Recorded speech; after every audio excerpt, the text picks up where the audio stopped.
It would help if your mic was on. Yeah, I'm sorry about that. But yeah, this was the new intro. So like I said, I don't know how people feel, but anyway, what's up, everybody? It's your man EC1.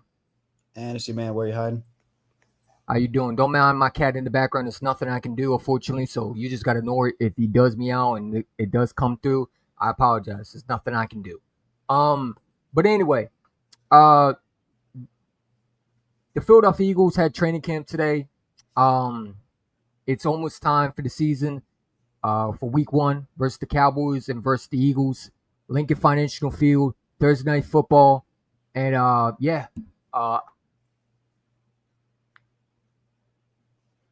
you're on mute again. Sorry. Week 1. Am I muted now? No, you're not. All right, yeah. So, like I said, the Philadelphia Eagles, week 1. We play the Cowboys, and like I said, the only thing I can say right now for everybody in the chat, be happy because it's almost football season, and with that, I want to play something because why not? Let's get our mood going today. Flag was fly, everybody. Fly, Eagles, fly on the road to victory. Fly, Eagles, fly. Score a touchdown, 1, 2, 3. Hit 'em low, hit 'em high, and watch our Eagles fly. Fly, Eagles, fly on the road to victory. E-A-G-L-E-S, Eagles! Hell yeah. Yeah, so like I said, there's nothing really much to talk about other than training camp today. AJ Brown did not practice today. Devontae Smith was back today. How you feeling about the training camp, man? Because I ain't gonna lie, I'm excited.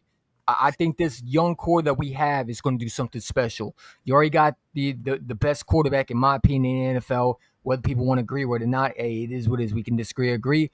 Super Bowl MVP, and then you got the defense. I think Fangio has the pieces to go back. Andrew McCouber was practicing today. He's not fully practiced, I don't believe, but he was practicing. And I think Andrew McCouber was a cautious reasons. I don't think he was really hurt, but at the same time, we got to keep our eye on that. Obviously, the upcoming week is preseason, Thursday Night Football. We get a preseason game, and I'm excited. And then, like I said, the rest is pretty much we play preseason, and then week 1, It's almost here. So I'm excited, man. For everybody in the chat, 5 people in the chat, just want to let you all know, man. I appreciate y'all for coming in. If you do, hit that like button, subscribe to the algorithm. And like I said, subscribe to my man Hiding with Whereyahidin, the co-host of the Hiding with Champ podcast. Without y'all, this doesn't happen. And like I said, man, y'all the best for showing support. But yeah, man. So yeah, the training camp pretty much is, a lot of things have happened. Obviously, we don't know who they're going to be the cornerback to. We think it's going to be Keely Ringo. I hope it is Keely Ringo. But at the same time, Keely Ringo has been struggling a little bit. He's done a little bit better, and then we hear that he's going to – I mean, again, it's training camp. I'm not going to put too much pressure on Keely Ringo, but I like I said, I said before, I'll give him 2 games. That's it. And if he doesn't show anything, then guess what? I want him off the fucking field. Apologize. My fault. I want him off the field. I don't mean to curse, but, it's just frustrating because I truly believe the Philadelphia Eagles need a corner. I don't feel comfortable with just Keely Ringo. Your depth back corner to me is not enough. And I know a lot of people are going to say in the comments, well, Keely Ringo's a draft pick. Oh, well, you got to give him time. Listen, man, I'm trying to win a championship, bro.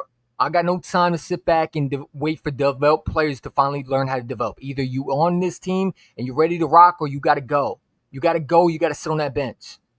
So I need Keely Ringo to step up, and hopefully he shows something week 1. Because if he doesn't, then we're in for a rude awakening. Now, at the same time, I do believe this coach staff knows what they're doing. I think the cornerback situation is fine with Christian Parker as your cornerback DB coach. And then obviously you got the Fangio, who's the best defense coordinator since probably Jim Johnson, right? But at the same time, I don't know about Keely Ringo's situation. There's rumors that he's getting beat, and then there's some rumors that he's doing good at one point, and then he's back to getting beat. He's not consistent. And that is my fear, is someone's going to try to test him. And if I'm the Cowboys week 1, I'm testing Keely Ringo. The first thing I'm doing is I'm throwing a deep pass to Keely Ringo's side. And I want to see if this guy's able to handle it. Would you say that's our weakness? Do I think that's our weakness? Yeah. Yes. How often do you think teams are going to expose that? I mean, like I said, we've seen it before, Hayden. We've seen it before. They attacked the corner situation. I don't know if we remember, but in the year, I think it was 2018. I mean, we didn't have any great corners other than maybe Jalen Mills is our corner, and they destroyed us. My fear is, they're not going to attack Cognon, but my fear is they're going to attack Keely Ringo. And he's going to have to be able to handle making those quarterbacks not want to throw to his side. Yep. And I just like, he's getting beat by unknown guys. And I'm sorry, but Dory Jackson, what is his name? Dory Jackson, the cornerback we picked up to me is not enough. There's no depth. I mean, yeah, Eli Ricks, okay, cool. I mean, that's a great story. But it's like, I feel like Harry Roseman needs to make one more move. And if I'm the Eagles, and I said this on King DV, I'm calling the Browns, and I'm asking for what will it take to get Greg Newsome in Philadelphia if Keely Ringo can handle it. Here's my thing. Like, Howie Roseman is normally the guy who likes to, make moves during the end of the preseason. So I'm not worried that he's going to make a move or not. I'm basically just being patient with Howie Roseman right now. Mm-hmm. Yeah. But like I said, man, that's the only issue I have. I think our safeties are fine. I know a lot of people worried about, Makuba, but like I said, if Makuba's able to practice and he's able to go week 1, then like I said, I think this kid's going to be good. So he just got to stay on the field. I think our linebackers are great. Like I said, I think Jihad Campbell, let's talk about him, man. Oh my God. He's throwing dudes on the ground. I mean, he's out here throwing grown men on the ground. We haven't had a linebacker like that in a long ass time. When was the last time we had drafted a linebacker? It's never been. We haven't done it. So it's like, I'm still shocked that Howie Roseman grabbed the linebacker. Not only the linebacker, he grabbed a monster that's going to put fears in quarterbacks in look in his direction, or even just standing in his presence. If you're Russell Wilson and you have a Jihad Campbell coming at you, you better run. You know what I'm saying? Because if Abdul Carter's getting through that offensive line in the Giants' territory, what do you think the Eagles' defense is going to do? Like, let's be real. And we already have Zach Bond. Oh, absolutely. Zach Bond's a monster. You know what I'm saying? And not only that, like, I think you drafted great linebackers this year. Small Monday's out here making plays. The kid from Georgia. And wait until we get Nakobe Dean back. Huh? And wait until we get Nakobe Dean back. Yeah. And you still got Trot. So I think that, you know, instead of being, you know, what we always say, you know, my guy Howie Roseman, you know, he always says this, but instead of being, you know, hold on, what is it again? Well, everybody knows our priority on quarterbacks, Tim. You know, we're obviously a quarterback. What's the word about factory? Yes. So I think instead of that, we're a linebacker factory. Howie Roseman has turned into a linebacker factory. For the first time I've ever seen, we have 5 legit starters. I think so. I think Trot can start for a new team if he just gets the playing time. I think Nakobe Dean definitely could start. We've seen him, right? Bone is a starter. I think Small Monday, the guy we drafted, Small Monday Jr. from Georgia, can start. And I think Jihad Campbell is a day one starter. Me too. I've been hearing some great things about that kid. Go ahead. I said I've been hearing some great things about that kid. Absolutely. Your volume's a little bit down, bro. I really can't hear you that well. Is there any way you can turn it up? Or if not, let me see. Let me see if I can turn mine up. Maybe I could turn mine up. No, mine's all the way to the volume. But like I said, appreciate 4 people in the chat. Hit that like button, man. Hit that like button, subscribe, man. You know what I'm saying? Subscribe to my guy Hiding. But like I said, training camp. Let's see what training camp was today. Let's see. I just had it, but I want to go through the notes of what happened today. I don't think it was that much today. Eagles quarterback Jalen Hurts says that he's pushed Howie to draft players from SEC. There has been a lot of Alabama, Georgia coming through here. It's been good for us. I've always had confidence. That was a while ago. Let me see. We'll go to my guy. He always gets like the Eagles like training camp report. I've been saying this for years that the SEC got some speed. Absolutely. I mean, Howie Roseman's changed his philosophy, and that's why you draft guys and you're starting to win more. You know, Howie Roseman's done a phenomenal job in drafting the best talent. Whether it is going out and getting a Quinyon Mitchell. Why is that? Because he was the best cornerback in the draft. You know, whether it's going out and getting Jalen Carter or Jordan Davis. And by the way, Jordan Davis looks great. I think Jordan Davis is going to have a breakout year. I think a lot of people are going to eat their words about Jordan Davis. You know, a lot of people say he's not worth that pick. Okay. You know what I'm saying? I mean, what's the definition of a first-round pick? I mean, he's been your best run stuffer. But I think this is the year he breaks it and he ends up sacking the quarterbacks for a big year under, you know, year 4 under him. I'm sorry, under year 4 of Jordan Davis' career as an Eagle. Because I think that Jordan Davis is going to show a lot of people that, listen, you know, I'm in better shape. I can do this. I'm going to go out there and prove it. Man, you know what? Speaking of which, did you see how much weight he lost? Absolutely. Yeah. I think Jordan Davis has done a phenomenal job. The only problem with Jordan Davis is he can lose the weight. He just gains it quickly. But if he's the way he sounds is like, bro, he loves the way he's looking. And I like that for him. Because, you know, you want your player to be at the best. And I don't care what people have to say. Well, you know, he's not going to do nothing. Stop it, man. You know what I'm saying? If Jordan Davis can stay like this, he's going to be a dominant force. You know what I'm saying? With Jalen Carter. I mean, could you imagine him and Jalen Carter playing all snaps? Oh, man, that would be awesome. And then you end up you can sprinkle a little Ty Robinson in the defense side of the ball. You know, your edge rushers and Nolan Smith and Jalix Hunter are going to have big years. Go ahead. Our rotation is very deep, bro. Absolutely. Jalen Hurts will be MVP conversation is coming. I agree. I like what Kevin Petullo said. If you didn't hear his press conference, it looks like this year is the year where we're going to see a lot of deep passes. You know, Kellen Moore really wasn't worried about the deep throwing the ball as much. I think if Kevin Patullo can just run the ball, be balanced, and able to throw the ball when he needs to, like I don't need Jalen Hurts to throw to 50 to 60 times. It's not his game, right? Everybody wants to make it out. That's not his game. His game is like if he's able to take shots when he needs to, let him go deep, right? You got a Devontae Smith. Jahan Doxson is going to have a big year. By the way, shout out to Jahan Doxson. I love the quote that he used when he said, "If I was a little bit younger, I don't know if I can handle it." But Jahan Doxson has grown into a mature dude from what he was from the Commanders, and that's what we do. We bring guys that might seem young and immature, and we turn them into mature young men that are ready to win championships. And Jahad Campbell, even though he might not have a fifth-year option, he might be a free agent next year. He's looking at it as this is the year I prove it, and he's going to go out there and show everybody that I'm worth that money.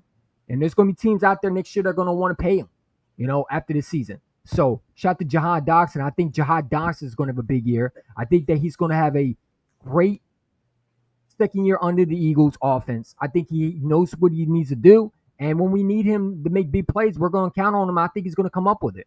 I do. What up, Jaguar man? Y'all open up versus the Cowboys on my birthday, which is September 4th. Yeah. And happy belated birthday to EC1, who had a birthday a few years ago. 25. Mm-hmm. All right. Big 25. But like I said, man, I'm just excited. I'm excited for this year. I think this is the year that the Eagles. Let me ask you, Heidi, do you think the Philadelphia Eagles are ready to go back to a Super Bowl? Do you look at this team and do you see a team that is capable of going back with all the pieces that we lost, supposedly, right? The media swore down that Milton Williams is a big loss. I think, in my opinion, not to go off on a little tangent, but I think that Ty Robinson is a much upgrade over Milton Williams, right? You lose Milton Williams, he gets paid by the Patriots. We knew that was going to happen. But to get a Ty Robinson, who I think is going to be a monster, right? You're going to have Fangio and that defensive coach staff able to mold him into something mold him to be in what I think he can be. I mean, look out. You know what I'm saying? Then you already have Jalen Carter on your team. You really didn't lose that much because when I look at it, it's like we replaced some of these guys that we lost. Like C.J. Gardner-Johnson, okay, yeah, we still got to see what Makuba does. I get that. Okay. But Slay was going to walk regardless, and he was getting older anyway, right? You had to get Keely Ringo a shot. We'll see what he does. But overall, you replaced Milton Williams. I think Ajomo had the exact same snaps as Milton Williams. I think he was better last year than Milton Williams. And that's just my opinion. And then Sweat, we were supposed to trade him the beginning of the season. Beginning of the 2024 season. Remember, that was Hassan Reddick So he restructured the deal because we were going to ship him and Hassan Reddick out of here. And we were able to get a restructured deal. Well, a quick comment on Hassan Reddick. It was a blessing in disguise to get rid of him when we did. Yeah. Well, he would have been better than Bryce Huff. Absolutely. Oh, yeah. Definitely. No argument there. No argument there. Yeah. So, I don't know if that's really a blessing. I think that Howie Roseman messed up by signing him. And I think he did it not because it was a bad sign. No, I think it was a good signing for what they needed at the time. But I think it was a bad signing for what Bryce Huff was. And Bryce Huff was not a guy that was going to come in there and change a franchise if Nolan Smith didn't work out. Thankfully, Nolan Smith and Jalen Hunt were able to work out. So, he's too selfish. It is what it is. Jalen Hurts will lead the Eagles to downs. I truly believe it. Like I said, I've said it all along. I think Jalen Hurts is the definition of the definition of the meme. Find out, fuck around and find out. Part of my language. But that's what I think Jalen Hurts is. Okay. You don't think he can throw the ball? Okay, we're going to find out. All right, well, he just showed you in the Super Bowl. Everyone is better than Hurts until it's time to prove that you're better than Hurts. Mm-hmm. Yeah. Everybody wants to be Jalen Hurts until it's time to play. Everybody's better than Jalen Hurts until it's time to play Jalen Hurts. Mm-hmm. And Jalen Hurts on that same field, they can't beat him. But they over there, hey, listen, it is what it is. I don't, at this point, I don't care what they have to say. Like my boy sends me memes on IG of what they say. It's like, okay, okay, who cares what they say at this point? Because it's like I start saying, okay, like Jalen Hurts said, and I wish I could put this clip up. I copied it and then I never downloaded it, where he said, hey, if this makes me win a Super Bowl champion, then let the hate continue to come. Keep it coming. And you know something else? It is what it is. I'm kind of tired of the talk anyway because the season's around the corner, bro. Absolutely. And, it's going to be beautiful watching that banner drop and spanking the living dog shit out the Cowboys, man. They're done. Done. I mean, this. I think we should be wearing black for the first game. Yeah. Throw out the black uniforms. Get their burial ready. Because I don't think they're going to win any more games after that. I mean, if they don't have, they're not going to pay Micah Parsons. I mean, their defense is going to be that bad. I mean, Micah don't really do nothing in the playoffs, but on a regular season, I mean, dude, if you want to win, you need defense. And, I think that Jerry Jones is the best owner in the NFL. I think they need to continue to have him as the owner. Make Jerry Jones great again. Continue to make Jerry Jones great again. I love it, bro. The Cowboys are a dumpster fire, and I love it, man. And I love it. And I love how Cowboy consecrators are crying. Oh yeah, man. they're out here. They're tap dancing like a motherfucker right now. Yeah. I like and Redskins fans too. Mm-hmm. I mean, dude, like these two dumb franchise want to give us a chance to go back to the Super Bowl. You're making it easy for us. You know what I'm saying? But it's like, hey man, it is what it is. But I appreciate y'all. 9 people in the chat, man. Let me just say this, man. I appreciate y'all for coming on. If you're new, hit that like button. Subscribe to my guy, Whereyahidin. Subscribe to me for all the notifications. We just talking about the training camp, the Eagles season, man. Like I said, it's gonna be fun this year. I can't wait to do more live streams. We got to figure out a plan. We got to figure out a schedule, Hiding, where we can agree when the days we got to take off for those podcasts. Because, like, you and I are both work at different times, so it's like it's not our fault. We're in different schedules, but it's like we got to find a plan. But we will do that before. Don't worry. Probably the weekends we'll probably do the podcast or something like that. I'll talk to them after this podcast. But yeah, man, I'm excited, man. I'm excited that football is back, man. Frankly, because no one on the team that I'm rooting for is actually doing good right now.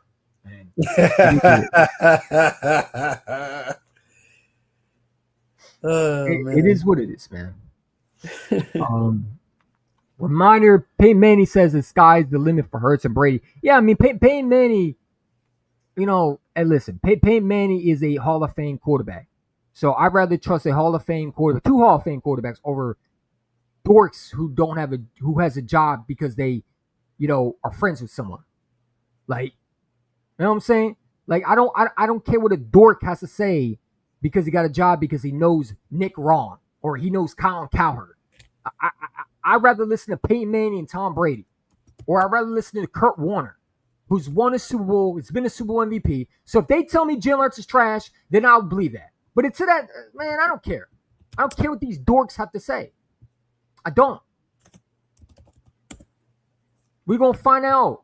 We're going to find out when he does it again. I could care less what they have to say at this point. Real fucking quick. Because you can't take away what he is. And that's a Super Bowl MVP. But I'm done. I'm done with it. Move on. Week 1 is coming soon. And I can't wait to show it. I can't wait for that banner drop. By the way, I'm going to the Rams versus Eagles game. Let's go. I took off. Oh, yeah. Congratulations on that. Mm-hmm. Yeah, I can't wait till we bust the Rams' heads open, man. Who you going with? My boy Jalen Hurts going to go off. AJ going to go off. Man, Saquon about to go off. He about to get 2 touchdowns again. Who you going with? Who you going to the game with? My boy Andy. Andy B. Shout to him. Nice. Yeah, we're going to be taking the train. We had plans to go to the Cowboys game, but it was too expensive. It was out of our reach. So we decided to go to the Rams game. And like I said, man, this is my first time since I've been to the Eagles game since, I would say, 2015. That was when LaShawn McCoy came back to Philadelphia after Chip dumbass Kelly traded him. And that was the year my grandmother unfortunately passed away. But it is what it is. She gave me a gift, and I went to the Eagles game with my uncle, who's a Buffalo Bills fan at the time. and it was a blast. I loved it. We beat the Buffalo Bills and we beat LaShawn McCoy, and I was a happy moment until I realized who the coach was. Mm-hmm. You know, it is what it is. I'm going to try to make the season opener. Hey, Big D, hey, send me some pictures and videos, bro. You got my DM on IG. But here's the thing, But here's the D, Denari. Do not break your back for it. Which one? The season opener.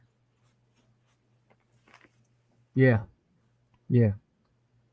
Just don't get in fights with Cowboy fans. They're already beating up Eagle fans. Yeah, I heard about that news. Yeah, it is what it is, man. Rams fans are going to cry again, even though I'm not even worried about them. That's a W. I ain't even worried about them. And not real. Yeah. But like I said, we got 10 people, 11 people in the chat. If you new, hit that like button, man. But let me ask you, Hayden. When you look at this safety room, are you comfortable with what we have? Do you think? Let me ask you a question. Do you think Justin Simmons should be a priority, or do you think that we should rely on the young guys? Because I got into a JC a little bit on Twitter. Shout to JC Eagle Talk, but he had an issue with me saying I don't think we got to go get Justin Simmons. And no disrespect to him. We disagree, agree. We still Eagle fans at the end of the day. I have no bad blood with anybody. I'm not comfortable bringing a Justin Simmons right now. Right? You need young blood. I mean, why do we continue to want Band-Aids? I'm tired of that, right? I mean, we drafted Bakuba in the second round. We drafted Sidney Brown in the third round. Sorry, not to interrupt. Let them play. If they don't do good, then guess what? You're going to have a high pick probably if you're that bad to go get a safety. Or you got multiple picks next year to go get a safety, right? But you never know until you let these guys play. Like, we need to stop trying to get Band-Aids. And I'm sorry, but Justin Simmons was not impressive with the Falcons.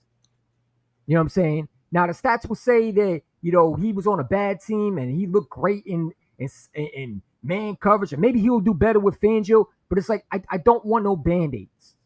I'm tired of that. Right? We dealt with Slade, who's a Band-Aid. Okay? That's a good terminology to use. A Band-Aid? Yeah, somebody that's like, that's pretty much somebody that's like a fill-in spot that's going to be here for like a year or two.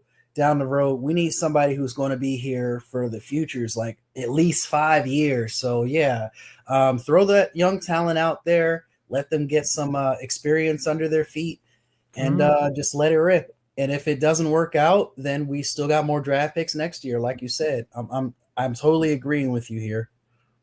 Yeah, I think when you look at it, the Eagles have the safeties. They just need to play them. I think I've been saying this a lot. I think Andrew Makuba is going to be a one of those defensive rookie of the years, along with Jahad Campbell when it's all said and done. If he can get the playing time and he looks like what I think he can be, man, I'm telling you, he's going to make some plays this year. I trust Andrew Makuba. My only skepticism with this defense is the back seven. That's it. I have no problem. Well, the back four, the corners and safeties. That's the only problem I have. I don't have a problem with the linebackers or the defensive ends and tackles. Like, it's the safeties. They're so young. I have no problem with Quinyon. He showed me something last year. I have no problem with Coop. It's just the two on the right side. I don't know yet, but we're going to see. We're going to see what happens, bro. Yeah, I mean, this is the year where Ringo has a chance to either get the job or he don't. And like I said, I've said it all along, man, and a lot of Eagle fans ain't going to like it, but I'm giving him 2 games. I'm giving 2 games. And if you get destroyed, week 1 versus the Cowboys, okay, you got one more time to show me. And you get destroyed versus who do a second game we play against? The Chiefs? Oh, yeah. Bro, by the trade deadline, listen, man, if he's continue to get destroyed, I'm making a call to go get a corner. Or I might sign Asante Samuel Jr. after week 2. Like, you got to understand, man, like, we're passionate fans. Like, we could be 2-0 and he's still causing problems for reasons why these games are even so close.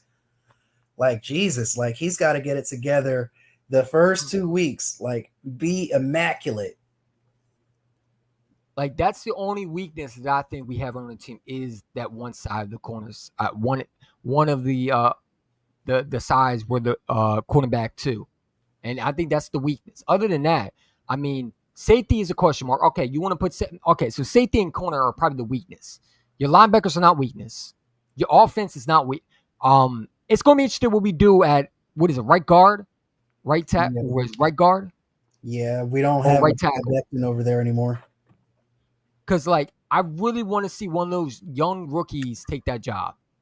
What do you think about the guy we got from the Texans, that lineman?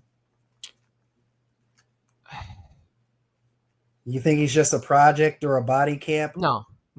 Listen. I think the Eagles see something camp out of body, I Green. mean. I think that if there's anybody who can fix Green, it's Stoutland, right? I would love for him to show something, and maybe we've seen guys go from bad teams to look. I'm sorry, we've seen guys look like busts and come here and win and look like a dominant guy, right? We've seen players turn their careers around. So I'm not going to write him off. I hope that he shows me, saying he's going to have a lot of competition on his hand because we drafted a lot of offensive linemen this year. We brought some undrafted offensive linemen in to compete. And that's what Nick Sirianni always preach, right? Compete, and whoever is the best man, listen, that's who gets the job. We don't play favoritism over here, right? Toughness together and compete. The trenches were the biggest reasons why we won the Super Bowl last year. Sorry. Go ahead. Huh? I said the trenches were the biggest reason why we won the Super Bowl last year. Absolutely. Defensive line and offensive line, bro. Mm-hmm. But like I said, I mean, your offensive line, your offensive line I'm not worried about because, like I said, I think Stoutland is a GOAT when it comes to offensive line, offensive side of the ball. I think that Ringo is a question mark. I think right now when you look at it, if Andrew McCool is not your day one starter, I'm sorry, but Sidney Brown, I know a lot of Eagle fans like Sidney Brown. I don't trust him in coverage. I don't. Me neither. I don't think he fit. Like, Heidi, I don't know about you. Does he fit? He doesn't fit a Fangio defense to me. Like, he fits more of a Ravens type style defense. Like, he would fit more of a 49ers type defense. This man whiffs a lot on tackles. Like, Fangio likes guys who can cover. I think that's why CJ is gone, because he couldn't cover a freaking, a freaking fart bubble if he wanted to. I mean, the guy was complete garbage when it comes to covering. Great with the hit. He gave up that. I think he gave up that garbage time TD versus Xavier Worthy. Mm-hmm. Yeah, I mean, I think Andrew McCool was a lot better cover safety than Sidney Brown, and a lot of people think Sidney Brown's going to win. I think that Fangio is going to start Andrew McCool week 1. I think that's going to be our guy. I know a lot of people say, well, look at Cooper DeJean. He said, yeah, but here's the thing. Cooper DeJean should have started day 1. That was a bad mistake at the time. We had new guys coming in. This was the first year of Fangio. I think Fangio would have definitely brought Cooper DeJean in week 1 if he could redo it. Because EC1 from preseason. Now, EC1, I'm going to turn Stewie Vision's statement into a question. What do you think about Sidney Brown getting more reps, kind of like Ringo? What do you think about the idea? Reps? Yeah, what do you think about the idea of that? Yeah, I mean, he's getting reps because Andrew McCool wasn't playing, right? He was hurt. I also think that Fangio wants to see. Listen, Fangio's going to give everybody a shot, right? For example, we freaked out because Ringo wasn't playing for a while in training camp. He was Dory Jackson was getting playing time over him. And then we found out that Fangio just want to see competition. I think that's the same thing with the safety. I think that you're going to see a lot more. I think the first game you're going to see a lot of Ringo, Dory Jackson, Sidney Brown, and Makuba. Yep. That is the thing that I'm looking at the most. I don't care about the offensive line. I don't care about the running backs. I want to see the safety situation. I want to see if I have that guy, right? Do I have to go get a Justin Simmons? I don't want to, but is it that bad where I have to make a call to go get Justin Simmons? I don't want to be able to say, you know what? We need a corner, right? Because if Ringo is struggling with guys who are like third strings, right? And he's struggling. That's a concern because what are you going to do when you have to go against real legit receivers in the league? Yep. Right? And you're struggling with third. So this is going to be a big game for Ringo and Makuba and Sidney Brown and Adoree Jackson. Because I think that they're fighting for the jobs. But I don't think the safety position, I think Makuba is your day one starter. I think he's going to be on the opposite side of Blankenship. But I think Sidney Brown is fighting for a job. I think Ringo, when you look at the corner situation, when Eli Rick's still on the roster, I think that right now he's fighting for his job, right? Yep. I mean, so those are the two positions I'm really, really interested to see. The safety and the quarterback situation. Well, here's the thing, though, Stu Vision. He's going to be going up against the number 2s because Quinyon got the number 1s online. But is he, though? Because Fangio said he's going to move them everywhere. Mm-hmm. And we know how CeeDee Lamb operates. We know he's going. If I'm the Cowboys, I'm putting CeeDee Lamb wherever Ringo goes. I'm lining him up with Ringo. I'm not putting him with Quinyon. I'd be a dum-dum to do that, right? Because what is the most likely that you're going to get a reception on Quinyon? You're not going to do that. Quinyon's known as a lockdown corner, in my opinion. I think it's going to solidify this year. So if I'm the Cowboys and I can't get anything going, and let's say Quinyon's been on CeeDee Lamb all game, and CeeDee can't do nothing. If I'm making adjustments and I've seen Ringo struggle against guys who are third receivers on the depth chart, or I'm seeing him struggle with Pickens, then I'm like, okay, I got my weakness right there. Yeah. Right? Or if I'm watching preseason and I see him getting burnt and he's on that field, guess what I'm doing if I'm the Dallas Cowboys? CeeDee, go where Ringo is. Pickens go on, you know what I'm saying? I'm going to see if you're like that. Right? Yeah. Or I might put Pickens on Ringo. I mean, Ringo on or I might line Pickens with Ringo on Ringo's side. Excuse me. And the Cowboys, I don't like giving them a lot of credit or anything, but they do have a good 1-2 at receiver. Who? The Cowboys do. Yeah, but they don't got a quarterback, so I ain't worried about them. The quarterback's I'm starting to tell Boss Cowboy. I know he gets upset and calls me a goofy Philadelphia fan. No, I ain't goofy. You know what I'm saying? I'm watching Cowboy fans cry about Michael Parsons, but they forgot the reason why Michael Parsons is probably not going to get signed is because of your stupid quarterback that is a overrated bum who got $60 million. You know what I'm saying? And also, man, Stu Vision wants to know if he can have the link. Yeah, I'll send him a link. No problem. Send him the link. I don't mind Stu. I just didn't think he would be able to come because I didn't know if he was busy. I don't want to bother. I always tell people, hey, you want to come on? But I'm like, you know what? That gets annoying. So I don't want to do that. My guy, Weapon X Eagle blocked me. I didn't do shit. I didn't do nothing to him. For no reason. I don't know what I did. Weapon X Eagle, what did I do to you? Was it because I was, what? He was cool with me, and then the second he blocks me. For what? I don't know what I did. What's in the link? Just say you don't want the link, bro. Come on, man. It is what it is. I'm not mad at him. Keep doing your thing. I support him. He said it wasn't me. Daryl Map Jr., what's up, dude? We finally going to see some Eagles this week, and I don't care if it's preseason. I don't care if it's preseason. I don't care if it's third stringers in the game. I want football back, man. Like, I'm tired of baseball already. Like, I hate my team right now. Like, I'm still going to watch them, but I watched them lose to the Cubs today, and it was embarrassing. So I just want football back, man. I'm tired of it. He said, let's laugh at the Cowgirls. People don't want to play at that team. No, I mean, they're dysfunctional. They're dysfunctional, but like I said, I hope they keep Jerry Jones alive as possible. And what's worse is when Jerry Jones died, they think they're off the hook. No, you don't. You got Stephen Jones still. And he's not going to die anytime soon. So y'all screwed. You know what I'm saying? And I love it, man. Because you know what? I keep saying this, and I said this to Des Eagle 90. I hit him up on IG. I FaceTimed him because I had to laugh at the Cowboys. He had to laugh with me. He and I were laughing together. And I said to Des Eagle 90, what do we always say? What do we always repeat? Worry about your team. The Commanders are worried about the Eagles. Meanwhile, they can't pay the receiver. But they worried about Jane Daniels. Has more aura than Jalen Hurts. What aura? You got 55 dropped on your head. You know what I'm saying?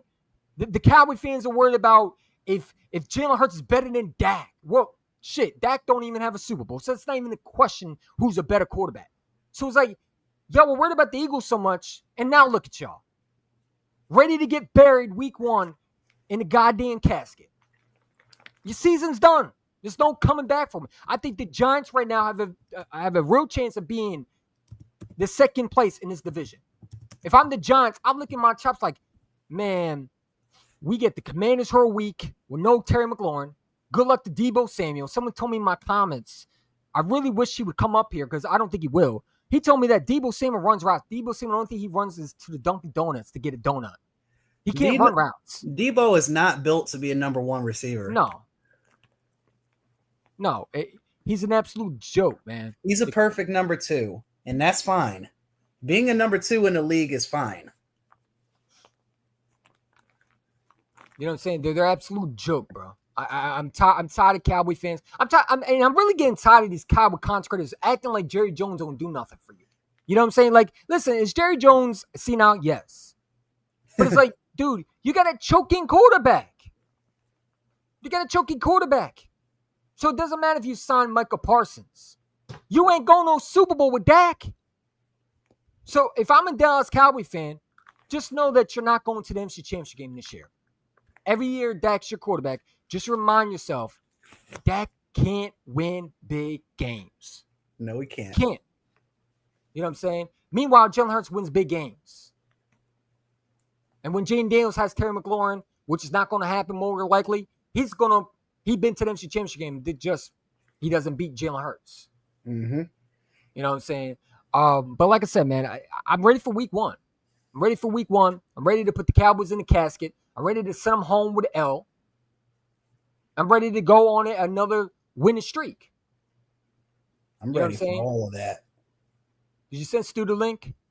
I did. I sent it. I told him to look on Twitter. You want me to send it to him? Let me see if I can send it to him.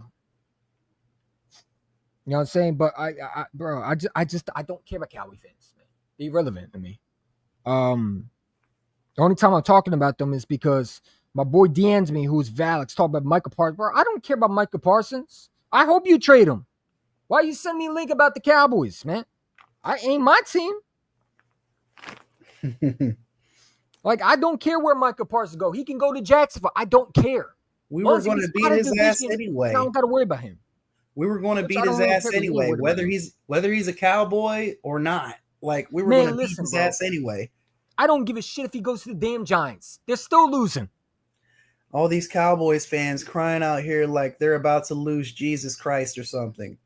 I mean, they are. They're about to lose their best player that can help them win the Super Bowl because Dak ain't winning it by himself. They're going to need Michael Parsons. But here's the thing. I just don't care. Who cares? You know what I'm saying? Who cares? Long live Jerry. Long live Jerry. Long live Stephen Jones. Keep them as close as possible to your organization. The more drama and doubts, the better we are. The more drama and doubts, the worse you get. And I love it. So, I mean, I don't know why this Cowboy fan is bringing me Michael Parsons. I don't care. Like, he's sending me Michael Parsons videos. What's good, y'all? How y'all doing? The family's here. What's good? You know me. I'm chilling. So let me give y'all a quick synopsis about so far what I've. First of all, before I get into the quick synopsis, let me go ahead and say this. I am loving the fact that Cowboy Nation is in fucking shambles. I am loving this shit. I've seen true Cowboys content creators doing a live stream, literally going at each other. One talking about he exposing the other, the other one talking about he exposing the other. All of this because Michael Parsons requested a trade. Oh, I love it. I love it. The Cowboys drama is a beautiful thing. That just lets me know. Hey, look, our path to the division and possibly the number 1 seed again and getting home field advantage, it's getting wide open. I mean, look at that. I mean, think about it. Commander Land. How y'all feel about Terry McLaurin right now? How y'all feeling about y'all front office and the Terry McLaurin situation? Let's talk about this, y'all. Let's keep it real. Y'all ever notice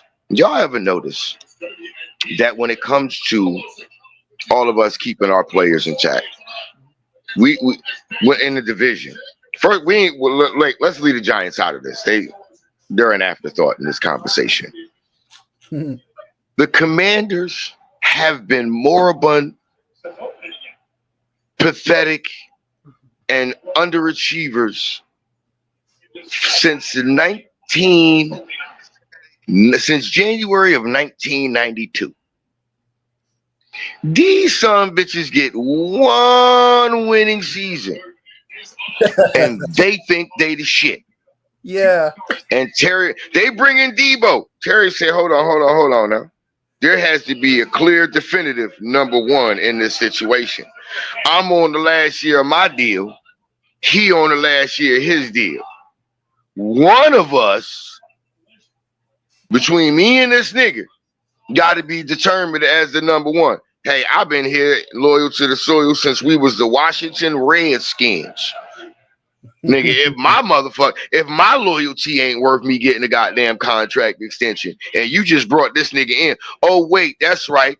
Adam Peters, you came from San Francisco, so you got loyalty to that overweight chicken nugget eating ass nigga.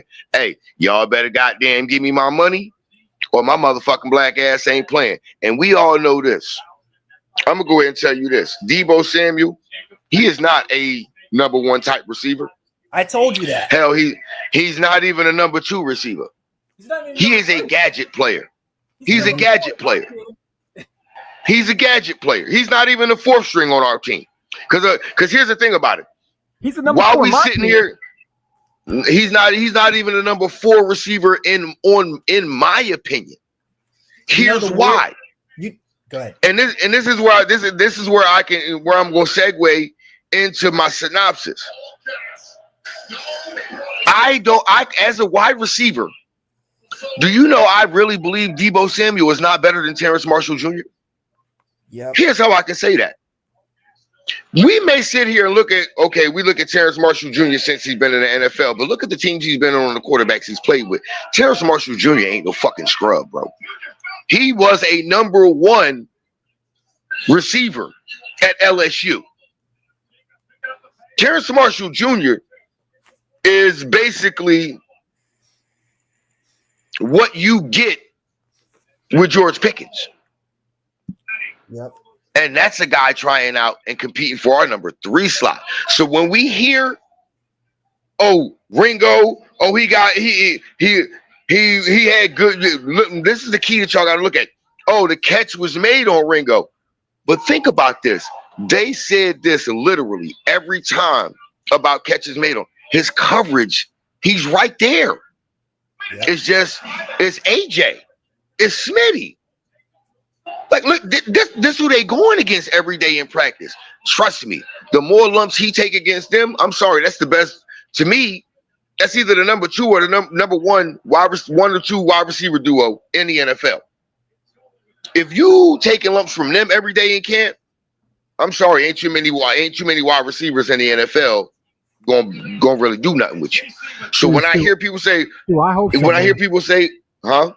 I hope so, bro. Because if he's not, we in trouble, bro. We in trouble. Look, listen, and I've said this since the moment we hired him. In Vic, we trust. Absolutely. And Vic Fangio.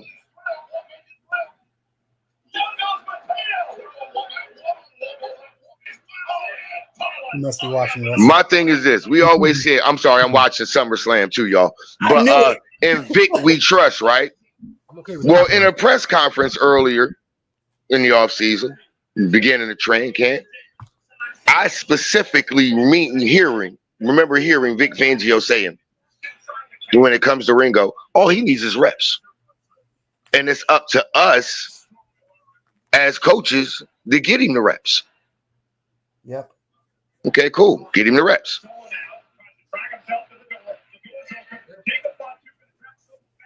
Get him the reps. That's as simple as that. If you're not going to get him the reps, let's not talk about it. So the more reps he get out there, you know what I'm saying, the better. And it's going against Smitty and AJ. Yeah, come on now. I think he's going to be straight. Hey, how y'all think against against Pick. Like, listen, let's think about this. I don't think George Pickens is all that. Y'all, what people want to talk about him against Pickens? Well, let's keep it real. Pickens, he used to lock Pickens up in college. Yeah. Weren't they in the same team? Yeah, they was both Georgia Bulldogs. He used to lock Pickens up in college. So Pickens ain't really doing much to him. He's ready for a guy like Pickens. So week 1, okay, CD lined up against either Quinyon or he go in the slot against Cooper DeJean. I ain't worried about that there. If you put Pickens up against Ringo, guess what? Ringo already know who the fuck he is. I'm not tripping on that. My theory is they're going to line up CeeDee Lamb on Ringo, and they're going to try to, because they love playing him in the slot. Go for it. Because here's the thing about it. Vic's already going to prepare for that. Hold up, though. Even though, like, he already is familiar with an SEC opponent. Remember, CeeDee Lamb went to Alabama.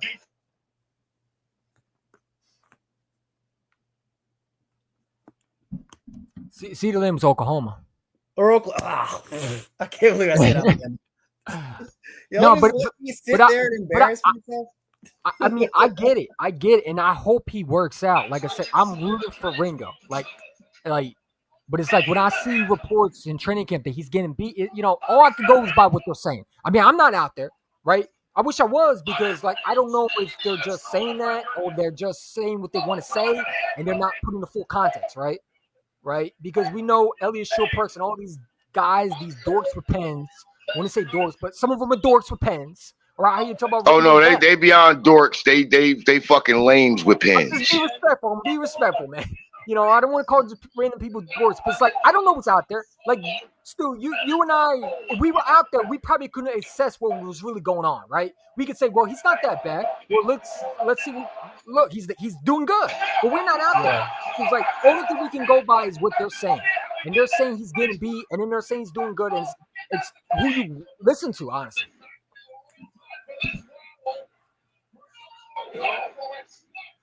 So yeah, I mean, I hope that Ringo is that guy, because I like this kid coming out of Georgia, but we did move up to take him. We moved up in the 4th round to get him, right? We traded a pick to move up and get him, right? And he's been learning under guys like Slay. He's been learning under guys like Bradbury, right? So it's like it's his turn, right? It's his turn to lose. Like Fangio said to Dwayne Jackson, he said either he got to show something or he's not going to show nothing. And I think it was both for Ringo and Adoree Jackson. I think Fangio is right now determined that Ringo's the guy, but again, he's not going to just throw guys out there. They have to earn it, right? Yeah. And I hope that he does earn it. I hope he goes out there and gets a pick 6, right? I can't believe Noel asked that question. Yeah. I can't believe he asked that question. My man Stu is a Dallas Cowboys fan, bro. Go Cowboys. The fact that he asked that question, if I was an Eagles fan and I came in saying I love how the fact that your whole fucking fan base is in shambles, bruh, come on now. I mean, listen, I don't know if he might be new, but if you're new, let me tell everybody this. Stu is a diehard Eagles fan. You ain't gonna find nobody passionate more than him. Hey, yo, Stu. Listen. Like Stu can tell me this all the time. We go at it. We disagree at the end of the day. Some things about it, but one thing you ain't gonna do is take away is Stu's a diehard Eagles fan. True indeed. Everything is about the Eagles, man. With him, here's the truth about it. Here's the truth about it, Noel. I'm gonna tell you this right now. No, me and EC1. Look, you can look at me and EC1 right now. You don't see the family resemblance? That's my goddamn nephew. Look at my nephew right there. You don't see the family resemblance between me and EC1? That's my nephew. You know what I mean? That's my nephew. And trust me, the way me and my nephew argue on this motherfucker talking shit, believe you me, that's the only way you talking football with me. Because in Eagles Nation, that's how we talk football. Yeah. We talking shit. We cussing each other out. But at the end of the day, we know, hey, guess at the end of the day, go Birds. At the end of the day, go Birds. Hey, yo, Stu, what's up, Hyde? Nephew, what's up? What up, nephew? Did you catch that Eric Allen ceremony? Yes, I did. I watched the whole. Look, actually, let me go ahead and tell. I'm gonna go ahead and open up real quick and keep it real with y'all. Thursday night, man. Well, Thursday after I was supposed to go live Thursday. I was going to go live Thursday night for the Hall of Fame game, but right before around 6 o'clock that night, Jen, it was an infection that she got in the goddamn neck, and the shit started fucking with her mind, and she literally like couldn't remember where she was, who she was, what was going on, nothing around her. The only thing she could recognize was my face, and every time I would ask her a question, she couldn't answer me. It was just like she didn't know how to respond. So I had to, like, the past few days, I've been at the hospital with Jen, like, you know what I'm saying, taking care of her. And like the one thing she told me, she was like, I'm mad. She told me this earlier today. She said, I'm mad at myself. I said, why? She said, because I know you were supposed to go live Thursday night and you had to bring me here. I said, look, man, there's only two things in this world that matter to me. You and Eagles football. That's it. That's it. You and Eagles football. That's it. That's the only things that, like, the kids is grown. They moved out. They've been raised right. They know they're on the right path. They got careers. They doing what they need to do in life. All I got left now is you and Eagles football. So, like, the fact that I was able, like, she didn't even realize she was in the hospital until yesterday morning. Wow. Like, the shit had me fucked up. She woke up, her aunt called me yesterday morning and was like, Joe, get up to the hospital because she's hysterical. She has no idea. She still can't remember what the fuck is going on. And she couldn't remember your cell phone number to call you. And I said, all right, Aunt Sandy, I'll be up there. I called the hospital right then and was like, got on the phone with her in her room. And I was like, Jen, relax. I'll be there in a minute. Give me about 30 minutes. Let me walk the dog. Let me get dressed. I'll smoke my blunt on the way up there. Yeah, you want to on the ride up there. Give me 30 minutes. I'll be right there. I'll explain what's going on. Mind you, this is the third day in a row that I had to explain to her what was going on. But it was just yesterday morning that she was actually able to retain the information and remember it. And today, when I was at the hospital, right before I came home, and I sat down, I think about 5:30, 5:45, and I remember it was night 2 of SummerSlam, and I put it on because I had just got back from, because the hospital she was at didn't have the specialist that she needed. So at 3:30, she got transferred to the hospital that she needed to be at, where the specialist was. It was an ears, nose, and throat specialist, because the infection literally was covering her neck and it was hard for her to swallow. Oh, wow. And my main thing was, all right, she told me it's hard for her to swallow. Fuck that. I don't want to get to the point where it's hard for her to breathe. Yeah. That's why I said, let me get her to the hospital. And she was like, she wasn't all there cognitively. So I was like, yeah, she got to go to the hospital. And her mom told me, like, after talking to her on the phone for 30 seconds, she said, give him the phone back. She said, baby, call the ambulance, take her to the hospital right now. As soon as I got off the phone with her, her mom called her Aunt Sandy, who actually lives in town with us. And Jen's cousin works at the assisted living facility that's connected to the hospital that we were at. So the moment she got there, the name registered. Not only that, the hospital actually used to be ran by her Aunt Sandy's husband, which is her Uncle Dennis. So for 20 years, he used to run that hospital. So the moment her name registered and it registered that they were related, I was like, all right, I ain't got to worry about shit no more. Except for the first night she was there, she woke up the next morning, didn't realize she was at the hospital, didn't know what was going on. She started pulling IV cords and shit out her goddamn self. Oh, wow. She literally, like, she got up out the bed, out the hospital bed, like, thinking nothing was wrong with her. She's pulling the IVs out and shit, pulling things. You know how you sit in the movies and you see a dude wake up, he don't know what's going on, he start pulling shit off of me. Like, what the fuck is this? That's what she did. And they called me immediately, was like, yo, she don't even realize where she at. They put me on. I said, Jen, stop pulling that stuff out. I'll be there shortly, but I need you to sit down and do whatever they tell you to do until I get there. So that's where I've been. That's where my head's been the past 4 days. But now I actually get back into football. And what better way to do it than with my nephews? Hell yeah. What better way to do it than with my nephews, man? But everybody else put the prayers out. I mean, prayers. So what do you? Never mind. I'm glad she's okay.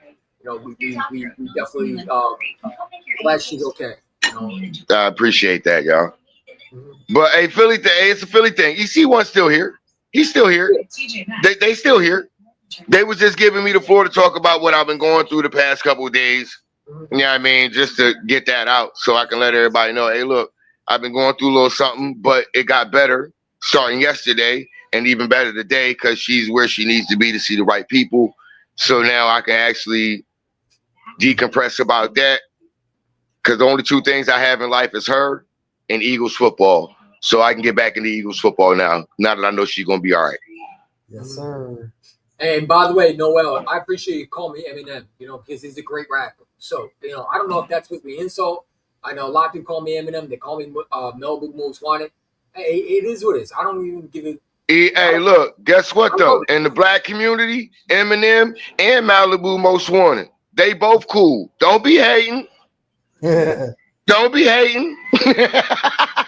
You know, hey, look, I ain't gonna front. Malibu Most Wanted. That was one of my favorite movies, back in the day too. Don't be hating. I actually was going to say he looked like J-Rock from Trailer Park Boys. Put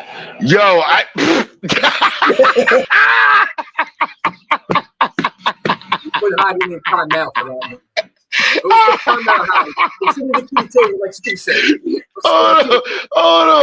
Hold on. Time out. You can't put him in time out for that one. That was actually a good one. I can't even get mad at him for that one. That's a good one. I'm muting your mic for now on, bro. You have no room to talk. That's all right. But that's right. When I call him Chris Rock, he gets really upset with me. Yeah, that pisses me off.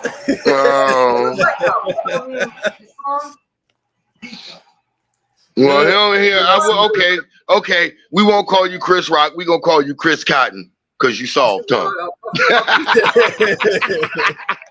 We ain't gonna call you Chris Rock. We gonna call you Chris Cotton then, since you won't be so soft about it. See, look, don't look. If we gonna give you a nickname, man, hey, just love it. It's what it is. Because guess what? Trust me. There are motherfuckers that's on this space that's literally either the same age as me, a year older, or a year younger, and they still call me Unc. They be like, yo, what up, Unc? I'm like, nigga, we a year apart, bro. How the fuck am I your uncle, nigga? Like, what the fuck? How you calling me Unc and we a year apart, bro? That don't even sound right. See, I look at it as a disrespectful term because, like, who's your Unc, man? Like, I don't know why they think that's. It is what it is to me. I think it's disrespectful. Like, not me. I don't mind it because you know what? Like, here's the thing about it, and this is something EC Whereyahidin, he can vouch for this too. Shit, nigga. When we young, nigga, black folks growing up, when we young, we had play cousins. Niggas ain't no relation to us. And you, matter of fact, EC1, you probably got a couple play cousins that ain't related to you at all. But nigga, they your family. That's just what it is. So like, when we say that, I'm like, hey, look. So when somebody call, hey, what up, what's good, nephew? How you feeling? Because the reason why I look at it as the respect thing is because they look at me as somebody that say, hey, look, if I need some advice or I need to talk about something, that's somebody with some knowledge and some wisdom that I can go talk to, and he may be able to help me out and set me on a better path. And if that's how people see me when they call me that, I appreciate that. If that's how you see me, you like, hey, what's up, Unc? How you doing, OG? What's up, old school? I appreciate names like, because guess what? When I've seen people that I thought could teach me or make me a better person, what's good, OG? Oh, what's going on, old school? Hey, what's up, Unc? How you doing? Hey, what's good, big homie? Hey, old head, what's good, man? Hey, let me holler at you. We gave them the names and let them know that we respected them and say, hey, look, man, it's most likely going to be one of y'all that we come to ask for some advice to set us on a better path in life and stuff like that. So when they call me Unc, hey, I appreciate it. I appreciate you. Daryl Mack Jr. says, honestly, I don't know what sounds so sweeter. Our Eagles hosting our new Super Bowl banner on the Raptors, or the fact that the Cowboys have to watch us do it. Either way is very rewarding. Oh, absolutely. And think about it, right? Hold on. Daryl. This is where you think about it. It's not about which sounds sweeter.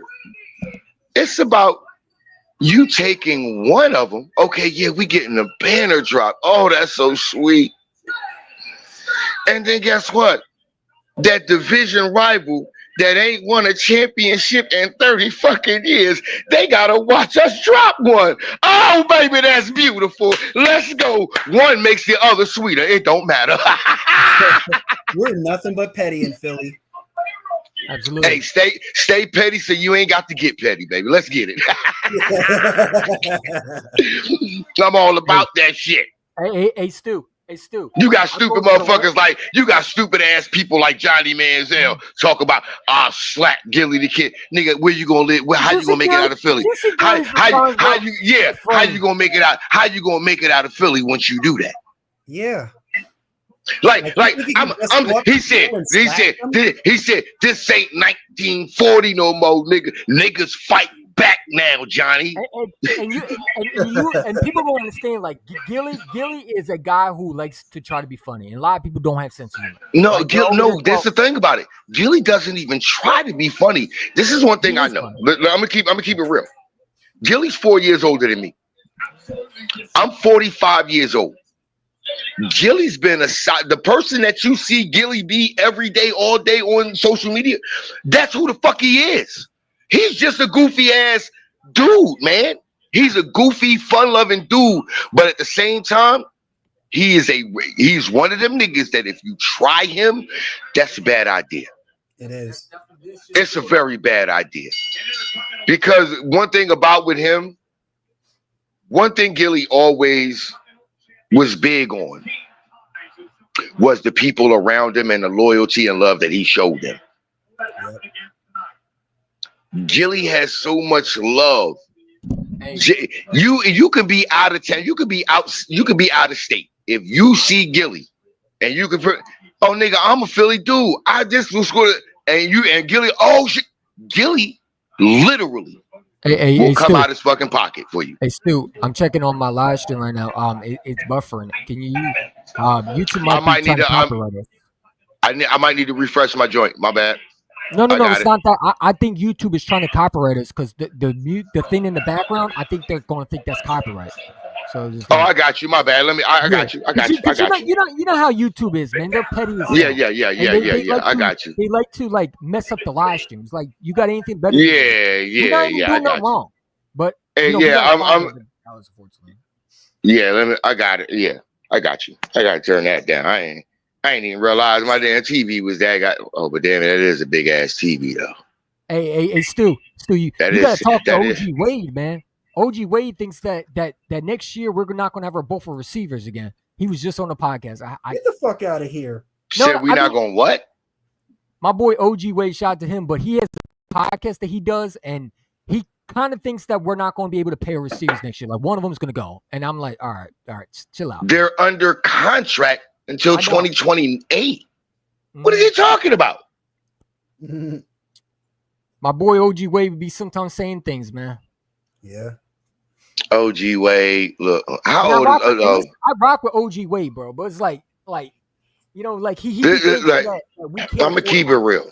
I'm gonna keep it real with y'all, and I need all three of us to stay up here on the screen for a second. I'm gonna keep it real with y'all. I've heard some Eagles fans on doing their content on different channels and this and the third. They don't know football, man. They don't know football. All they know is what they hear from the media or from the national media, from like local media members in Philly or the national media, and those are the narratives they push because they don't actually have an eye for football. This is why I can sit here and I can talk to y'all. Like I didn't even and this is what's funny. EC1, this is why we argued so much in the beginning about football. It wasn't because that I didn't agree with you. It's because I always wanted to challenge you and see how much I wanted to see just how much football you knew, because I could tell you had a very firm and solid foundation and understanding the game of football and what it was.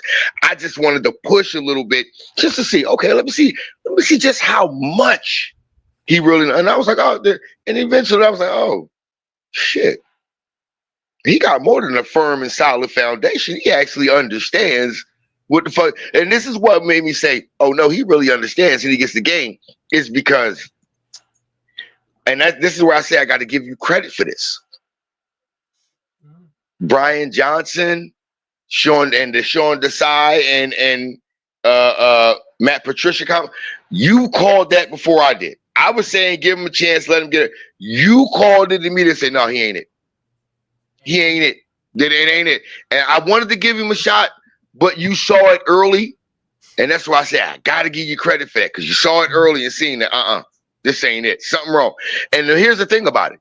It mainly wasn't. It wasn't even the offensive side that you were right about, really, though. The offensive side, because offensively, 2020, the 2022-2023 season, and then the 2023-2024 season, offensively, we were basically the same.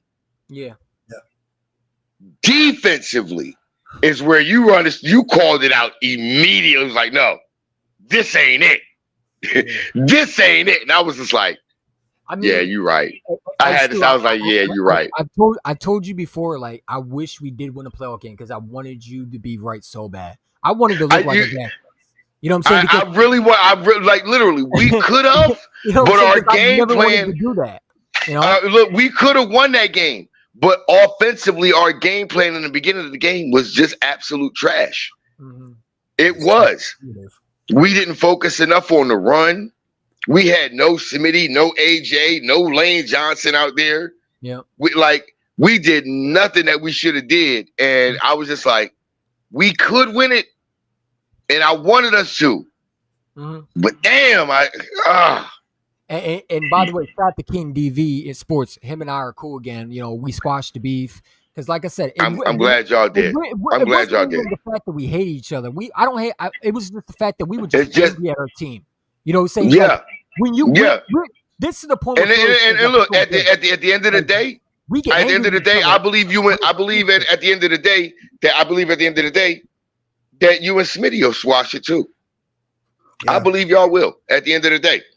Because you know what? At the end of the day, when we all realize that we're just passionate about our teams, we all got different opinions about how to do it, but we all want the same thing.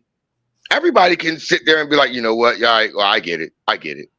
You know what I'm saying? I understand, like, because this is the one thing that's the only thing that Smitty, I think the main thing that's with Smitty was when you said you would run circles around them talking football. I mean, what I meant was like in that 2023 year when he was telling me, oh, it's like, listen, like I was upset when we barely beat the Cowboys. Like that was the game. We were all upset. Yeah, I ain't gonna lie, we was all fucking pissed about that. You know, I was trying to get my point in because I know, like this live stream, like if you say things, like if I mess up, oh, that's it. Yeah, like you're gonna get on my pause, but you're gonna get on my. I'm on. Hold on. If y'all fuck up, what boy say in Top Gun? I want some butts. I want butts. I was trying to get my word out because Stu was coming at me like no respect, but you were coming at me and was like, all right, I got to be sure I could get it right. Exactly, and that's why I come at everybody. Because what you say, I want you to be very precise and I want you to be right with what you say so that nobody can confuse anything that you say. I want you to make your point and be very, very poignant on it, be very direct. So that way people understand, okay, this is the point he's making, and we can't argue against it. No, that's always what it is. Was not. It wasn't Bradbury that lost us that game. It was the coach staff, man. Because we no, that's what I'm saying. Yeah, Philly thing. That look, Philly thing. Like for example, if you want me to blame, Bradbury for something, the one game that I'll blame Brad for, huh? We didn't put Ringo in that game. We took him out after the Seahawks game when we decided to put Bradbury back. Why? Here's the thing about it. And that's the game. That's the only game in the 2023-2024 season that I will put on Bradbury. Is that Seahawks game. Yeah. That Seahawks game, that's the only one that I'm putting on Bradbury. And he got burnt by a rookie too. And you know, but hold on. And to be honest with you, I can't really put it on him because I really got to put it on Matt Patricia. Because Matt Patricia, come on, bro. Dog, that whole drive, mind y'all, that was the very first game where Matt Patricia was the defensive play caller. Matt Patricia, that whole drive, they are literally they fired him for a reason. You know what I'm saying? That motherfucker is coaching in college and he ain't gonna be doing good there either. See, here's the thing about it. People never understood this and people didn't realize this when Matt Patricia was coaching. Matt Patricia is a shit coach. He was never a good defensive coordinator. Never. All of those accolades and everything he got under sitting there listening to whatever Bill Belichick told him to do. Yeah. That's same thing with Eric Mangini. Same thing with Bill O'Brien. Yeah. Well, none of them are the only coach that came from under Bill Belichick that was successful in any fucking way is Romeo Crennel. That's what about Eric Mangini? Eric Mangini was sucked. Mangini fucking flopped. He sucked. He had 2 good years. Those 2 good years, he didn't have them because of what he did. He had them because of how Rex Ryan coached. He drafted Mark Sanchez. Where'd you go? Mangini is the one who said draft Sanchez. That was Eric Mangini's pick. Stu, you broke the internet, man. And let's not forget, the only thing I give Eric Mangini credit for is, nigga, you're the one that exposed the goddamn Spygate shit. Yeah. You're the coach that exposed the Spygate. That's the only thing I give Mangini credit for. You exposed the Spygate. That's why I say those first 2 Super Bowls that Tom Brady won, I don't count them. I don't count them shits. I don't count them. You try to go against Stu, man. He no way, internet, bro. He broke the internet. That thing went like stuttering. I'm like, oh, is my computer about to shut down? And I was like, oh no, it's a live stream. They couldn't handle Stu talk. Okay. He was about to pin me against this is why I rock with Stu, man. Because like when he talks, it's like that the energy, you could see it. You know what I'm saying? Yeah. That's how I am, right? Because it's like that energy, like you have that energy, and I like that, you know. That's why I came up with an idea, and I'm a DM LB Laura Brunson later on tonight to see if he's with it. He got mad at me because, like I said, like and no disrespect to her, but it's like that last year week 2, right? And she LB said, well, why did you post it? It was because for example, right, Stu, I don't know if you were around YouTube, but when I was doing half of the stuff that Simone didn't do, I got destroyed by Eagle fan base, right? There's Eagle fan base that still hate me for things that I did when I was a little kid, right?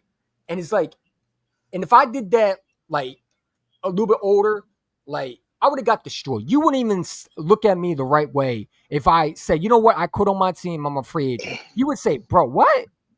Like, man, I knew you weren't a real fan from the beginning. You know, but here's the thing about it. Here's the thing about it. Here's the thing about it. I can't get mad at you for that. You know what I'm saying? I couldn't get mad.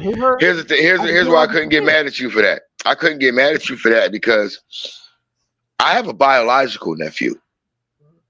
You know who he reminds me of? Gilly's cousin Wallow. Nigga, whoever winning, that's my team. Yep. I can't hate you for that. I can't, like, literally. After we won our first Super Bowl, the 2017-2018 season, my nephew Donnie, he was all Eagles. Now, mind you, my nephew Donnie was out there for the coin toss of an Eagles game when Donnie was just a little boy. Him, his dad. It was a military appreciation contest that my brother won. And him and his son was out there for the coin toss of an Eagles game when my nephew was young.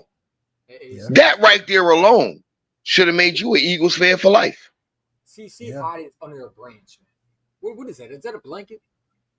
No, that's my earphone. Isn't that hiding? That's my earphone. Only half of my camera works. Oh man. So I gotta cover it up. I know. I'm just playing around with you. Fuck! Why? Hey, look. But I got that receipt on her though. I know who you're talking about. I know. And I didn't delete that live stream out. You taking a nap in the live stream. That's why I'm making sure you didn't take a nap. No way. Hey, look. I know one thing, and I even said this on Twitter. Hey, Dez Bryant. Yes, it's time for story time with Dez. Talk about what shit Jerry Jones be doing. I'm here for the shit. I am here for it. Dez, if you got beans to spill, nigga, Dez Bryant. If you got beans to spill on the dirt or some G shit, let's get it. Cause I'm with it. Matter of fact, Dez Bryant, I promise you, you ain't even got to do it on your platform. I will open mine for it. I will literally Stonebird podcast hosted by Stoner Stu himself. Special live cast with my special guest, Dez Bryant. Ladies and gentlemen, story time with Dez. I'm all for it. Dez Bryant kept it real about Jalen Hurts, though. We need a guy to come in and you host the WIP, one of those goofballs, man. Dude, WIP. Look, I called in once 7 years ago to WIP. Every time my number pops up, they block me. Wow. Bro, I was about to call in like 4 weeks ago because every time a number shows up from area code 814, they block that shit. They do not accept anything from an Erie, Pennsylvania, bro, because they think it's me. They know. I'm calling in and I'm on next. I don't care. No joke. I was 2 steps away from calling WIP to really go after Eskins because like we already know he got a job because of his dad. Spike only got the job because of his damn daddy. And what's up, Mike? What's up, Mike Dunn? Mike Dunn, go Birds. Right with you, fam. I don't know what's up with Ike Reese. I don't know if it's like he has to like. Look, let me get Ike. Hold on. I gotta give these people a pass right now. Ike Reese. Hugh Douglas, Merrill Reese. Merrill Reese. No, I can't. Merrill Reese. He's just play-by-play guy. Merrill Reese is never going to put nothing out there that's going to ever offend the players. He's still part of WIP though. Yeah, but he's never going to put anything out there in offense to the players. He's always going to put out things that make, and I respect him for that. Well, he will never put out anything. That's why I say Ike Reese, he's excused. Hugh Douglas, Merrill Reese, Mike Quick. Yeah, absolutely. And whenever you see Jeremiah Trotter on there, let it go. Seth Joyner is good. It's Seth. Yeah, it's Seth. Because here's the thing. Here's why I love Seth. Because Seth will keep it real. Seth gonna say the same thing on WIP that Seth gonna say on his own damn YouTube channel. Yep. Yeah. That's why, and this is why I'm like literally, I tell people all the time. My favorite Eagle all the time. The one player that literally made me focus in and study the game so much to understand it better was Seth Joyner, number 59. It was him. Because Seth Joyner was a late round pick. He wasn't drafted to be no starter. But Seth worked so fucking hard and learned the playbook and was always where he was supposed to be when he was supposed to be there and made the play that when it was there to be made. And I was like, dude, how is he doing this? So I used to sit there, I used to watch, and I'm like, oh shit, this nigga see this shit coming. Oh, he's really like that. Like literally. I guarantee you can go back and I guarantee you, one of the people Ray Lewis studied was Seth Joyner. One of the people he studied coming up in high school and while at the University of Miami was Seth Joyner. Mm-hmm. Seth was people don't realize how much of a dog Seth Joyner really fucking was. Mm-hmm. You want to talk about being that dog at linebacker? You're going to hear all these names. Brian Urlacher, Ray Lewis, all that. Seth was that one. Yeah, a big D. I agree. Reminded that Peyton Manning says sky the limit for Hurts and Brock Brady. Yeah, and that's why I don't listen to like Stu. Like Stu had to tell me, like he DM'd me after the line, right? And he said, "Yo, EC1, right? Well, he said, why do you continue to feed into the BS media, right? And it's like, it's hard to. But then I learned it's like these guys, all they do is just give Jalen Hurts fuel. Like, what did Jalen Hurts say after the Super Bowl? If it means being if it takes all that hate and everything in it to make me a champion, keep it coming." But what pisses me off is these guys get jobs not because they know football or anything, because they know someone. Because they know what triggers the masses and to get those clicks and views. That's all it is. That's why I said I addressed that whole rankings thing. I did a live stream about that, and I stated my claim. Bottom line, anybody that wants to debate me and tell me that Jalen Hurts is not the best quarterback in the NFL, cool. Come on, I got you. I can make the argument. And the argument that I'll make, motherfuckers look at me, oh shit. Because I'm not a fanboy. I'm a football guy. I understand the game. I know what it's about. I know what it takes. And I understand where advantages are. People don't understand. Patrick Mahomes, as talented as he is, he has had the greatest advantage of all time. Absolutely. The moment he started playing games, you're already starting off with the most innovative offensive mind and play caller in NFL history with Andy Reid, with your athletic ability and your arm talent. You're supposed to be this successful. Jalen, second round pick, doesn't have your arm talent, doesn't have your the speed and agility that you have. But what does he have? He has mental toughness, emotional toughness, fortitude, work ethic, and resilience. Let's think about this. Yep. First year as a starter, who was his head coach and play caller? Doug Peterson. No. His first full year as a starter. Nick Sirianni. Right. And halfway through the season, he had to switch play callers. Then he comes in the next year, he's got just Shane Steichen. Mm-hmm. The next year, he's got Brian Johnson and Nick Sirianni again. Yep. That right there, that's 5 different play callers just in 3 years as a starter. Yeah. And then you come into your 4th year as a starter. And on top of that, in between, you make it to a Super Bowl and you only lose by 3 points. And in that Super Bowl, you were the best player on the field of both teams. Yep. Not to put Josh through, but do you remember in 2023, Josh Allen had to get his offensive coordinator fired to even play better, right? We watched Jalen Hurts get Brian Johnson a job. Brian Johnson would have never got a job if Josh Allen was the quarterback. He would have got fired in the movie. He won 11 games with him. Jalen Hurts was elevated. And here's what's so funny.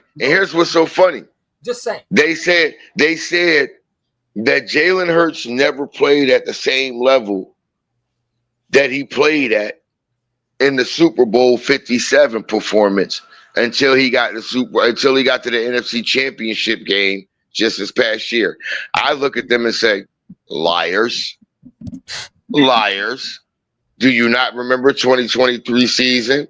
Absolutely. Week 13, Eagles go into the fourth quarter down 24-14.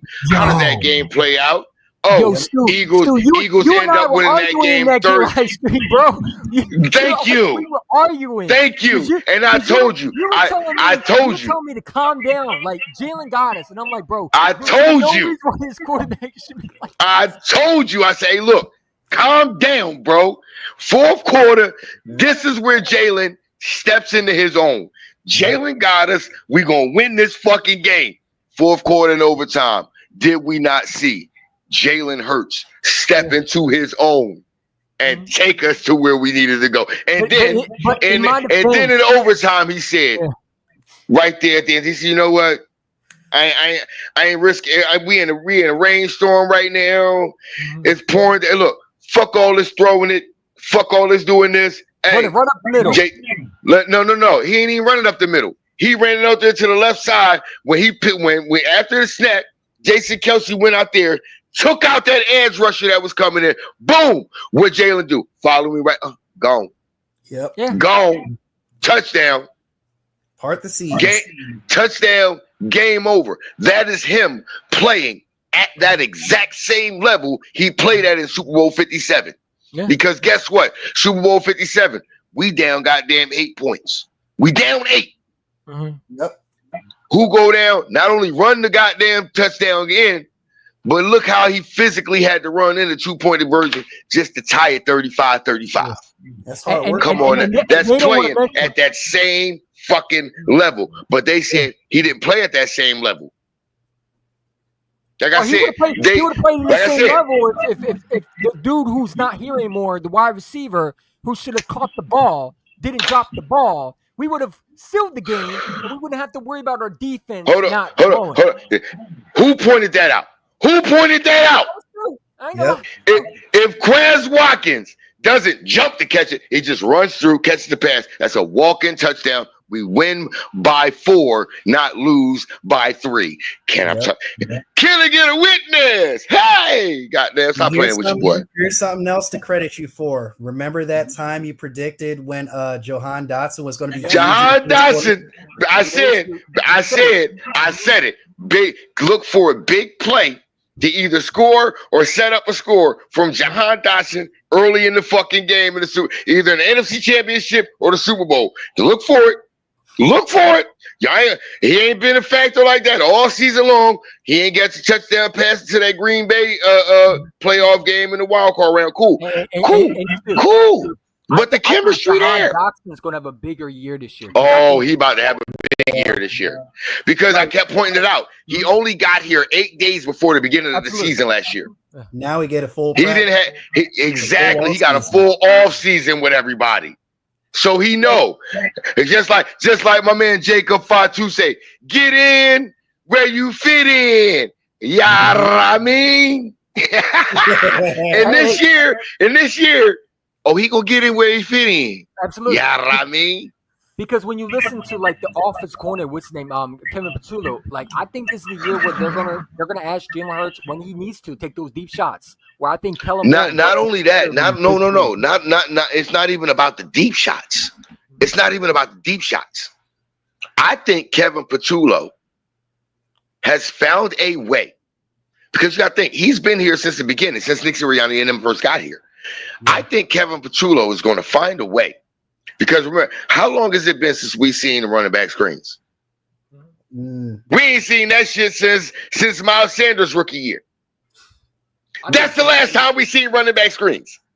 So think about this. I said he was going to be better than Saquon Barkley. I'm mistaken for that dude, man. I made a video saying Miles Sanders is going to be a better running back than Saquon Barkley. But here's the thing about it. If we'd have focused on him, if we'd have focused on the running game then, the way we should have, like we're doing now once we got Saquon, it's possible. It's possible Saquon wouldn't. It's possible. It's highly possible if we would have actually used the way we're running our offense now, the way the philosophy that we have now. We've had this O-line the whole time. If we would have used that philosophy that we just used this past year to win the Super Bowl, run the ball, play great defense, be efficient in the passing game, but find ways to be explosive in the run game, which we were all year. If we would have did that back with Miles Sanders, if we would have did that, look, if we would have had that philosophy from Miles Sanders' rookie year on, we probably wouldn't have Saquon Barkley, because Miles Sanders. I'm not gonna lie to y'all. I'm gonna keep it real. Mm-hmm. Miles Sanders is 1 year behind Saquon Barkley. Yeah. At Penn State. Miles Sanders is Saquon Barkley light. All we had to do is literally focus in on being run centric in the beginning when we got him. Yeah. That's all we had to do. And Miles Sanders, by year 3, Miles Sanders would have been, y'all, how we better been like, hey, nigga, we need to lock you up long term. And here's what's so funny. I even said this last offseason. Nigga, Miles Sanders was a free agent. I didn't want him back. No, I'm good. I'm good. No, not this. No, just this offseason. Oh, I know. And I'm sorry. Whether people realize it, whether people didn't realize it or not, the reason why I wanted us to sign Miles Sanders back to be behind Saquon, because then at that moment, now you have 3 running backs, and Saquon Barkley, Miles Sanders, and Will Shipley. All of them are versatile. They can catch out of the backfield. They can pick up run blitzes, and they can run the ball. Yeah. Yeah, but my problem with Miles Sanders was, number one, he fumbled way too much. Right. Number two. You ever know? You want to know why?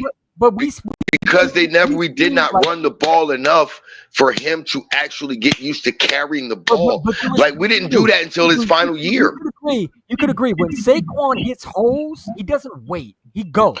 But you got to think about it. We didn't focus on being run heavy until it was the final year that Miles Sanders was here, and it was Jalen Hurts' first year as a starter. It was his first full year as a starter, where that RPO game was actually going to be effective like that. That's the 2022 season where we made it to the Super Bowl. That was the first year that we actually went there like that. And if we would have did that from the beginning, even when it was Carson Wentz, it still could have worked. Miles Sanders still could have been some. Like, he is Saquon Barkley light. He is you know how they got Budweiser, Bud Light, Coors Light. That there's Saquon. Miles is Saquon light. We just didn't focus in it and feed into it enough and allow him to get enough reps and time. When you don't feed into it, and then all of a sudden, then last year you get into a system and then you start feeding him to it. Come on, man. How you going to expect him to be hardened for that when it's the last year of his rookie deal that y'all doing that? If y'all would have did that the first 2 or 3 years. I go back and forth with this one, and I said it all along. I'll say it again, because one thing we're going to disagree and agree on this, and I think you and I disagree on this is, I mean, how can you give him the ball when he keeps on giving the ball back to the other team? I mean, but you can't expect him to actually be trained and hardened. No, listen. You also can't expect him to be trained and hardened to holding on to the football for an entire season and in the postseason when he isn't used to doing. No, when he isn't used to doing that for 3 years, you literally just ignored doing that. For 3 years, you've ignored doing that. But now all this is the last year, it's a contract year, and this is what you want of him? No. If that's what you want of him, it's sort of like what I say what they did with Ezekiel Elliott. The very first year, what did he do? He pounded the rock. Exactly. And if we would have been doing the same damn thing with Miles Sanders, by the time we got to that year where we get to the Super Bowl and we get in there, you think he fumbling the ball twice in the Super Bowl? I don't think so. We almost fumbled the first time when we gave him the snap. That's why we didn't run the ball. Exactly. But if, like I said, if you would have literally focused on that being the focal point from the moment you got him, and feeding the running game and letting it be running the ball, playing good defense, and using play action. If that would have been that, yes. Thank you, Denari. Thank you. Definitely should have got more snaps. Yeah, what happened to your name, Big D? You change your name again? Big Denari now? It's less pause now. Like for real. If he would have got more snaps, like literally those 2 fumbles and we stopped giving him the ball, I think if we'd have gave him the ball more and let him get into the game, I guarantee, I honestly think we probably could have won that ball, or won that game through Miles Sanders. If we'd have threw him screen, like literally, let's think about this. And I want y'all to go back to the play. I want y'all to visualize the play in your head. The play where Jalen fumbled that was scooped and scored. Yeah. If you watch it, he faked it. He goes to run. Miles Sanders goes up and he breaks out. If Jalen just goes, dumps that ball over, guess what happens? Miles catches that. That's at least a 25-yard gain. Yeah, easy. That's at least a 25-yard gain. Super Bowl, man. And look, and where you hiding? Where you hiding? The moment I mentioned talking about that, and you went back to that play, you seen it in your head, didn't you? I did. It was a 14-point turnaround. He got right there in front of that line. He got right there in front of the linebacker and broke out. He broke out right there. Great, bro. It was a 14-point swing right there. But I thought Swift was better than Miles Sanders when he was with him. He is. Swift is better than Miles Sanders when he was here. But here's the difference. In Detroit, Swift was given the ball at a high clip from the moment he got there. That's not the case with Miles Sanders. They should have kept Dan and pulled up, man. So should have kidnapped his ass. You could also argue that Swift didn't get enough carries here either. No, Swift. Exactly. Yeah, thank you, Denari. You just said it, and Denari just said it too. Swift was barely utilized as well. Well, that's because he didn't know how to run block. I mean, that's why. It's not. He's not a run blocker. Well, he's the guy that chips. He's the guy that chips and gets out there for the screen. That's what Swift is. He's one of those guys that trained himself. I watched him do this at St. Joe's Prep. He trained himself to clip the blitzer and immediately become a catch target so he can turn and go with the ball. Because he knows once I clip that guy right there, there's nobody else there. Hey, all I got in front of me is O-lineman. Hey, Stu, we were in a Twitter X, what are those little group chats that they have on Twitter. I mean, you know I've been telling everybody that I think that we should have used Swift over, like, Swift was stupid. You know what I'm saying? So I agree with you. But I'm just telling you how the coaches looked at it. That's why they got Saquon Barkley, because they wanted a guy that could do it all. You know what I'm saying? And that's why. And to be honest with you, I have no hate for that, because I'd rather have Penny. Miles Sanders, he's a pass catcher, and he's an outside run threat. He can't run. He's not got to pick up the blitz and pass block. DeAndre Swift, he can pass block, he can run. But as a guy that's running in between the tackles, no, he's not that. He's looking to run outside. Saquon, don't matter what it is, he can do it all. Even though Swift was very strong, he lifted some heavy weights. Yeah. No, I'll say this. I think he regressed after this first year. Miles Sanders, if you go look his rookie. No. Miles Sanders, here's the thing. Miles Sanders has not regressed. what was around him. No, Miles Sanders has not. Miles Sanders has not regressed. What was around him was shit. He left here. He went to Carolina. What the fuck was around him in Carolina? Nothing. They ain't got no O-line, no receivers, rookie. They ain't got nothing. I mean, that's what they got. That's the guy. I mean, that's his fault. Because they were willing to pay, him the money. And now he's with Dallas. Yeah, well, I mean, he chose to go there. He could have sat down, waited for. Hey, look. At the end of the day, that's another kid from Harrisburg that's trying to secure his family's future. I get it. Yeah. You gonna go? Hey, look, I'm gonna go wherever the money at to secure my family's future. I'm going there. I realize ain't shit else there. There's no such thing as loyalty anymore. Miles, a Philly thing. How was he a traitor? We didn't re-sign him. He got to follow the money. He got to feed his family. I think he was overrated, in my opinion. I think that I don't think Miles was overrated. I think Miles wasn't utilized properly. I mean, how did he use Miles Sanders? He gave him the ball, and he fumbled the ball. Did he have like 4 fumbles in one season, I believe? Was it 4 fumbles he had? I believe it was a 22 season, yeah. Oh, okay. So that was the year that we gave him the ball. How many times did we give him Miles Sanders the ball? After 3 years of not giving him the ball. When did he? Hold on. Let's not forget his rookie year. We used Ryan Howard.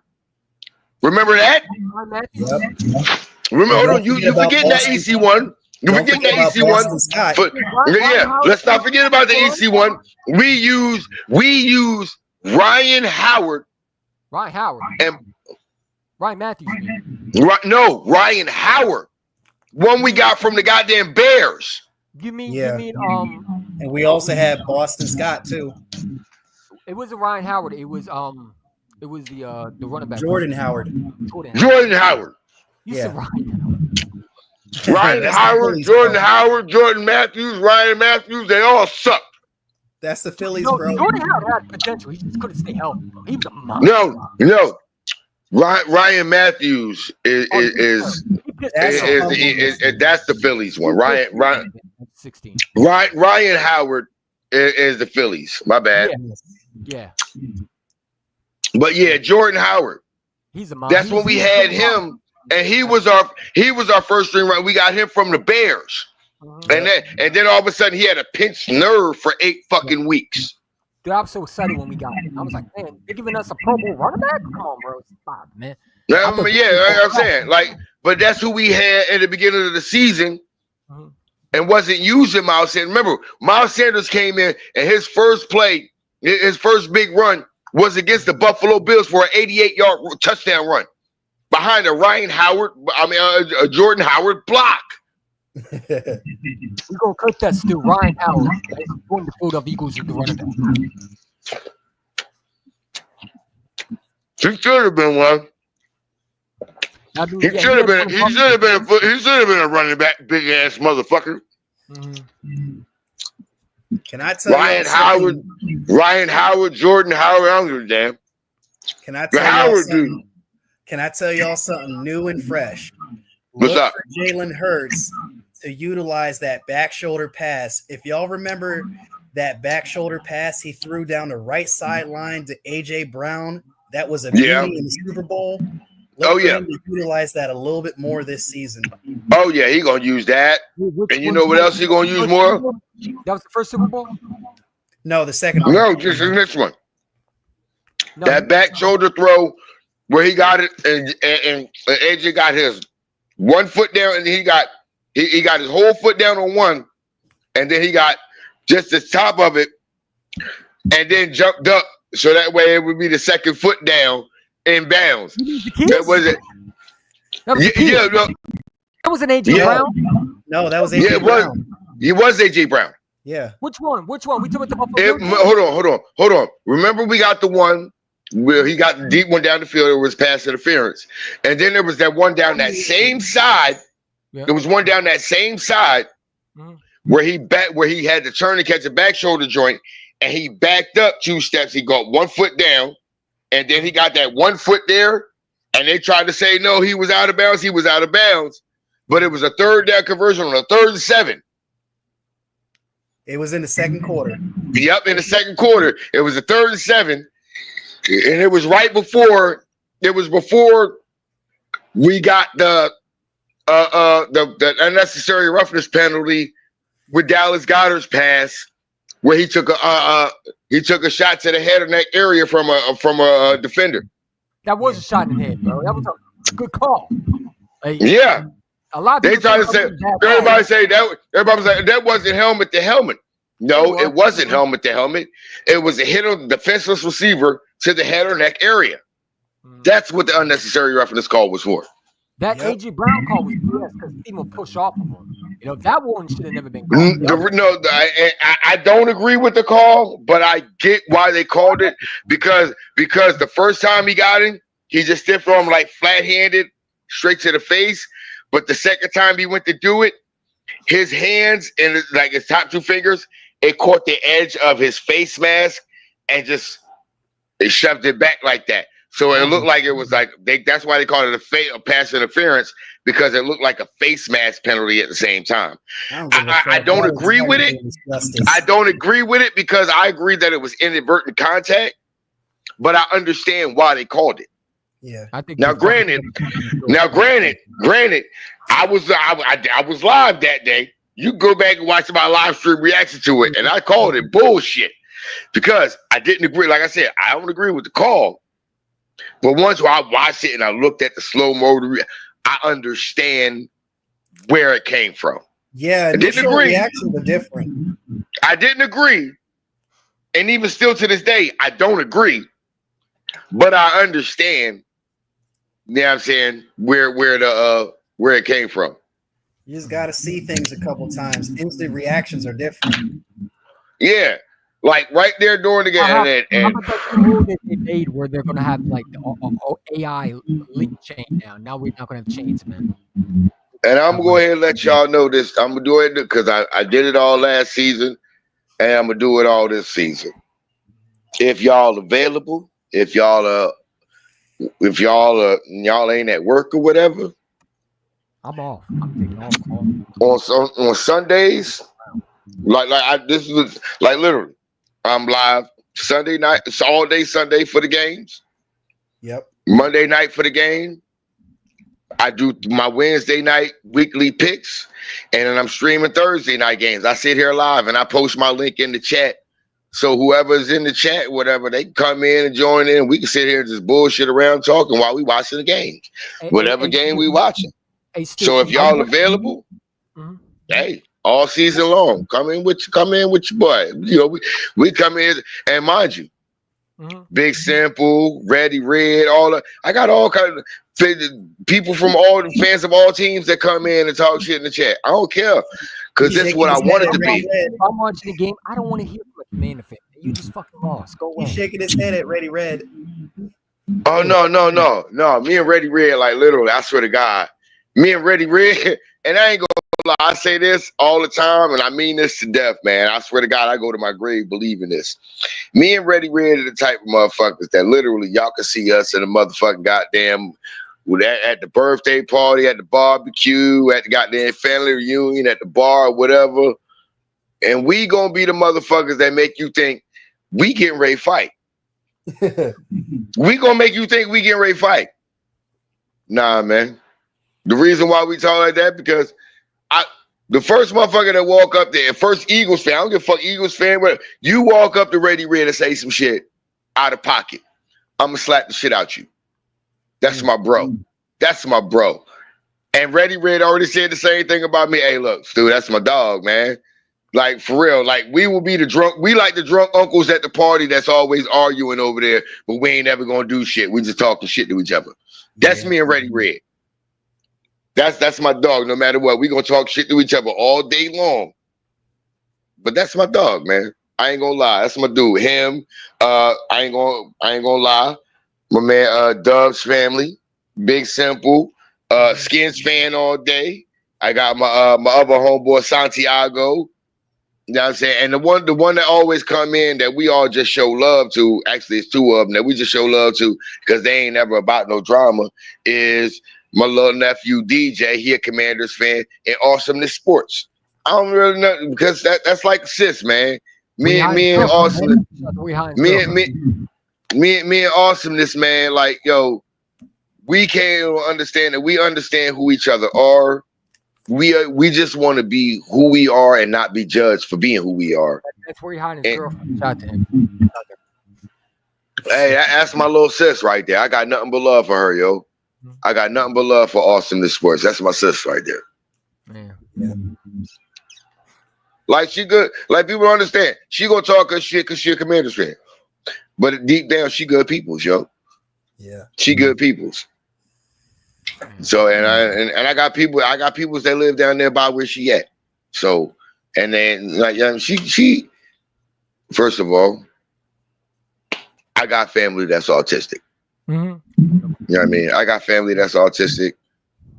You know what I mean? And one thing I'll never do is I'll never make them feel uncomfortable. Yeah. No, fuck. I'll never make somebody who has an autism or a disability or anything like that, or seem like they, oh god damn, what you ate him through the Spanish announce table, nigga? My bad. I'm watching the Phillies game. I'm watching SummerSlam. No, look, and I'm not gonna lie, yo, I'm really watching the old John Cena right now, like the real John Cena. Oh, yeah, he's out. He's out. Y'all lost Hiding. Congratulations. No, we didn't.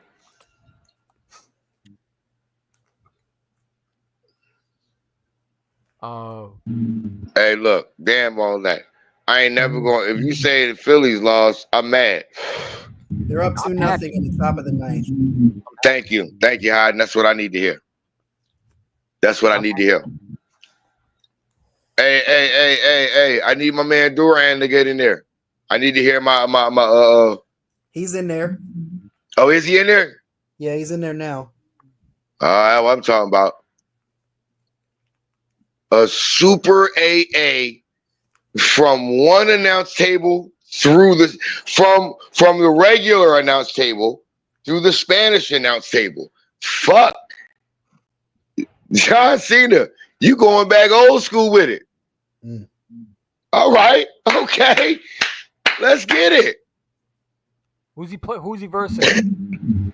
Cody. Don't worry, Cody won it. Cody won the King of the Ring.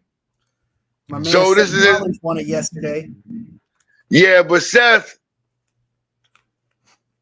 The thing about it with Seth, though, I was mad because Seth was supposed to be gone for a minute. And the reason why I got mad about it is when he came out and did that. This is what I was expecting last night to win that when he did that. To come out there, he took that brace off, got halfway down the ramp, and what I wanted to acknowledge my tribal chief at that moment. Yeah. I wanted Roman and fucking Jey Uso to come out there and just be like, nah, nigga, as soon as the bell rang, when he started to cash it in and the bell rang, I wanted that music to hit. Do. I wanted that to hit. And as he got out there, I wanted to hear, so, and just let Jay come down and be like, oh, nah, bro, you ain't finna get that. Just to spoil that shit. Because what it would have done is, but now that didn't happen, what it would have done is it would have spoiled Seth's cashing attempt. But this is what I'm looking at, though, Hyden. Oh. Seth gonna come out there tomorrow night gloating on Monday Night Raw. Yeah. That's gonna be the end of the show. Guess who's coming out? It's either gonna be Roman or Jey Uso.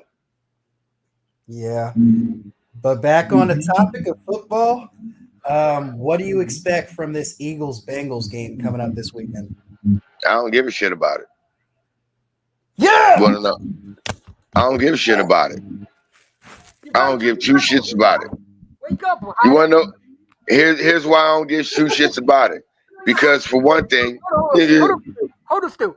hold on, Heidi. You just said your camera was fucked up. Didn't I just saw your camera? Didn't I just see the light? Didn't I see where your Heidi's face? Yeah, like he said. Hold on, he just said he did. No, he said his camera's fucked up. Only half of his camera is working. Yeah. And you seen only half the camera was working. He wasn't lying. Man, I think he blocked. He wasn't lying. Only half his camera was working. So, I mean, beautiful to none right now because everybody needs to see everybody. And not only that, EC1, nigga, you was leaning to the right side of it anyway. So we can see your big head ass anyway. Get your fucking ass in here, you burnt Kermit the Frog. Take that goddamn fucking shit off of there. You overcooked frog leg face motherfucker. The fuck you think you doing? You ain't gonna hide from us. Goddamn, get that goddamn fucking headset off of there and goddamn show your face on here. You goddamn for a reason. Yeah, I don't give a fuck where you hiding, motherfucker. You don't need to be hiding, you goddamn fluffy face fucker.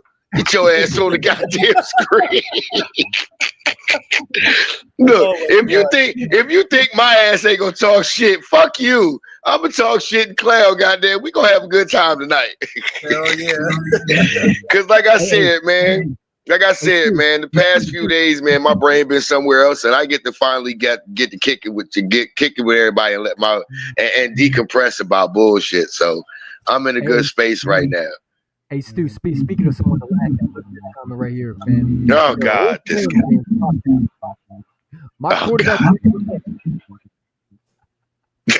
Hey, Miss Austin.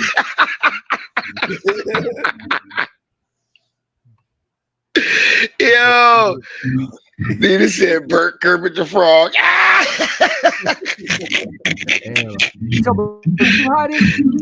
Yeah, I was talking about his big head ass.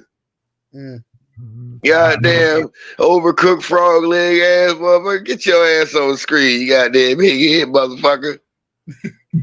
And the shine. And look, hey, Miss Austin, how mama doing? I need to know how mama doing. Is mama good? If she still look, I just need to know. I just need to see a video of her dancing on Sunday mornings when I just need a dancing video of her on game day. That's all. If I see a dance, I see a video of mama dancing on game day. We in good hands, baby. We in good hands if mama dancing on game day. That's all I need to see. Cause she be look, when I see her getting down in the living room, woo!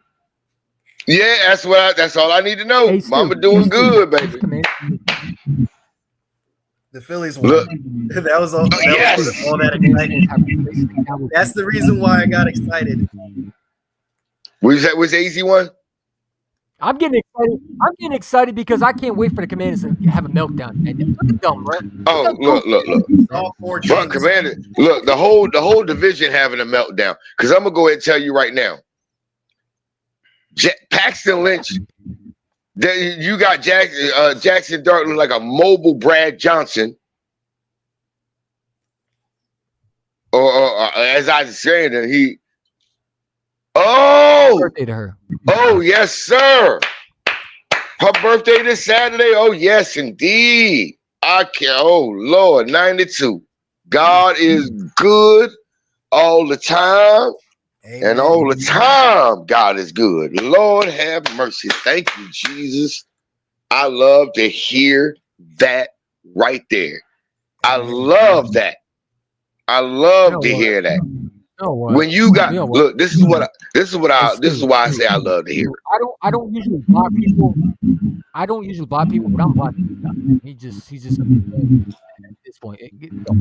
Oh yeah, you go ahead. You good. You got yeah. Go ahead. Yeah, you go ahead on. Go ahead on. Some people you just need to. Some people you just need to go ahead and you get rid of them because sometimes your peace needs to be free of that drama. Yes, I keep telling people all the time. Sometimes, like you could tell he's a 10-year-old man because like the way they fight is like they're either a 10-year-old or a 13-year-old man. Because like, y'all want me to give y'all the greatest life advice you could ever have? Mm-hmm. When it comes to who you pick to spend the rest of your life with, stop looking for beauty. Look for a woman that provides you with peace at the end of the day. A Yeah. woman that when you come home from work, Yeah. you ain't hearing that nagging. You ain't hearing none of that. Pretty women come with problems. Yes. I'm going to say this right now. Elliot Short. Jen, my woman, Jen, she's not the most beautiful woman in the world. But guess what? When I'm done working at the end of the day and I come home, I have peace. We can argue back and forth all day, talk shit to each other. But where there's peace, that is where a man finds happiness. Yeah. Stop looking for beauty. Look for the woman that provides you with peace. Beauty is only Beauty is in the eye of the beholder, and it is only an exterior thing. Isn't that a True scripture? beauty comes from within, and they provide you with peace because they do not. This is the woman that provides you with peace. Isn't that a The scripture? woman that provides you with peace allows you to lead. Isn't that a scripture? What you think I've been talking this whole time? Hey, whatever you do, just don't show your wife's feet to hide because he's a weird fetish for some reason. Weird. Oh no. First of all, hold on. No. Time out. Here's the truth about this. No. If she truly love you, none of that shit matter to her. All she give a damn about is, can I keep you from being the worst side of you and make sure that you're always your best version? That is the woman that provides you with peace, and that is the woman that is meant for you. Amen. There's no caring where you hide, unfortunately, man. He is cursed with fetish. That's just weird. Hey man, hey look, all I can tell you is, where you're hiding is, hey nigga, if it can provide you with if it can provide you with a family that you can love, protect, and provide for, that brings you peace at the end of the day, who gives a fuck what everybody else got to say, bro? Hey, Stu, I just joke around with him because him and Bo sent me a picture. Oh yeah, I know. Videos of guys kissing and feet and shit like that, and I'll be checking my DMs like, bro, what is he sending me? Yeah. But here's the thing about it. You got it. We all heard the saying. Yeah. To each his own. Hey, Stu. Speaking of dudes, it's Mr. Dorkin. So listen, I like Elliot for going after one good boy. I want to stop this, man. Hurts had a pretty non-script day on Sunday. He wasn't great. He wasn't bad. He was pretty down. Little handful of plays standing out. His best throw of the day was past the Goddard down the left side, putting the right over Goddard's shoulder for a catch. He also had a nice complete Devontae over the middle of the field that resulted in a big game and a first down for offense. One disappointing part of with the negative shit. One disappointing part of the first team offense was that he didn't get in the end zone, despite plenty of team reps and the defense side of the ball. The fact our defense is just that good. Like people don't understand. We literally, Vic Fangio took our defense from the 31st defense in the league to the number 1 defense in the league. And he did it with a lot of young guys and a lot of new players that came in. Why does everybody think that can't happen again? No, not to cut you off. I want to go because the more we read, the better we can just like, okay, you know, this is like Kendrick said, and I love a lot of WIP guys. I agree with Kendrick. They would stop doing it. You know what I'm saying? It's like he said part of the first was into the end zone, despite the time reps on the defense side. The throw Hurts will walk that could have changed the day from an average 1 In the 11 drill in practice, Hurts had a chance to hit Doxson for a 40-yard touchdown. Doxson had a step on Corey Jackson, but Hurts overthrew him, putting him about a yard far from Doxson to make the catch. The play would have been a big one, the best offensive camp passing game, but the opportunity was outside that Hurts mostly checked ball down and hit toward completions. And the positive on the day is he didn't turn the ball over. Your mic is something's up with your mic. Yeah, I understand what was going on with it, but I understand what he was saying. I understand what he was saying. And here's my thing though. Here's my thing though. Who fucking cares? It's training camp. Here's my thing. My thing is this. Does everybody understand what training camp is for? Because there are a lot of people that don't. You have a new play caller who's throwing in new wrinkles. Okay, cool. That's what training camp is about. You're working out those kinks. Mm-hmm. You're trying to figure it out. That's why I say I'm not tripping about what's going on with Ringo. I'm not tripping about what's going on with the offensive struggles. I'm not. Mm-hmm. The reason why is those are the lumps in training camp that you have to take to figure this out. To make sure, like we already know, Saquon gonna be the focal point of the damn offense. But where are the other areas that we can find ways to get ahead and actually beat our opponents? Yeah. Where is it? So you got to find within those wrinkles that are being added, you got to find them. Now, here's another thing that I find that I actually enjoy. There's more passes going down there, finding new ways and wrinkles to find a way to get the ball to Goddard. That's not a bad thing. More ways to find a way to involve the tight end. More ways to try to involve your number 3 receiver. That way they have to focus on those guys too and take a little bit of attention away from AJ and Smitty. So there's more of an advantage or more of a chance that they get one-on-ones on the outside. Just think about it. This is the reason why that is important. Because if you know, not only that, if you think about it, let's think about this. That dagger throw, touchdown throw to Devontae Smith. Yeah. Y'all want to know why that happened? Because we established Dallas Goedert early enough. Yep. So that safety had to come down when he bit on Dallas Goedert making that corner route. When he made that sail corner route, that safety had to come down because the linebacker wasn't in position to be underneath it. So he had to come down to be able to make sure he was over the top. Yep. That left Smitty running past Jalen Watson wide open. Well, if you're getting, like I said, Jahan Dotson was involved in that game. Goddard was involved early in that game.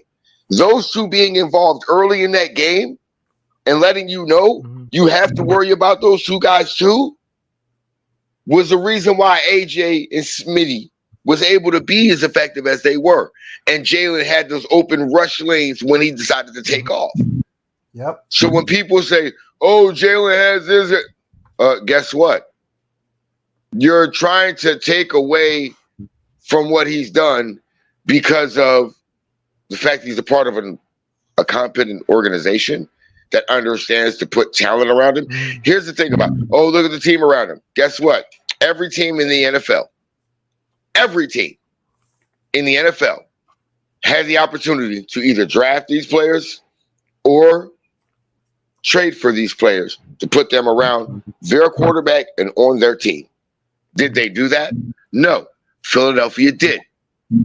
So taking away from Jalen Hurts and trying to say, oh, he's not top 5, he's not a top 10. That's because you don't know how to analyze. That's because you don't understand football. It is a football team. The very formula that they use to get to Super Bowl and win it has been tried and true for over 75 years in the National Football League. How do I know it?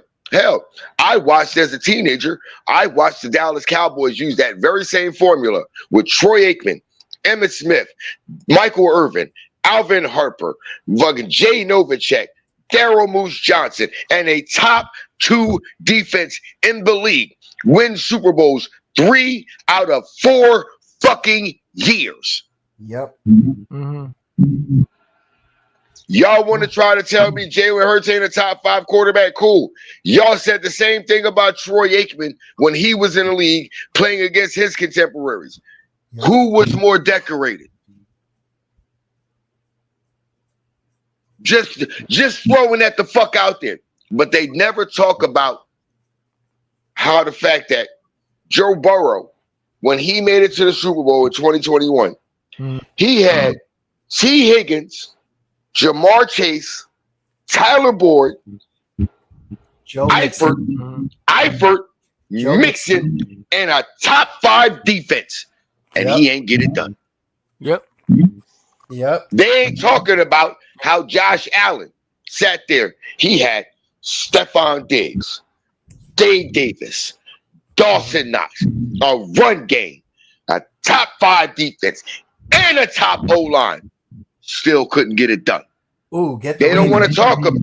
They don't want to talk about how Lamar Jackson just this past season sat there. Lamar Jackson, Zay Flowers, Likely, Bateman, Mark Andrews, King Henry, you, Derrick Henry, a top O-line and a top 5 defense. You can't get it done. But Jalen's not a top 5 quarterback because they're all better than him. Get the fuck out of my face. And correct me if I'm wrong. Jalen beat, like I pointed out earlier in the stream, how Jalen was down 24-14 going into the 4th quarter last year against motherfucking Josh Allen and the Buffalo Bills and came back and won 37-34. You need to change sermons too. Not only but didn't he just this past year beat one? Joe Burrow, Lamar Jackson, and in the Super Bowl, Patrick Mahomes. He also beat Lamar. Yeah, as I said, Lamar Jackson, Joe Burrow, Patrick Mahomes this year. Beat goddamn Josh Allen. Man, come to think of it, hold on. He's undefeated against Matt Stafford. I don't want to hear it. Yes. Fuck yeah, Cody. Get that belt back, baby. That's what I'm talking about, Cody.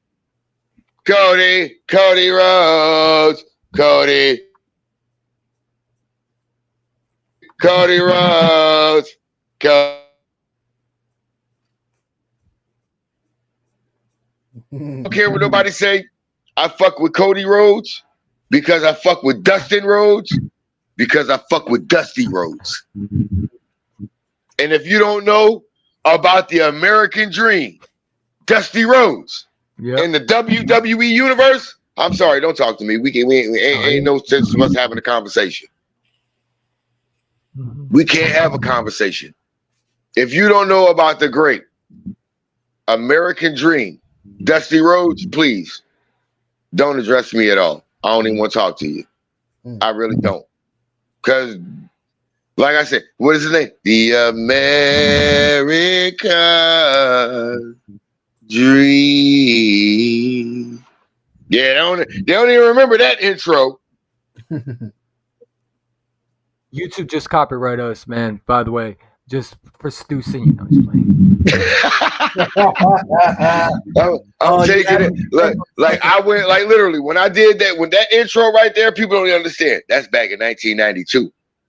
You scared me for a second. Look. that bag in 1992.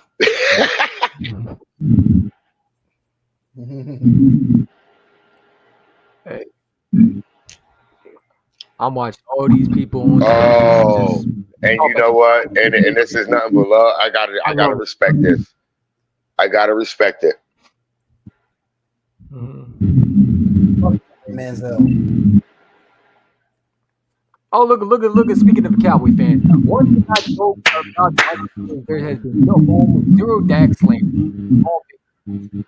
Oh man. Lame.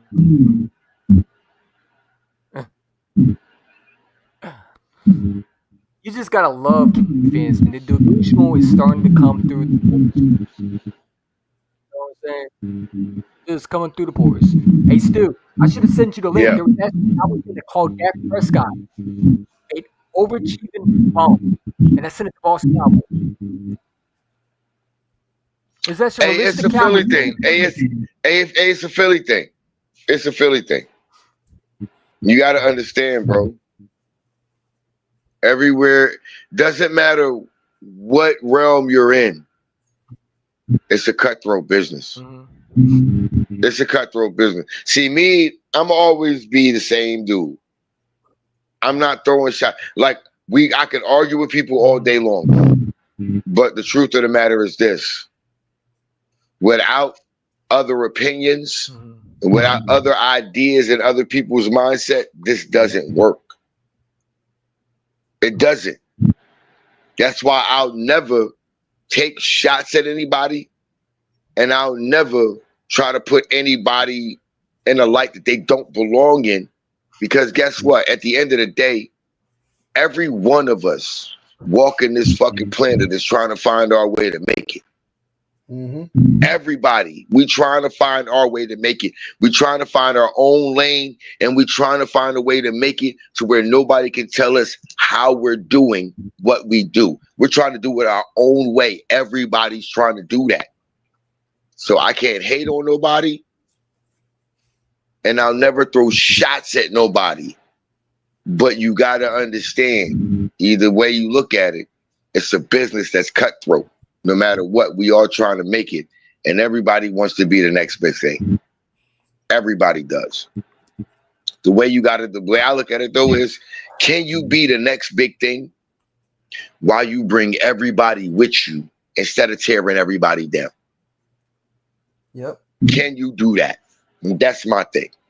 It's tearing up. Tearing up my heart when I'm with you. When we are apart. Don't think you're going to start singing that song and think, I don't know what the fuck it is. And no matter what I do, I feel the pain. And copyright YouTube again. Nigga, you got me fucked up. You got me fucked up, Hayden. I know all that shit, bro. I know all of that. Oh, Brock is back. Brock is back. Lesnar. Brock is back. The beast incarnate. And I know exactly who he wants. He wants John. He wants John Cena. You figured that out, or did you just know it was scripted? Oh, no. I know he wants John. I know he wants John. But in this moment, I don't think he wants John to fight him. I think he wants John just to shake his hand and say thanks, because he knows it's the end of John Cena's career. And John Cena and Brock Lesnar, they did have some great fucking battles with each other. They did. They had great battles with each other, and those two motherfuckers, that's one thing I'll give John Cena too. No matter what, when it came to fighting against Brock, he never backed down from that motherfucker. He always stepped up and said, you know what, fuck it. Even if I lose, I ain't backing off of you, nigga. We gonna fight. Look, country boy and a kid from Boston, Massachusetts. If that ain't polar opposites, Like I mean, they understand like they polar opposites, and they always had battles.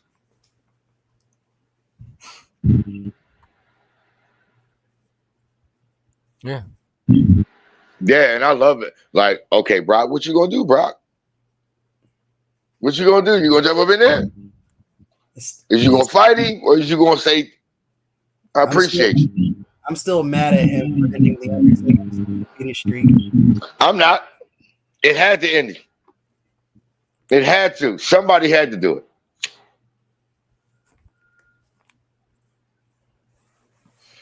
Yeah, it's a fight. F5.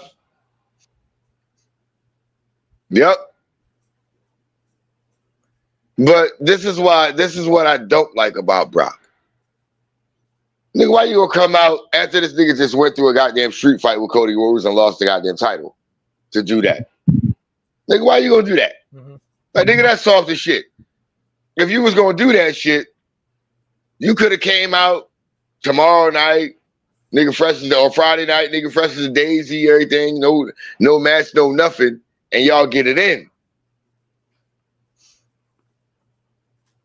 But nigga, he done just wrestled a fucking 25-minute goddamn match in a street fight.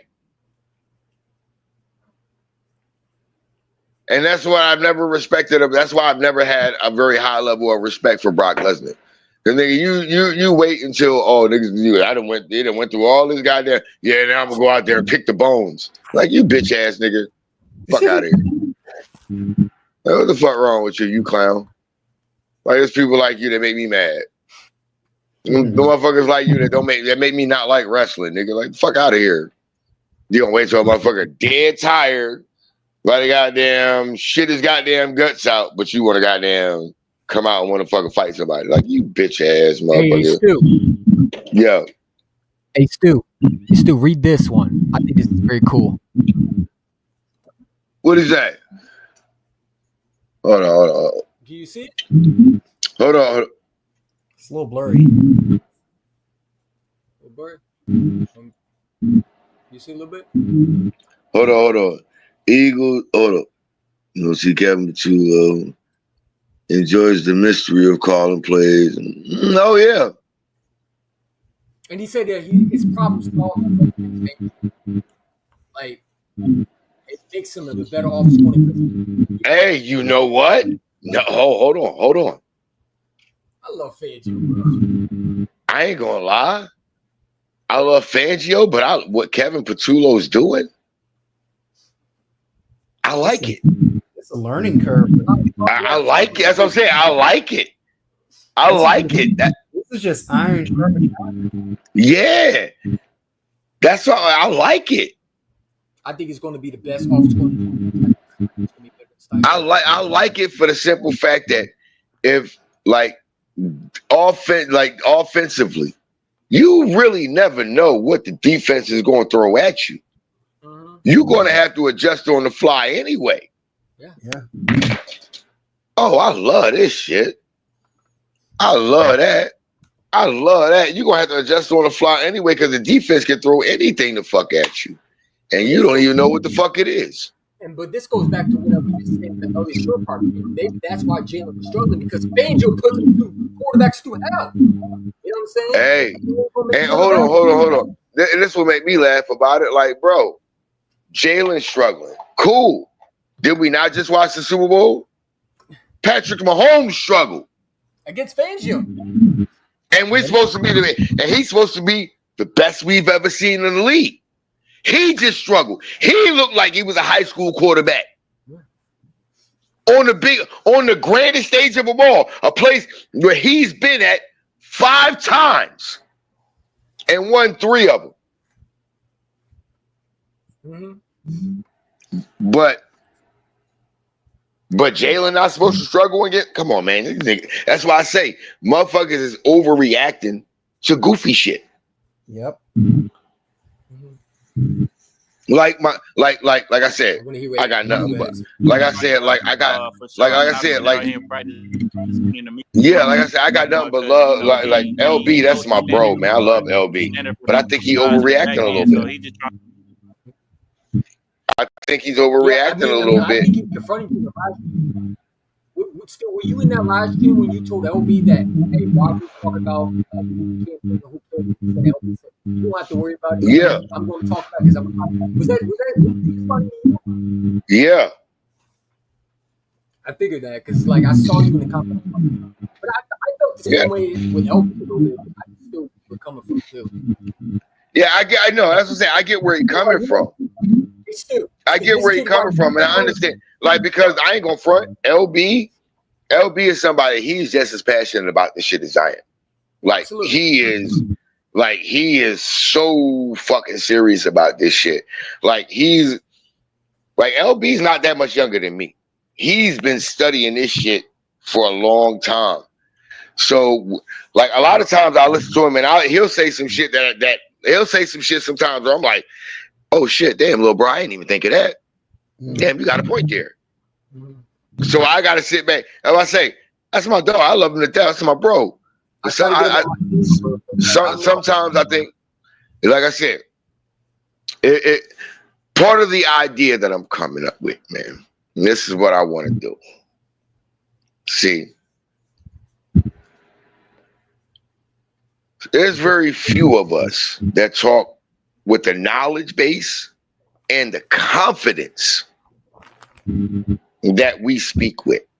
And people like that, I like to give them a label. I like to call them what I call Broad Street bullies. Yep. And that's the idea that I'm coming up with. I want to do a podcast with a group of Eagles fans that understand the game like we do. We have a knowledge base like we do, but we speak with the confidence because we know what we're talking about. And I wanted to call it the BSBP, the Broad Street Bully Podcast, where we all come together. We may not all agree on specific topics or how to deal with it, but at the same time, the end of the day, it's always about what's best for the birds. Yeah. I think that's a good idea. And it's never about how old you are, etc. It's about your knowledge, how much you know, and how much you can actually talk the game with confidence and bravado, and letting people know it's go birds regardless. That's where I'm at with this, and I want to bring all of that together. My God, Weezy J the Eagle be saying that. Yeah. Yeah, man. I want to get all of that. I want to get that together and just make a podcast of Eagles fans called the Broad Street Bullies Podcast. Where we just come in and we just, like, we know the game. We know what we're looking at. We know what we need to see. We know what we're not seeing and what we are seeing. We come in, we talk with the confidence, we talk with the bravado, because we know what we're talking about, and we understand that what we're saying, if it comes to fruition, we gonna be champions again. Hey Stu, I was thinking an idea too, right? Since you on my channel and everything like Whereyahidin's here, I was thinking of us like just all of us just collab every game, have a podcast together. We'll call it we'll obviously like talk about that down the road, but it's like, you know, like just like expanding it, because like you bring some. Hold on, I got an idea. Okay. If we gonna do like when we do live streams during the game and stuff like that, no. If it's all we gonna do all Eagles. If we gonna do Eagles games like that, and we all lives, and we gonna do a live stream during Eagles games, and it's all Eagles fans, we'll call that Eagle Vision. I'm cool with that. Call it Eagle Vision, because it's all Eagles fans, and we all got our own perspective of what we're looking at. And as a It collective, would be kind of fun though, because we would all have, it would. all of us wouldn't agree, but it would be kind of fun. You know what I'm saying? If we all wouldn't agree on it, we would all have different perspectives and things like that. But at the end of the day, we all understand that we're all speaking in the benefit, and we're all coming up with a collective idea to benefit the fucking birds. Yeah, I was thinking, right. I'll see Desert Eagle 90 want to join, but we'll have Desert Eagle 90, you, Whereyahidin, and I. We'll call it like I said, the bird vision. I like that. You know what I'm saying? Yeah, we call it the Eagle Vision Podcast. Because I rock Yes, with sir. I was just FaceTiming Eagle Vision Podcast, where them motherfuckers, you want to know what's going on? Well, shit, we gonna give these niggas a bird's eye view. Eagle Vision, where y'all go get a bird's eye view. You know what I mean? and let you, and the reason why this is why it came to me so quick. Like you said earlier, we were going to get copyright and Stu singing and shit. I'm a writer. I like to write R&B music and stuff like that. So I have a creative brain. You want to make the intro? No. You can. Actually, I think I know somebody that can make the intro. I got somebody that can make the intro. If you ever go on my live streams and you watch, I got a homeboy. He's an Eagles fan too. He's originally from DC, but he lived down in VA. My man G Fish. Shout out to him. G Fish. Yeah, no. I ain't got it. I call G Fish. I call him. I got his number. I call him and give him the idea of what we trying to do. And he be, oh shit. And he's another one of them that I would suggest, yeah, he could be in there. He another one of them. Cause like, yo, when I talk about, we talk with confidence and bravado, man. Y'all think how I talk shit is crazy? Y'all should see me and G Fish together talking. Me and G Fish talking together, we make people mad. But it's like I don't know what you, but like I just FaceTime Disney Eagle 9 like yesterday. It was like and chopping it off, and I was thinking like, because you I'm game with that. I'm game. I remember. I remember like Desi. I'm good with him. You know who else I want on there too? Wheezy. That be on Wheezy and Quezzy and Daga and them. Yeah, I'm trying to get Diamond King Sports on, but it's like you trying to get hotter? You trying to get hot? You want to get hotter from Diamond Crew? Yeah, I trust me. Yes, all of them are part. Look, all of them are part of the idea. Like literally. Like, listen. When I'm talking about creating this Broad Street Bullies or the Eagle Vision, whatever. Eagle Punch. How about that one? We call it the Eagle Punch. Bird Gang. The Bird Gang. That's the Bird Gang. Bird Gang Bullies. Bird Gang Bullies. That's been overused. No, the Bird. No, you got Bird Gang has been overused, but you ain't heard Bird Gang Bullies. You ain't heard Bird Gang Bullies. You got Bullies of Broad Street, Lunchtime with the Bullies, Birds of Broad Street. I'm talking about Broad Street Bullies or Bullies. What about Bird Gang Killers? Because we some killers like you come in and you kill everybody that go against you, like Commander fans, like they can't mess with you. And I feel like nah, because now you think about it. Hold on. Listen to me.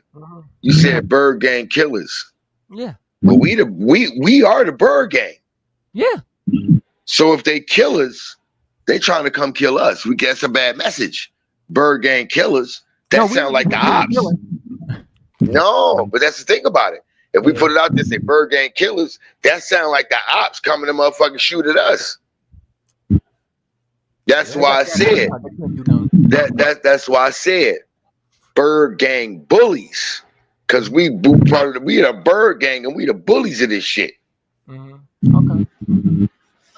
We the Bird Gang. We are the Bird Gang and we the bullies of this. Like literally, if y'all think we ain't the bullies of this shit, dog, we just won a Super Bowl in so dominating fashion. The entire division is crashing out.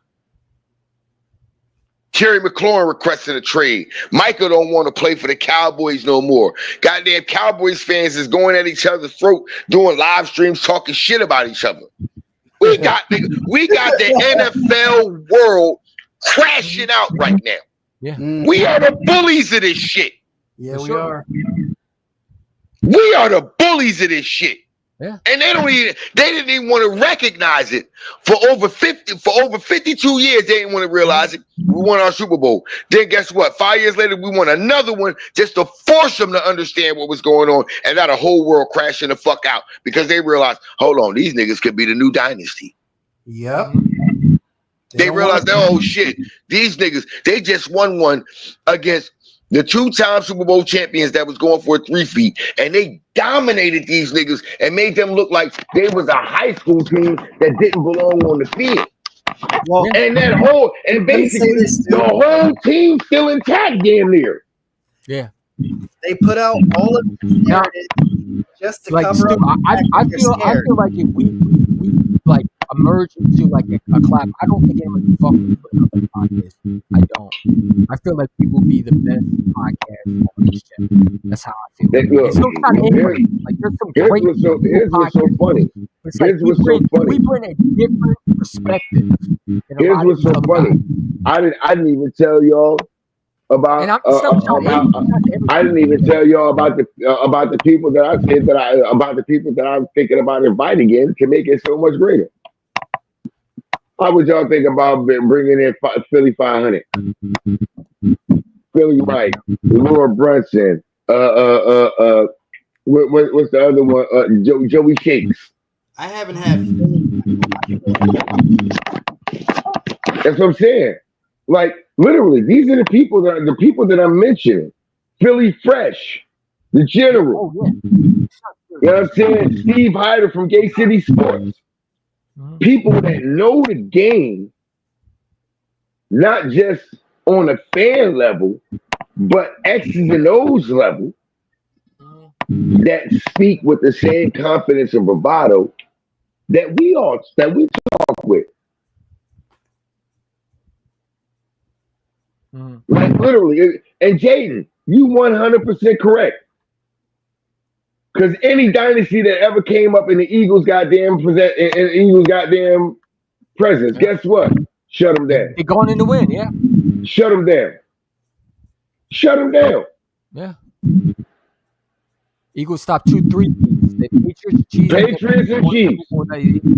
And here's what's so crazy. When we stopped the Patriots one, wasn't that supposed to be the GOAT? That's the GOAT, right? Yeah. We stopped him. We stopped the Chiefs one, right? He's supposed to be the new GOAT, right? Shut him down. Yeah. No, but what we talking about here? I look at all these new podcasts, these Eagle podcasts. No respect them. It's like they don't think like how we think. And it's not Joe, it's not Obi. That's not what I'm talking about. It's other ones, and it's like if they can do it, we can do it too. And I think that we can bring a lot. I really do, because like you have the knowledge, and I have that passion behind it, because Look, between knowledge, passion, and confidence, you know what comes from those three things? Championships. Yeah. Like I was saying, like literally, from the knowledge, confidence, and passion comes championships. Mm-hmm. Like, and what did we just do? What did we just win? Super Bowl, Conference championship, Super Bowl championship, and our Super Bowl MVP is our quarterback. Mm-hmm. Like, y'all want to talk like we don't know what we talking about? Like Eagles fans is slow. Like, no, Eagles fans ain't slow. See, most fans aren't. I keep telling people, you not slow to the finish line, motherfucker. You slow to the start. Mm-hmm. How you expect to win the race if you slow to get to the starting line? Mm-hmm. Yeah. If you not fast enough to get to the starting line and start the race on time, how the hell you expect to win the race? Yeah. You ain't slow to the finish. You was just slow to the start. That's why I say most fans in the NFL, they're not slow to the finish. They slow to the start. Why? Because they're manipulated by national and their own personal local medias. This is why I say, stop listening to media. Watch the game. Watch and look and see what happens. The main place you always need to look, and I promise you, this is what tell you who's going to win the game. Watch the line of scrimmage. The line of scrimmage. That's all you got to watch. Whoever get the advantage. Look, whoever has the advantage, whatever team has the advantage at the line of scrimmage, doesn't matter, offensive side or defensive side. Whoever got the advantage, that's the team that's going to win. Tell you this right now. This, when you look at the schedule, this is how you can tell who going to win and who going to lose. Look at the schedule. Okay, cool. That's the opponent. Who's the quarterback of that opponent? Okay, cool. How does that offensive line fare up against my defensive line? If that offensive line that he's standing behind don't measure up to your D-line, count it as a dub for the team. Yeah. Period, point blank. So I can go ahead and tell y'all, week 1, dub. Week 2, dub.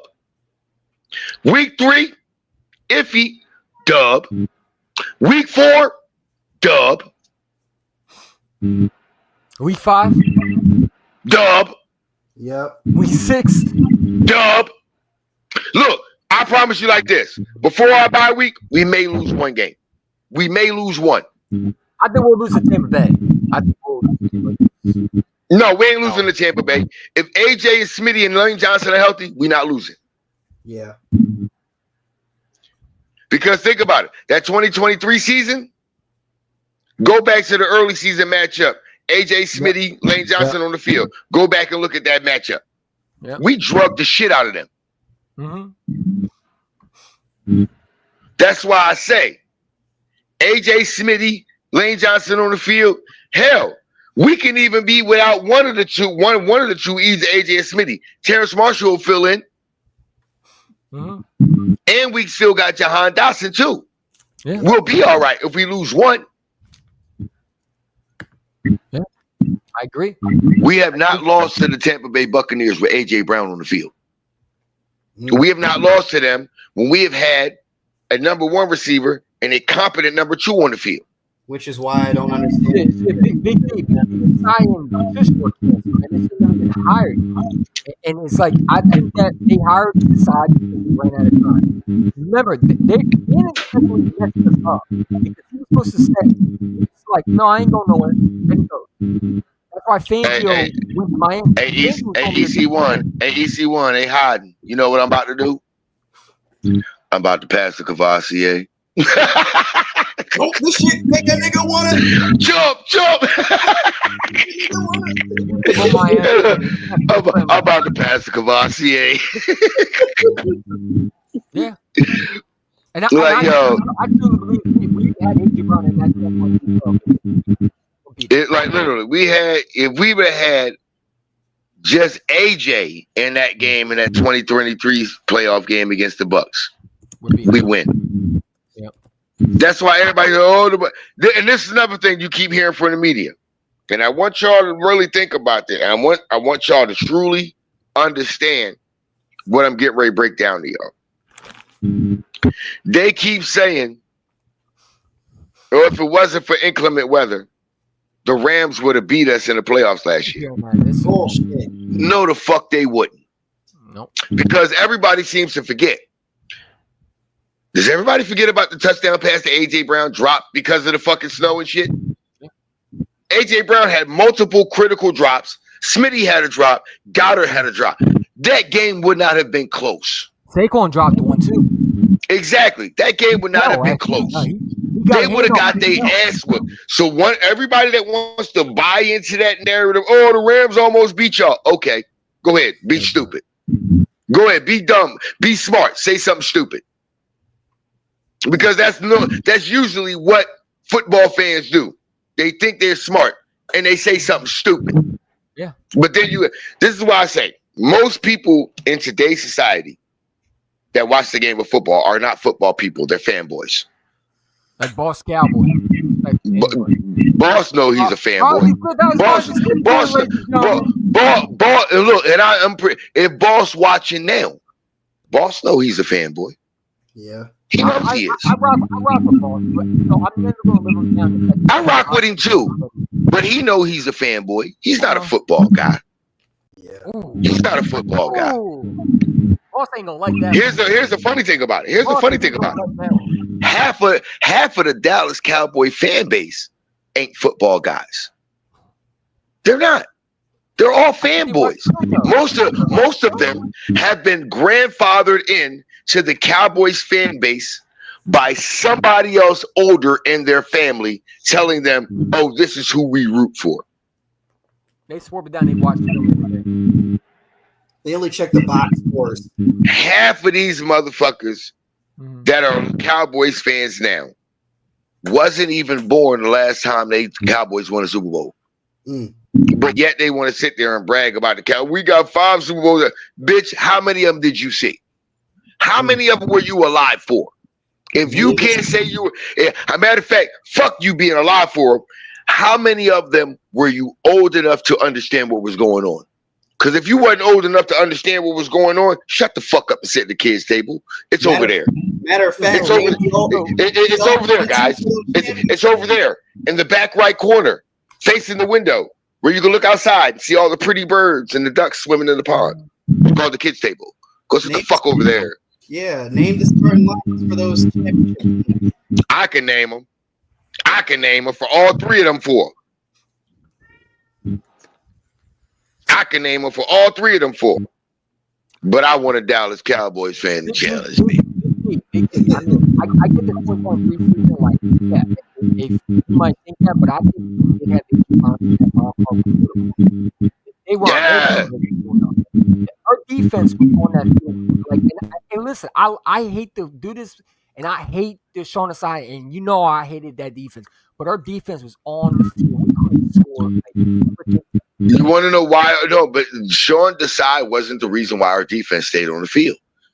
On first and second down, Sean Desai was calling the defensive plays.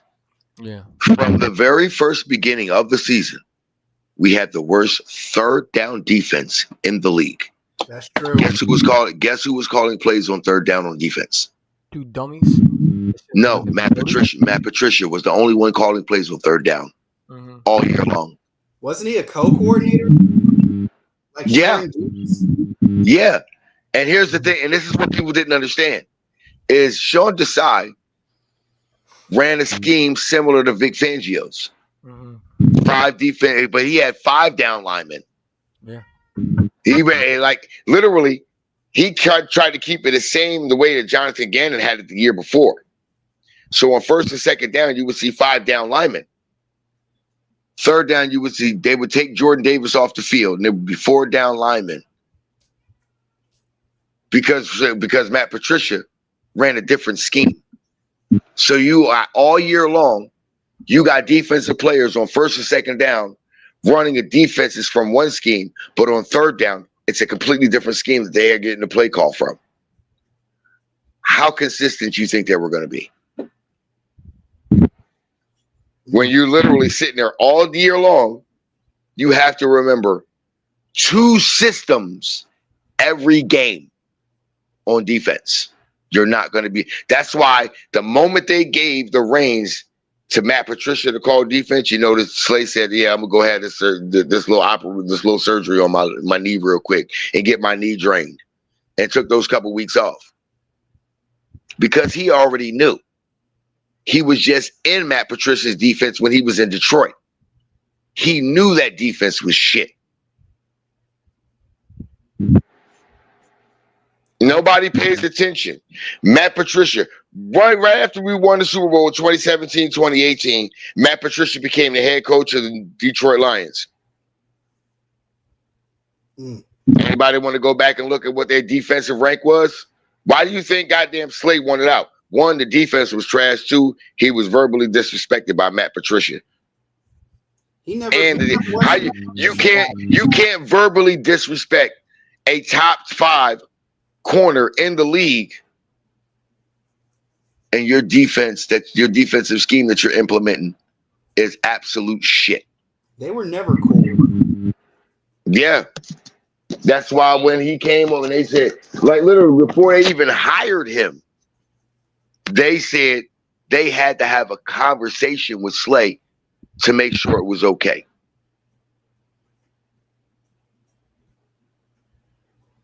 A lot of people didn't realize leading into the next off season, the reason why they decided to re-up with Slay is because they knew they were getting rid of Patricia.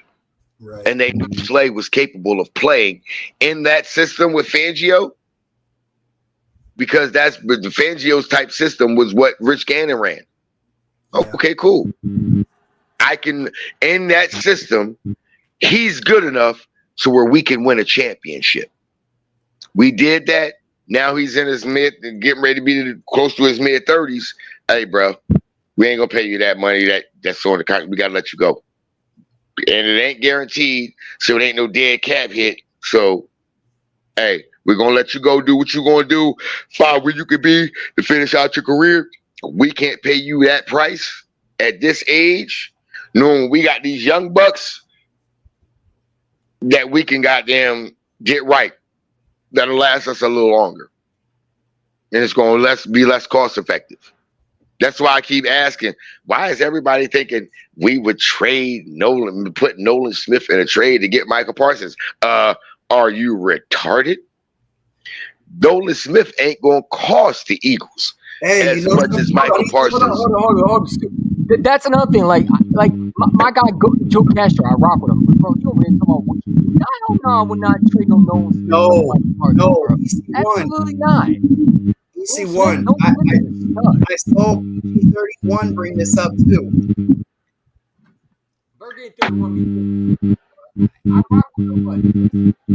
I keep trying to figure out why some of these people even talk football.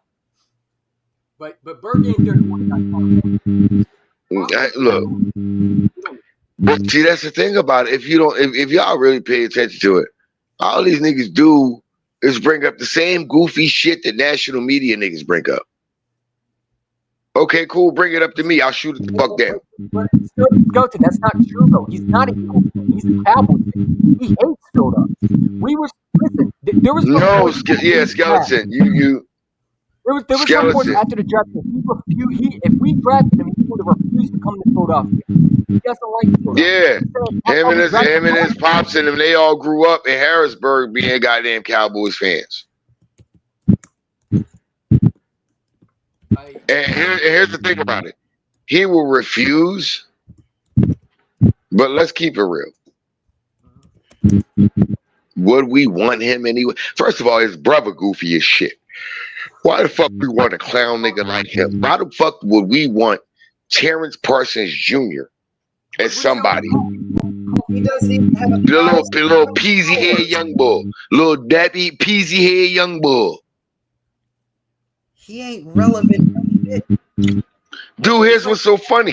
That nigga be saying shit on goddamn X, and I be cooking the shit out of. I cook the shit out of his ass on Twitter. I be cooking the fuck out of him. Mm-hmm. He too stupid, man. He always say dumb shit that don't make sense. But then when you point out, hey nigga, the shit you saying you don't like, that's the shit that actually win football games, you dumbass nigga. I ain't saying this is what I was saying. You shut your dumb ass up, nigga. You just got I pointed out how you blamed yourself and made yourself look stupid, but now you're trying to motherfucker overcorrect. Get the fuck out of here, you clown. He acted like that. He knew Michael Parsons was going to I thought it was funny when the nigga tried to sit there and argue with me about Dak Prescott. And then he wanted to say, no, hold on. This is what he brought up. He said, what about the Dak in the 2016 season? I said, wait a minute, nigga. I said, hold on. You talk about Dak rookie year? First of all, how are you cock gobbling a nigga that you never knew your brother was going to be a fan of. Your brother at that time was a sophomore in high school. I said, nigga, your brother was a sophomore in high school. How you cock gobbling a nigga's goddamn season statistics from a nigga that your brother wasn't even a goddamn teammate with, you bitch nigga? How was you swallowing that nigga dick? And on top of that, let's get into that game against the Green Bay Packers. Nigga, wasn't he the starter all game? Then how the fuck was they down 28 to goddamn 7? I'm sorry, correct me if I'm wrong. But it ain't like basketball where you can come up with rules where it's make it, take it. Or if you make a shot, you get the ball back. No, when one team scores, they kick the ball off to the other team. The other team has a chance to score. What the fuck did that do? Nothing. So let's go back to that. Oh, but he brought us down from being down 18 points. Well, fuck, how the fuck were you down 18 points? Because the bitch nigga couldn't do shit. Nothing. You were down 18 points. He brought you back and he tied the game up. Did you win? No. Shut up, nigga. Shut up. Because my quarterback, he went into the fourth quarter down 10 points against one of the best quarterbacks in the league in Josh Allen. He went in down 24-14. Into that game, Eagles came out on top 37-34. What we talking about?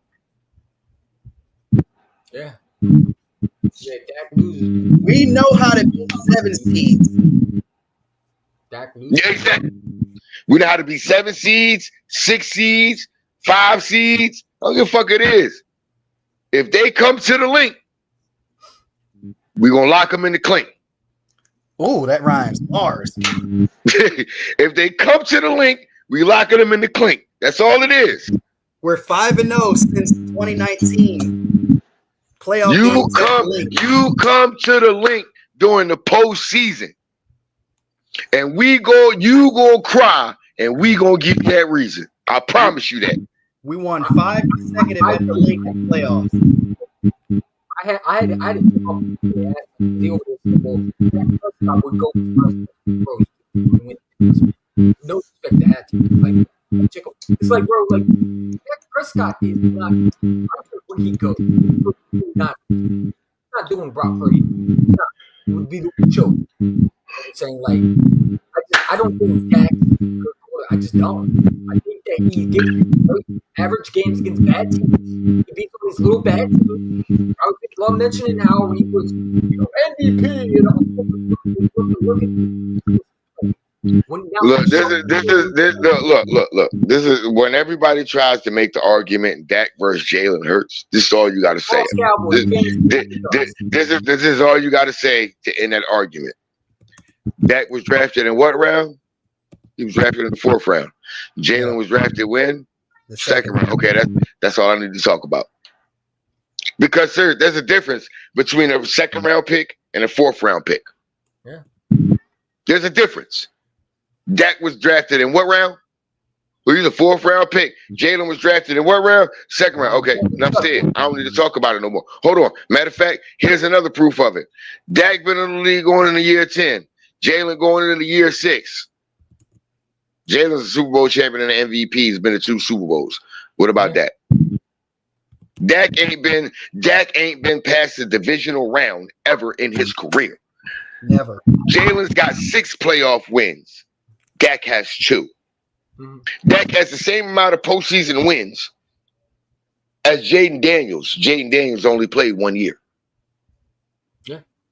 Jack, hey, where you hiding?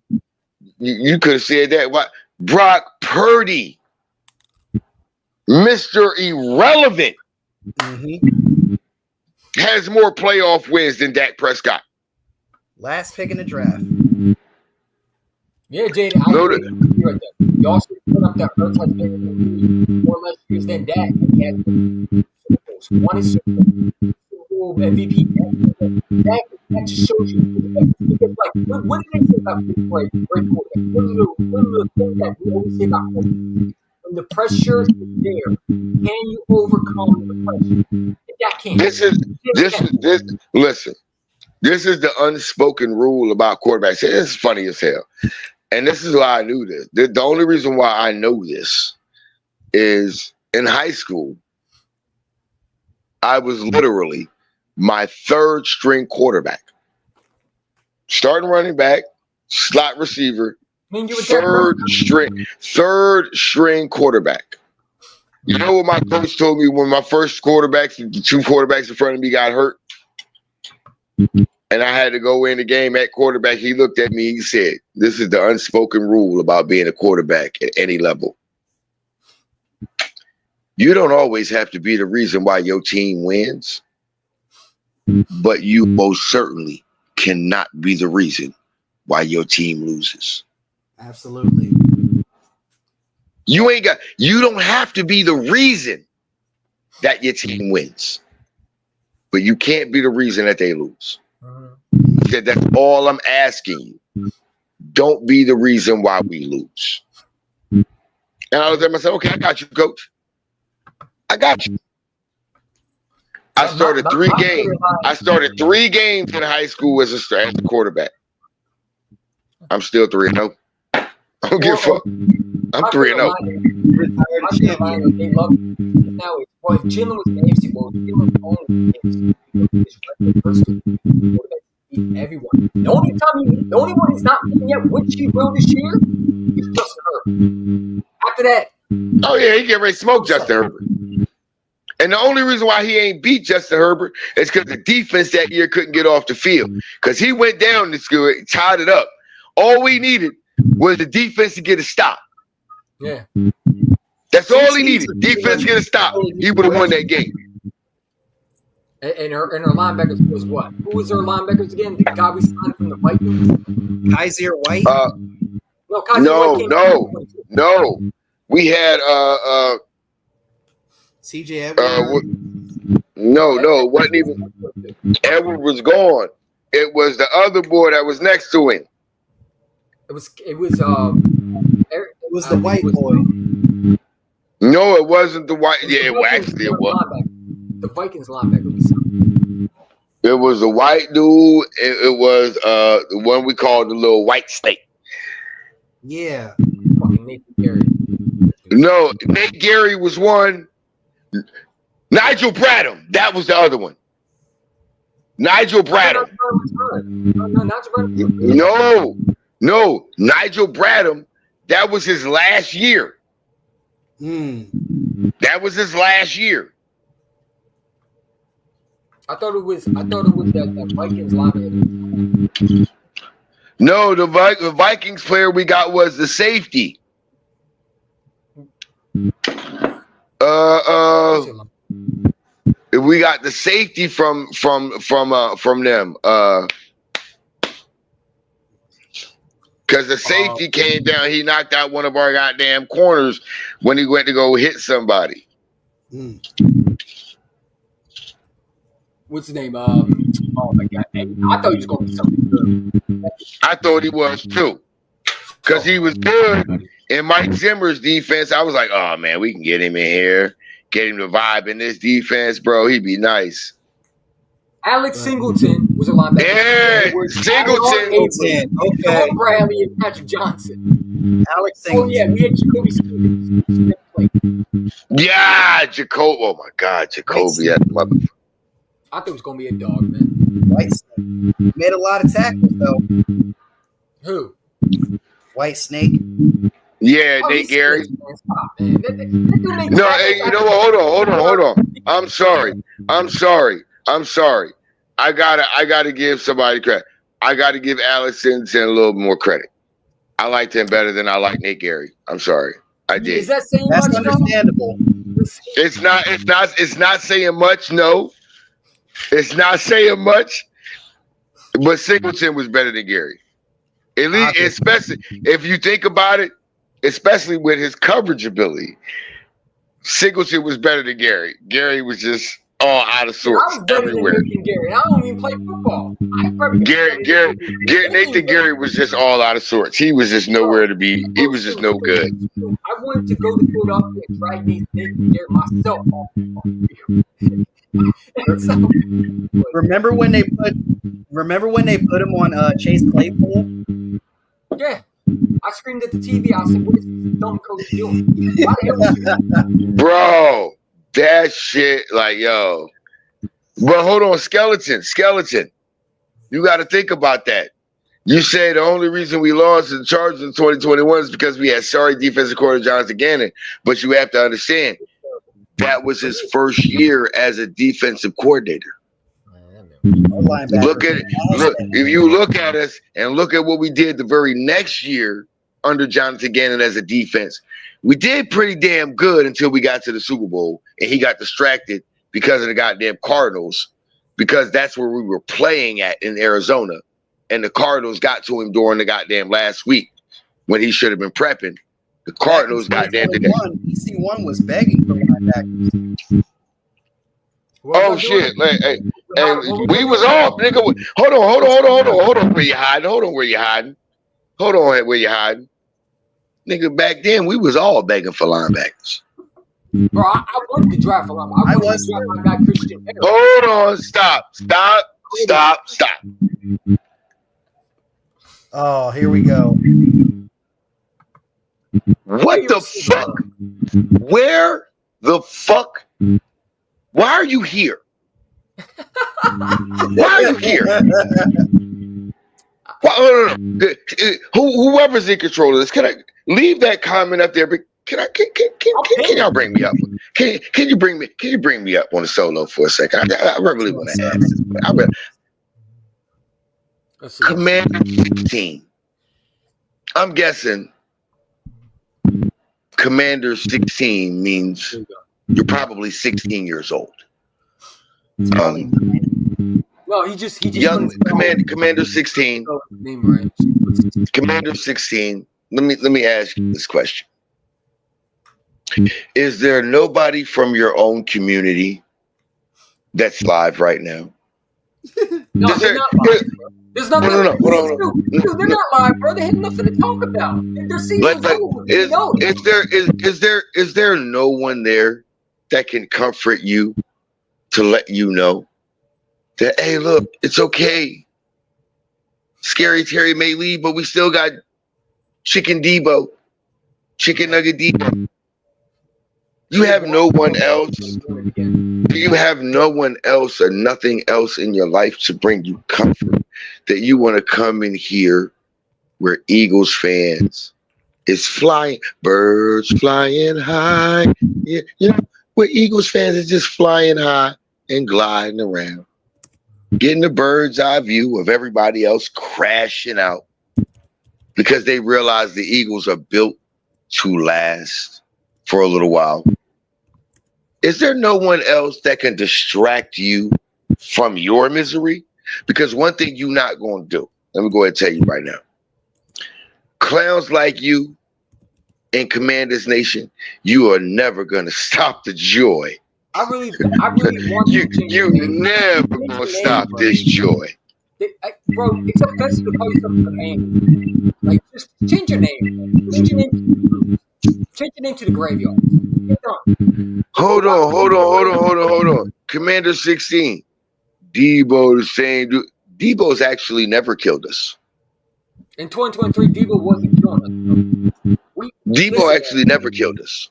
See, this what makes me laugh. Commander 16, do me a favor.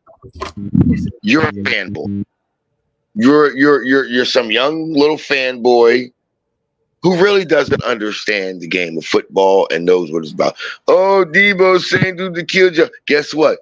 What has Debo truly accomplished in his career? He was crying. He's a first class loser. And a crash out. He's a first class loser. And you're bragging about having a first class loser on your team? First class. Up in the sky. Well, first class. Like, come on, man. Like, what? You bragging about a glamorous loser. Because he's glamorous.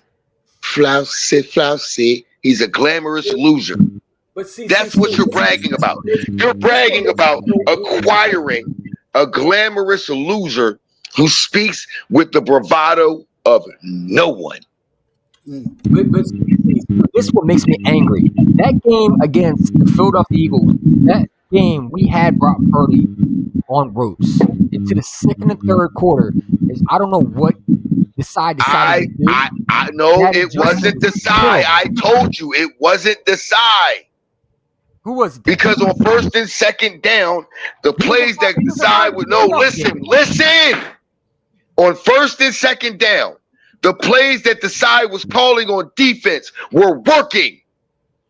When Matt Patricia called a play on third down, we got beat every time. It was not Sean Desai. It was Matt Patricia every fucking time. Whatever play he called, he left Brad. Look, every time, go back and watch. I guarantee you, every time it was Bradbury getting beat in single coverage. Guarantee you. Why? Because that's what fucking goddamn Patricia does. 4-man front, man on the outside, single coverage, everybody man up. That's what he does. There is no zone coverage, nobody driving back in zones to take away the middle of the field and everything. None of that happens. That's what Matt Patricia does. Go back and watch the tape. If you watch it in that game, Sean Desai, first down. They get very little. If they try to run the ball, they lose yardage. Second down, they try to play screenplay, it's very little or lose yardage. Do you think it was a joint effort? No, it was not a joint effort. It was a solo failure by Matt Patricia. Sean Desai would set him up third and long, all the goddamn time. Matt Patricia would call the play and give up that third down all the fucking time in that game. First, like early, and once you said that moment you said in the second quarter, defensively, no, that was where that's where Brock Purdy and goddamn Kyle Shanahan figured out, oh, that's Matt Patricia calling plays on the third down. That's his scheme. Oh, I know how to beat that. That's easy. And every fucking time, every damn time, it was a play over the middle to Kittle or goddamn Bradbury was getting beat. I wish we had one beat. We could hope it was even. I wish it was. That's why Because like, look, if you think like here's what's so crazy. Here's what's so crazy that you're not even gonna realize. Up until that San Francisco game, there's the only one. Like, that was the start of our downfall. That was the start of the skid. Because the game before that was the walk-off victory in overtime with Jalen Hurts against the Buffalo Bills. Go back and tell me I'm wrong. I guarantee you can't. One good season by Washington, and they just think they can run their mouths. Cool. Hey, look, man. Look. It's gonna be real funny when the Giants end up in second place and they end up in third again. Because listen, I think Terry McLaurin made Jaden Daniels what he was last year. And I think people are underestimating how good Terry McLaurin is for their offense. No, like Jaden Christ, they did not expose us that year. They exposed Matt Patricia. Because here's the thing about it. Here's why I say they exposed Matt Patricia. They did expose us. They exposed Matt Patricia. And here's why I can say that. Matt Patricia, they had already played him multiple times leading up to. Why? Because 2 years prior to that, they had played Matt Patricia. Detroit had played San Francisco 3 times already leading up to in the previous 3 years leading up before that. They had already blew the Detroit Lions out with Matt Patricia's defense at the helm. So once they realized, oh, that's Matt Patricia's defense on third down, we know how to beat him. That's exactly what they did, and they reverted to. Yep. They didn't expose us. They exposed Matt Patricia because they got the most yardage they got on offense on third down against us. At that point, we were already the worst third down defense in the league. Mm-hmm. And that game was the game where we took actually the Seattle Seahawks game, which was right after that. was the game that we turned it on all the defense over to Matt Patricia. And then that's where Bradbury truly got exposed in that game in the fourth quarter. Yep. Yeah. Like I said, Stu, I think whoever it was, I don't care if it's Matt Patricia or Sean Desai, they both had to go. I don't care who it was. Yeah. I could care less. But you're not wrong. But here's the truth about it. The truth about it is this. If they would have left it to Sean Desai all year, I'm gonna get him. Like, bro, like you a Ravens fan. I'm gonna get him. Because one of the people that be in my live stream, is a Ravens fan. That was a cute comment. We're gonna get back to you though. Yeah. But here's the thing about that. Tommy 3456. Here's the thing about that, player. Nigga, y'all got to get past the Buffalo Bills. Man, you can't beat the Bills, man. Can you get past the Buffalo Bills? And then you got to beat your daddy, the Chiefs. Yeah, you got to beat your uncle, the Buffalo Bills, and then you got to turn around and beat your daddies, the Kansas City Chiefs. You really want to go there?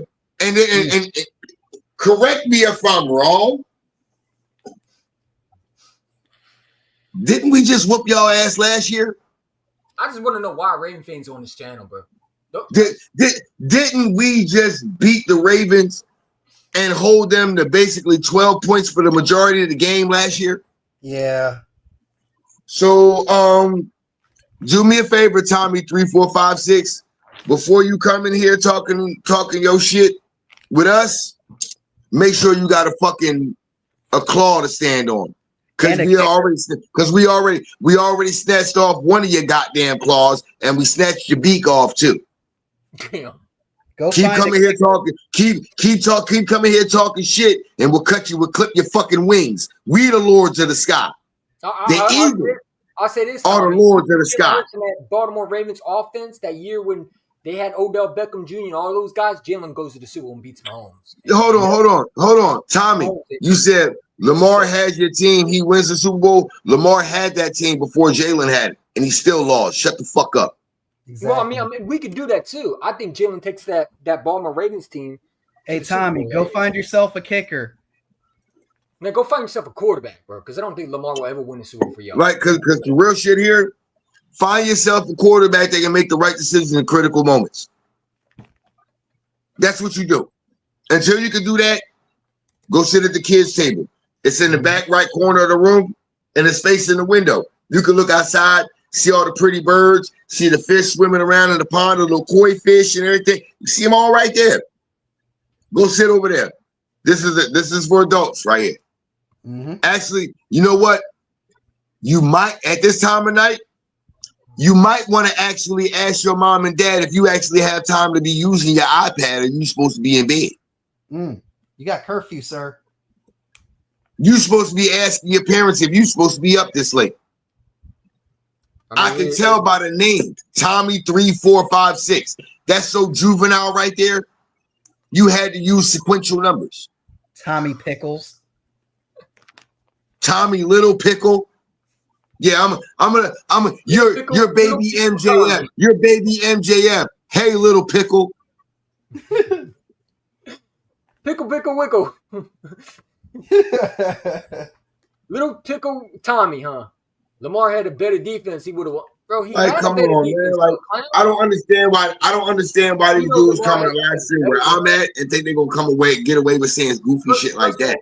First of all, it is okay. If you're gonna make a comment and you're gonna try at least learn before you punch that comment in, go back and rewrite. A lot of shoulda, coulda, woulda ass niggas, bro.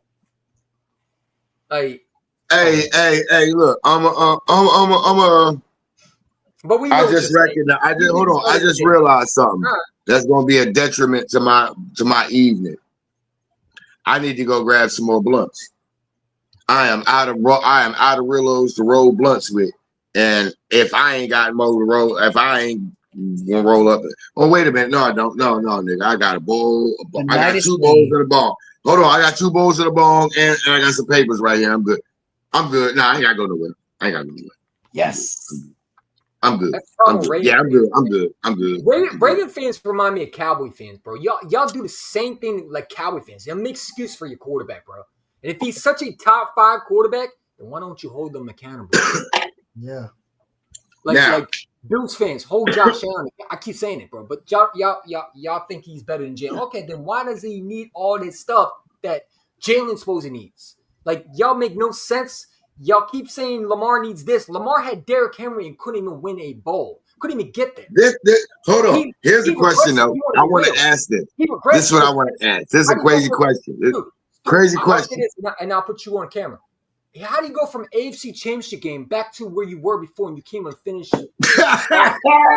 like that's a definition of regrets, if you ask me.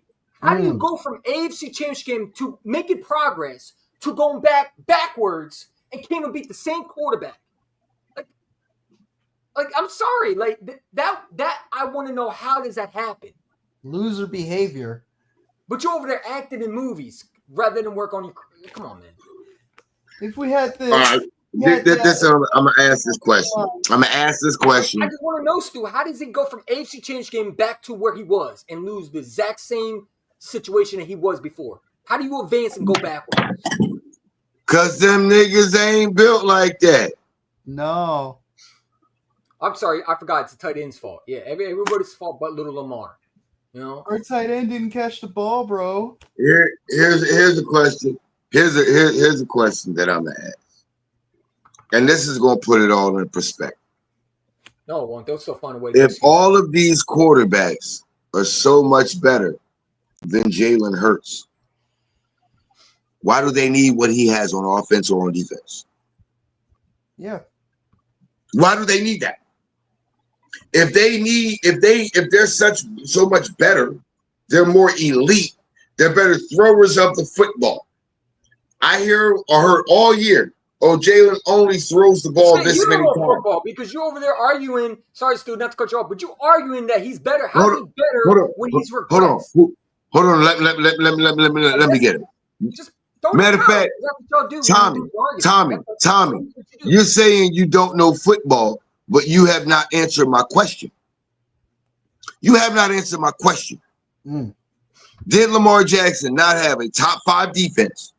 Did he not have Zay Flowers, Bateman, Isaiah Likely, Mark Andrews, Derrick Henry in the backfield in a top 5 defense? And he still lost? He still lost to Josh Allen? He's running from these questions. I don't know football. I'm probably twice your fucking age. I'm probably your dad's age. Yes, they are weapons. They're weapons. Come on, bro. They're weapons. Dude, you lost to the Kansas City Chiefs in week 1 by a fucking toe. You can't sit there and say and brag about having those players all year long and the plays that they make, and then it gets to the postseason and are they weapons? Yes, they are weapons, you fucking clown. You know who's not a weapon? I don't want him to your talking points. That's what's not a weapon. You need to go sit at the fucking kids' table and stop jumping in here with grown folk who know this game better than you ever will. Skelton, see, I've forgotten more football than you will ever learn, Tommy. You're not on the level of someone like me. Your football IQ is minuscule compared to mine. I have been studying this game and have known it for 40 fucking years. You need to go over there. This is not where you belong. This is a conversation between me and my 2 nephews. Shut up, sit down, and wait for your turn, and wait for someone that's on your level to speak with, because you're not on ours. You're not Who's angry? Who angry? Hold on. Who angry? I am having the greatest time of my life. I'm sipping yak. I'm blazing green. And motherfucker, you can't make me. Yeah. You can't do that. Nope. Hold on. You want to know what I'm doing? I'm doing what T-Pain and Kanye was doing. Living a good life. But Skeleton, I don't want him to leave. You know why? Because these are the people that need to be confronted. If we block them, then they're going to throw that narrative out. And to the point, if Oh no, I don't want nobody to block him. Nah, Do not block him. nah. Because guess what? Please don't block him. Please do not block him. Because here's the truth about it, y'all. This is why we don't want y'all to block him. Yeah. The engagement, the views, it's all gravy. It makes for better content. I enjoy engaging with people like that need to learn football, because no matter what fan base they're a part of, if the knowledge, they say the game is to be sold, not to be told. No, bullshit. The game is to be told because it's good for the soul. Yeah. You know what I mean? The game is to be told. Tell the game to your people. Because at the end of the day, in your soul, you feel better by letting them know the truth of the matter. The game is to be told because it's good for the soul. So that's why I say, don't block them. Let the interaction happen, because no matter what, he gonna come in here, he gonna say something crazy. He gonna get educated. The game will be taught to him, and it's good for the soul. Lamar's Super Bowl MVP. If he had Lamar had a loaded roster. Lamar had a loaded roster. Listen, he had a loaded roster. I don't do what ifs. I don't care what ifs. Why didn't Lamar do it? That's Lamar had a loaded roster. Here's the thing about it. This is the thing about it. Now, see, Tommy, let me go ahead and educate Tommy you. Pickle. We gotta call him Tommy. Tommy, hold on, Tommy. I gotta get comfortable for this, y'all. I gotta get comfortable for this. Let me go ahead and Tommy. pick my feet up and sit back for this one. Tommy, let me educate you on something. Tommy, Tommy, here's the truth of the matter. You're gonna point at the chair, man. Lamar Jackson has had a loaded team for the past 3 years. Lamar Jackson has been unanimous MVP how many times? So for you to say if Lamar Jackson has a loaded team, this is what makes me laugh at you. If he needs a loaded team, being a multi-time unanimous MVP, if he needs the same team Jalen has, he's not better than Jalen. Period, point blank. Mic drop. I'm sorry to tell you that. And then here's the thing about it. You keep making the weakest argument everybody always makes about the team around Jalen. Because here's the truth about it, Tommy. Every team in the NFL had the opportunity to draft the same players that the Eagles had, and had the opportunity to trade and sign the same people that the Eagles have. Did they do it? No. So guess what? That's on them. That's on the other organizations. You can't sit there and blame Jalen for that. You have to blame the lack. You have to blame the lack. You have to hold on. First of all, so Tommy, what was Derrick You Henry? can't say nothing about Saquon Barkley. You can't say, Tommy. This is where you obviously don't understand football, because the things that you're saying that your quarterback doesn't have. No, he doesn't have AJ Brown, but he has the equivalent of a Devontae Smith. He has the equivalent of a Saquon Barkley. His O-line is just as equivalent, and his defense is just as equivalent. I'm sorry, Tommy, you're losing this argument, and you're losing it so bad that your woman, if you got one, she gonna leave you and go fuck your best friend. Ooh. Tommy, this is an argument you've lost 30 minutes ago. And you should have stopped then. And for you should have stopped then. Just as Tommy, hold up for a second. And for a while there, Saquon and Henry were toe to toe in the yardage race. Well. Not only that. Let's really talk about, right? Didn't Derrick Henry almost have 2,000 yard rushing the same Saquon? 1,900. Yeah, 1,900 yards. Right. He was in the MVP conversation, right? Nope. Yeah. He was. What are we talking about? You acting like you didn't have a running game.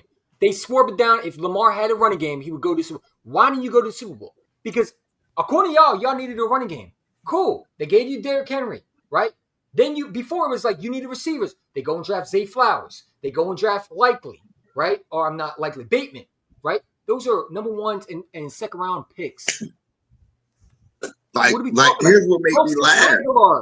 You just paid him. All he's doing right now is spewing the same narratives that they spew on the national media. That tells me he does not know football. He's a fanboy and not a football guy. That's why I'm like, bro, you lost this argument 30 minutes ago. Yeah. Go find. Look, literally, you lost this argument so bad 30 minutes ago. You became the cuck in the corner before you even started talking, and you ain't even know it. You were the cuck in the corner. You were the cuck in the corner before you started, and you ain't even know it. Oh my God! And guess what? It's the old man. He the one that made you sit there and watch. He put the belt on you. That's what's so bad about it. You know when your parents told you they beat you over the head with the belt and they said, "Why are you talking out of line?" That's you right now, bro. Where they popped you upside of your head and said, "Why are you talking? Who asked you to talk?" That shit. Look, speak when spoken to. This grown folk conversation.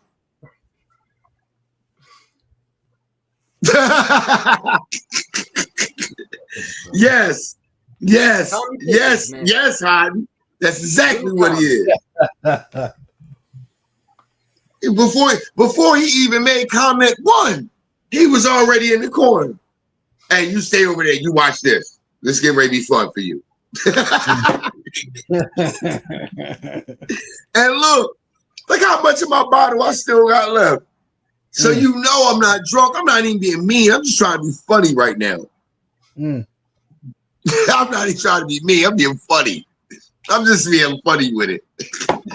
I guarantee you right now, if I sent Jen just the link to where she could watch it right now, and she would have been watching that last half hour, she'd have been sitting there in her hospital room, laughing her ass off.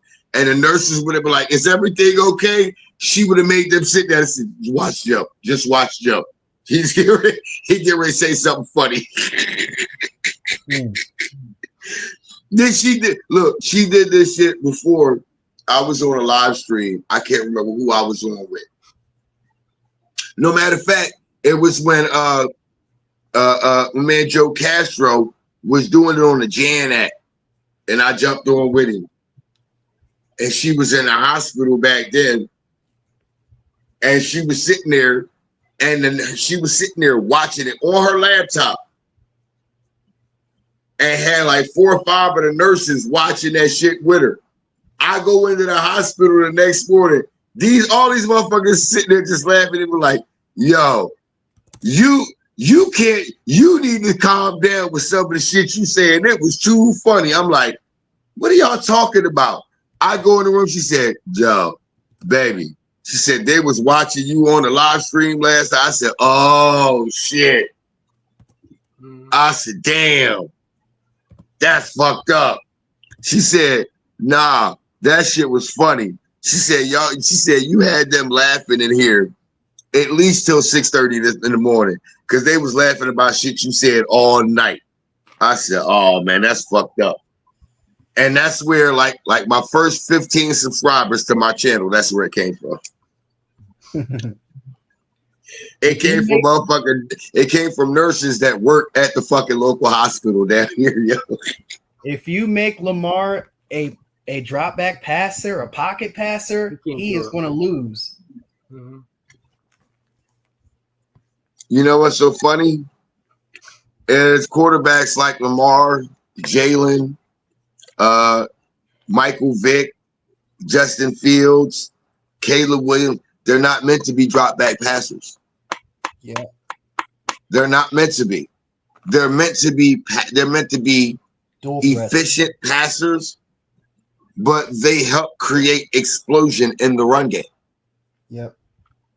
Like they are like the reason why those guys, quarterbacks like that, they are the reason why I say run the ball, play good defense, play action.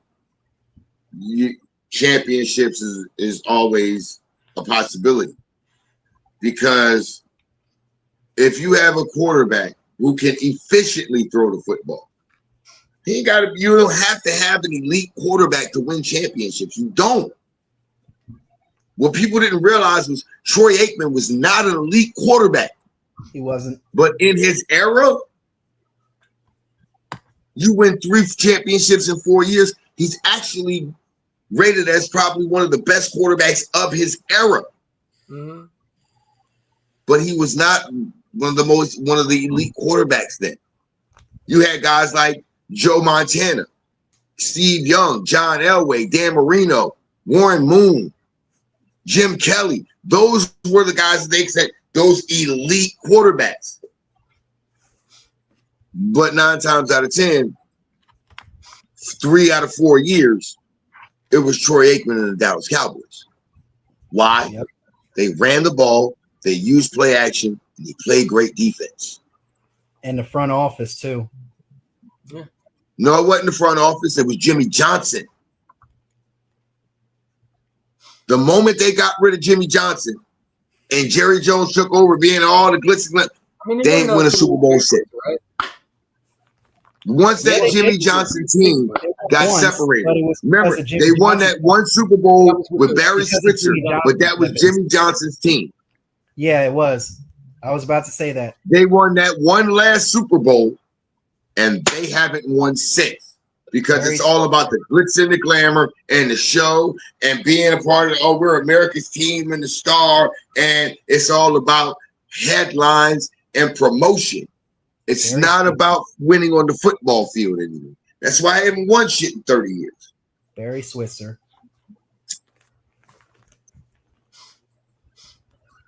Barry Switzer, he knows for a fact.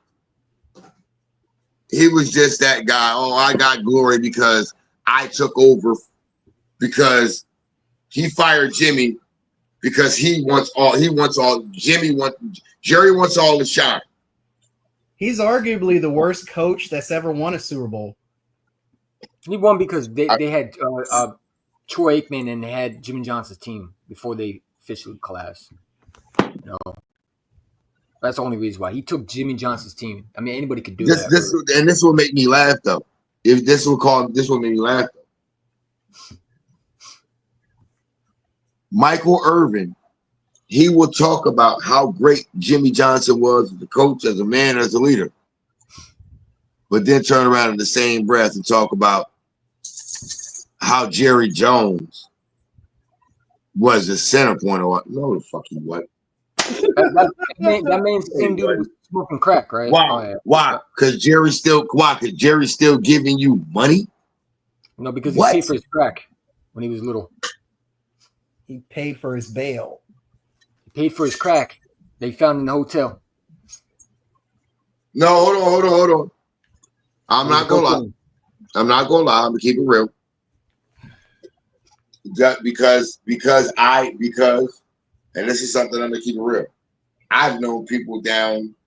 I got family. I've had family down in Dallas and down all through Texas ever since 1984. And they some of them people that, work in that area and do that. Slang that stuff. Mike been clean for a long time.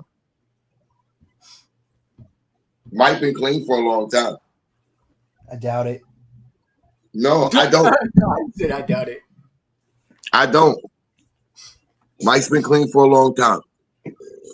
Mike, I could tell you what Mike's main thing is.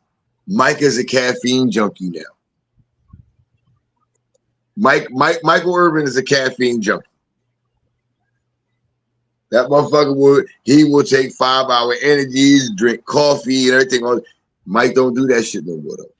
He won't fuck with it because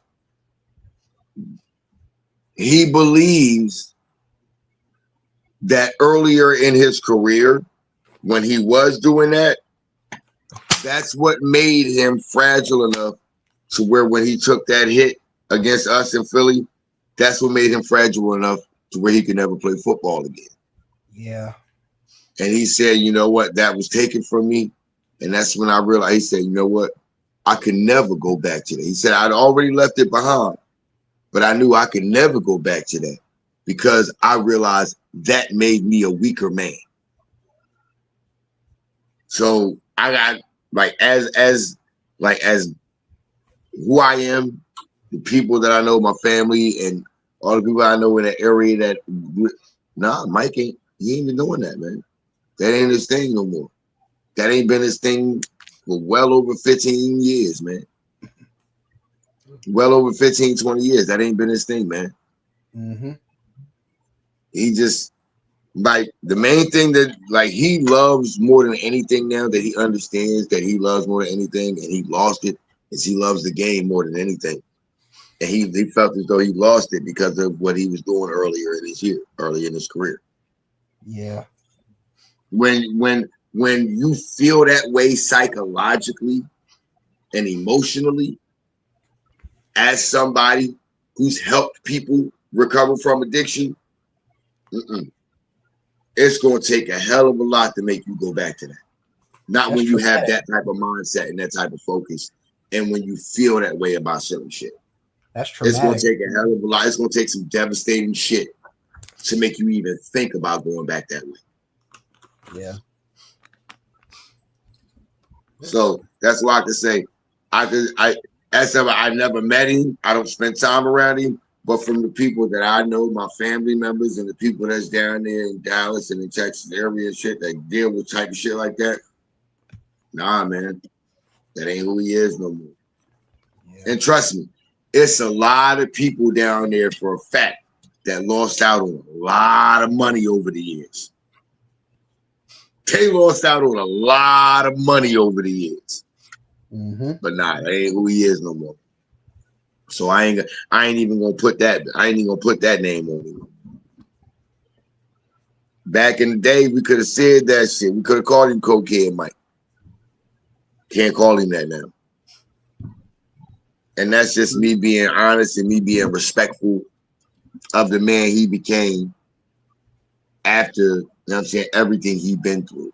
Because let's be real, we all know some people that have been through some struggles in life and then had to come back from some shit. Yeah. I mean, shit, we probably got some motherfuckers like that in our own families. I know for a fact I do. I got motherfuckers like that in my family. My Jenna tell you she got people like that in her family, everything. So I'm not going to cast that aspersion on you. Hey, yo, Stu, who do you have as your 4 divisional winners in the NFC? Eagles, Rams. I got Eagles, Rams. Cowboys. What? He said division winners, and I just said Eagles. So definitely in Cowboys. Eagles, Rams. I got I'm not gonna lie, y'all. I'm gonna keep it real. I think I got Green Bay in the North. Wow. And I think I'm gonna have to go with Carolina in the South, yo.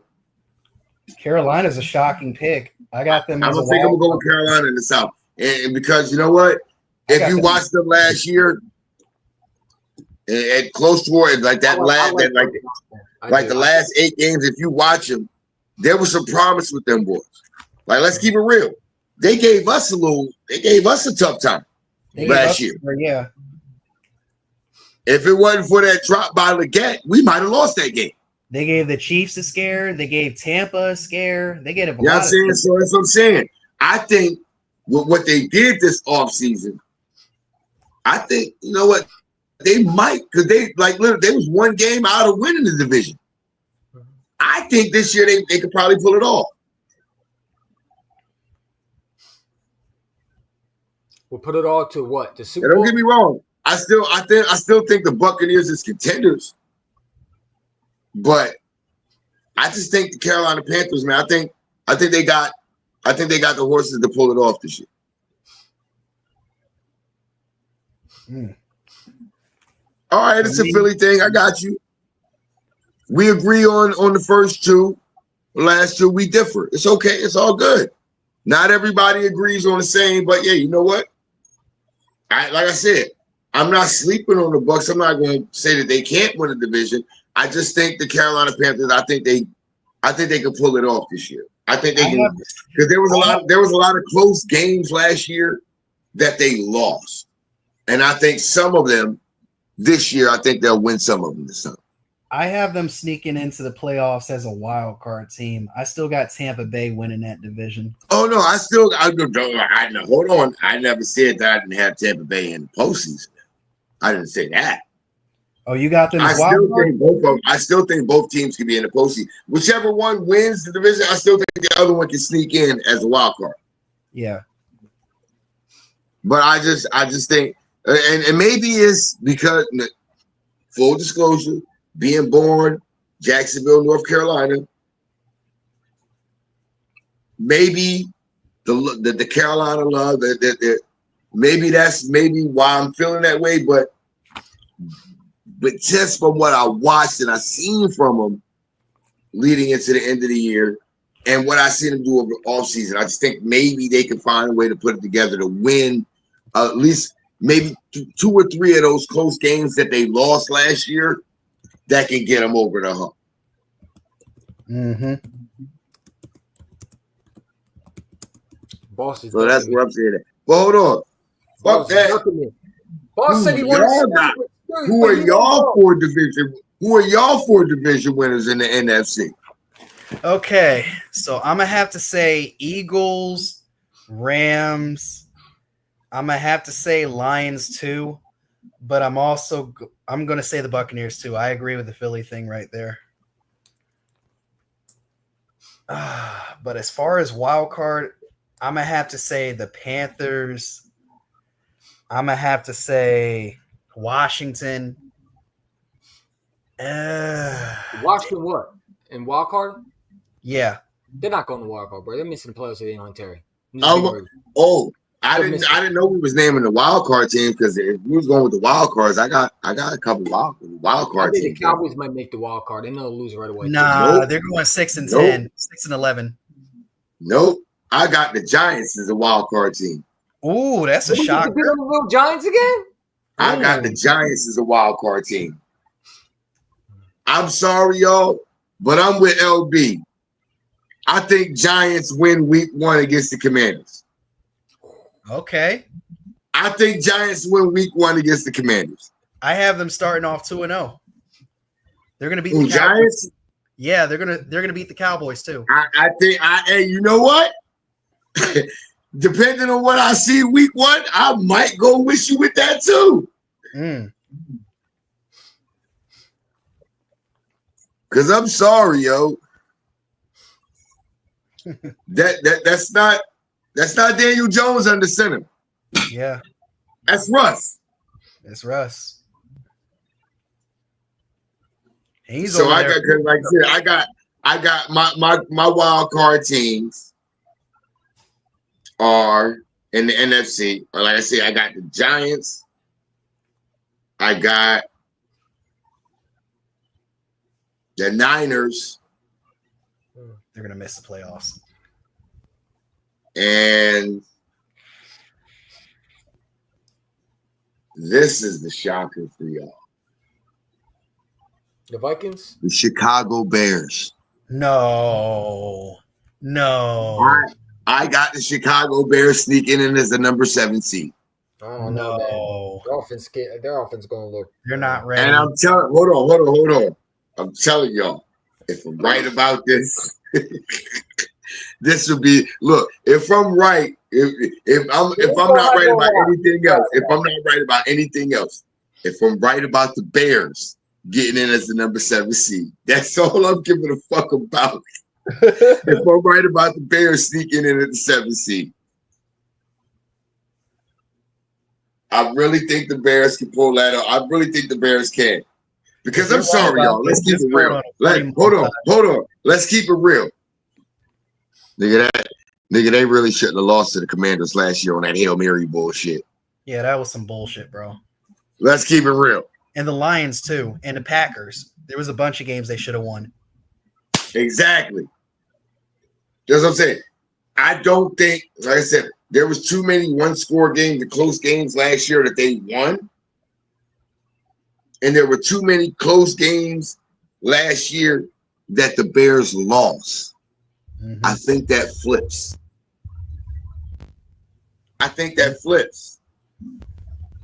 Interesting. What about like you, I said, I EC1? could be wrong, but I think that flips, man. What about you, EC1? I think the Philadelphia Eagles will be win. I think the Commanders will win the division. I'm playing. I think the Eagles will win the division. Sorry, PSN. I don't think the Commanders are going back to the championship. My fault. No, just be real. I think the Eagles will win this division. I got the Giants in second place. I think the Giants are going to be. They're going to be in second place, and then I got somehow the Cowboys sneaking in somehow in this division.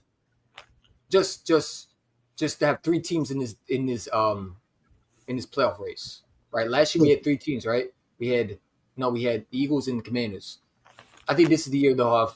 Can three teams in NFC East go to the playoffs, or has that changed now? Wow. No. I'm asking the question. Can three teams in the NFC go to the division? Yes, they can. Okay, I got the Cowboys and I got the Giants and I got the Eagles. The Eagles will win the division. It's possible. It's possible for 4 teams to go. Yeah, well, the Commanders suck. They ain't going. And then for the NFC North, I'm gonna tell you like this. I got the Vikings winning that division. Ooh, that's I got the Vikings. I said it, Stu, if he's not listening. I got the Vikings. I think J.G. McCarthy. I think he's going to be the best quarterback out that division this year. I think the Lions are going to fall apart. I mean, dude, I think that losing Ben Johnson, the Lions ain't going to be the same. And then the Packers, I think Jordan Love is just going to continue to be Jordan Love. And, I think the Packers are just going to be the Packers. I mean, they have nobody at corner. Jack Zane are gone, and they're going to rely on a receiver and as a corner. Come on, man. They're trying to translate a receiver to a corner. That's how desperate they are. So I got the Vikings winning the division. I got the Lions somehow sneaking in, and then I got the Packers and the Bears eliminated from the playoffs. I got for the NFC West, I got the 49ers winning the division, bro. The 49ers got the easiest teams that they're playing, bro. They have nobody to fear at all. I mean, look at their schedule. Their schedule is cakewalk. I got the 49ers winning that division. I got the Cardinals. Get this. The Cardinals will be second. And I think the Seahawks will be out of the – I think they'll be eliminated. For the AFC North, I'm gonna go with the Browns. Can I throw a sneaky one? I think the Browns are gonna win the division. I think Shedeur Sanders is gonna lead them to the playoffs. Might not win the Super Bowl, but it's gonna beat Lamar out for the wild card. I think I think Lamar's gonna have competition in that division.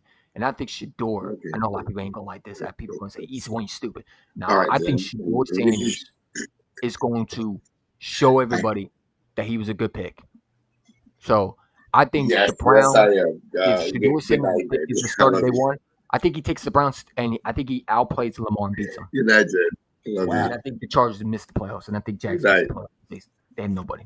I don't know, man. Like, yes, I am. It's almost a season. Good night, Jen. Good night. Bro. No? So, yeah. I'm sorry, Stu, but you on a phone call. You know what I'm saying? Sorry, Stu. I didn't mean to do that. We're eavesdropping, bro. No, hey, Stu. Hey, Stu, I think the Browns might win the division. If Shador Sanders is the day one starter, I think it's going to knock Lamar out the playoffs. I think you're out of your I'm just mind, gonna dude. All right, we're going to see. We're going to see. Says the same dude who thought the Giants were going to split with the Eagles, right? Where's my $100, Bones, huh? I never always said I was right, but I think Shador Sanders just has that magic in Cleveland. You muted. Sorry, Stu. You muted. You can unmute yourself. I didn't mean to do that to you. There you go. There you go, bro. My fault. Oh, I can't unmute you, bro. You gotta unmute yourself, bro.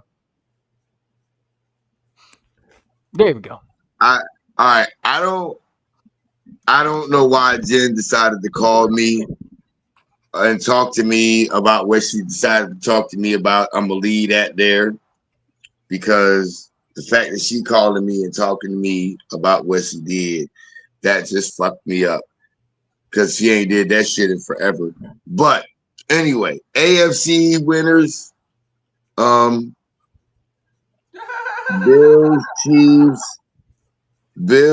Chiefs. Hey, Stu, you see this? I'm gonna go Bills, Chiefs, Bengals. There you go. Texans. Hey, Stu. Broncos. You see this, Stu? Ravens. Man, that's hilarious. Love it. Jets will win the division this year with Justin Fields. I'm loving it like little brother. Broncos, Ravens, Patriots. Browns. The Browns. Patriots. You got the Patriots. The Patriots. Yeah. Patriots. I think they're about a year or two away from the playoffs. Nah, man. I want them to be eliminated. Mike Vrabel gonna have them boys whipped into shape real quick. Plus, you got Stephon Diggs on one side. Mm-hmm. You still got Coleman, and you add Mac Hollins. Mm-hmm. You got a run game. Drake May showed last year there's some promise there with him, and he can play the quarterback position. And Vrabel gonna have that defense humming. Mm-hmm. Sorry, man. I'm sorry. I just think the Patriots gonna pull it off. Oh yeah, I think the Patriots can get the 7th seed. So you believe Drake May? You think Drake May's the guy? I think right now Drake May, if he plays within the system with Josh McDaniels, then he's got to go. Yeah, he can be. Yeah, you missed it. It was a goofball who claimed he was a Raven, Lil Tommy. I don't think he's here anymore. I think Stu embarrassed him. I think he went crying under his pillow. Little Tommy Pickles. Pickle Tommy. Dude, I think Stu made him cry. I haven't seen him since. I think Stu bullied him. I think he's crying right now to everybody that Stu bullied him. You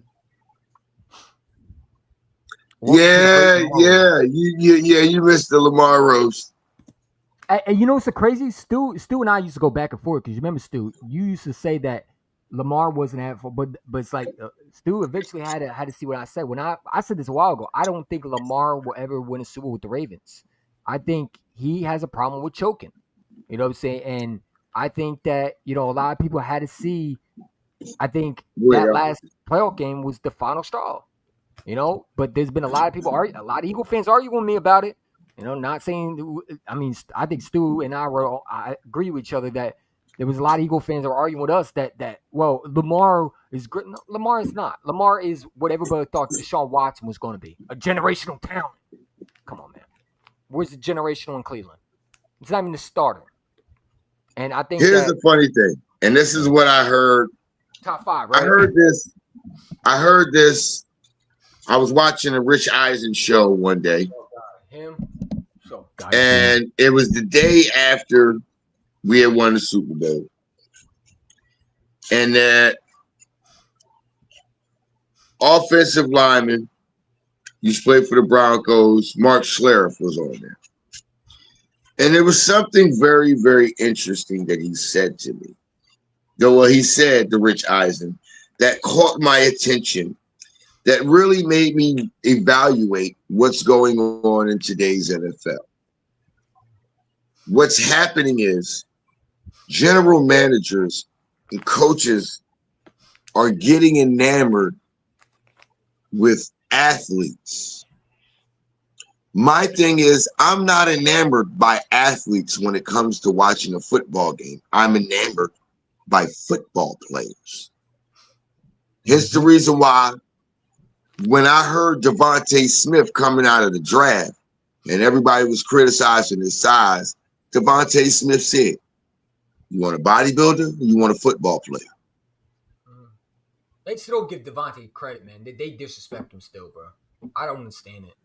But like I said, but hold on though. Those two people saying the same thing. Mark Schlereth, a 3-time Super Bowl champion, former offensive lineman. Devontae Smith, current wide receiver, offensive player, Super Bowl champion. Hey, Cowboys, Coming out of the draft, Devontae Smith said, when they were talking about how small he was and he couldn't make, he said, and I quote, "Do you want a bodybuilder or a football player?" Thank you for Mark that. Schlereth. Mark Schlereth says, a lot of these GMs and coaches, they're getting enamored with athletes and not football players. There's the difference.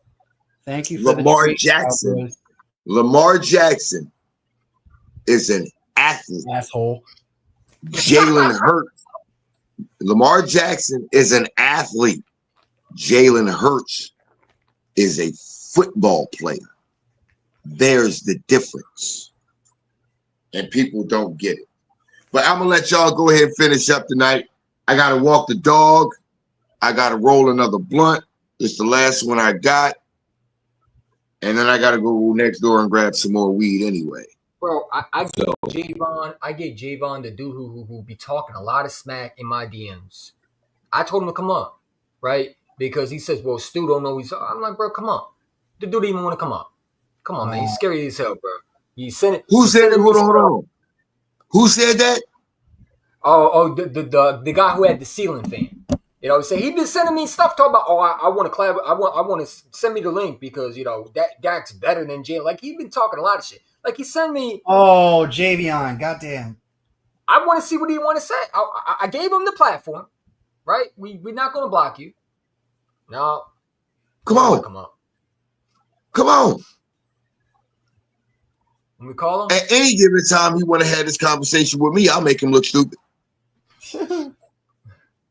We all know how this is going to go.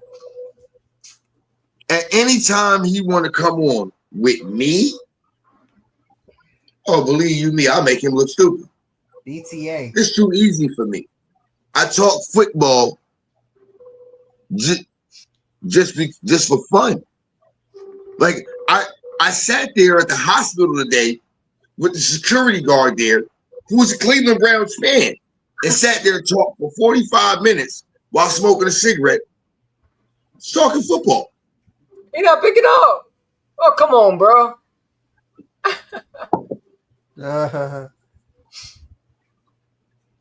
Come on, where you at? He not picking up again. Where you hiding? Scary ass. They don't want it with me. And look, anytime they want it with me. Anytime. I'm home. I gave Boss Cowboy the link. While I'm sitting at the hospital with Jen tomorrow, if they want that work, I'm on it. Hell, I even gave Boss Cowboy the link, bro. I know he might not be up, but he said he wanted you. He said he could take you and me. He can't even take, bro. Boss, please. You're crazy. I love Boss. What are you gonna say? We got 5. What are you gonna say? We got 5 Super Bowls and y'all got 2. Nigga, y'all ain't won shit since you was in high school, bitch. You ain't Al Bundy. You ain't in Polk High School.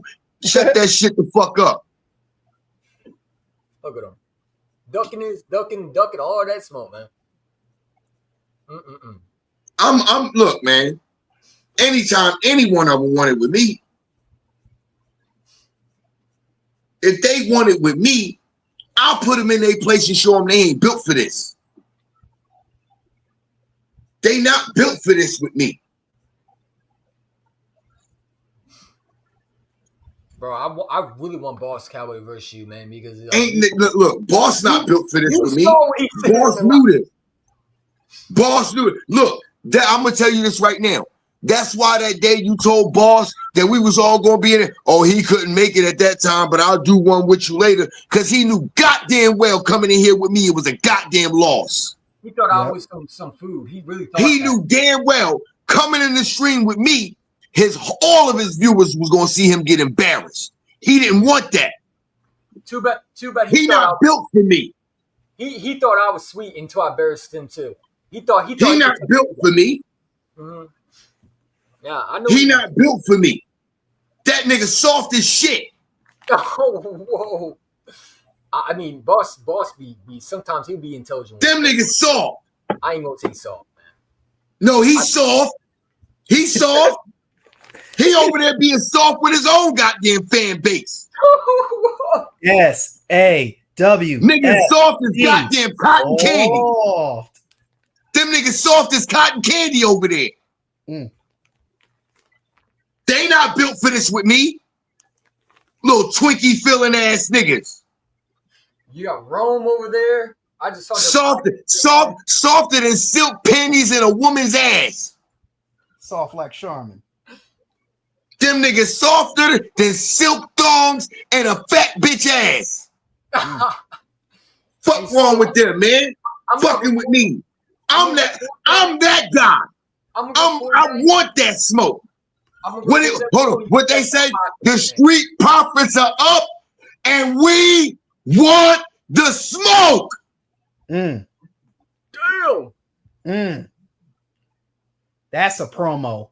Now Javon sees my comment, bro. Come on, bro. Like seriously, bro. Like, we know you're not eating.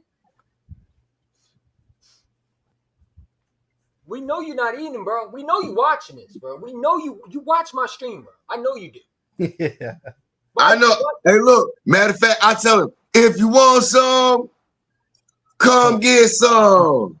Well, if you don't like me, hey, listen. You bite me.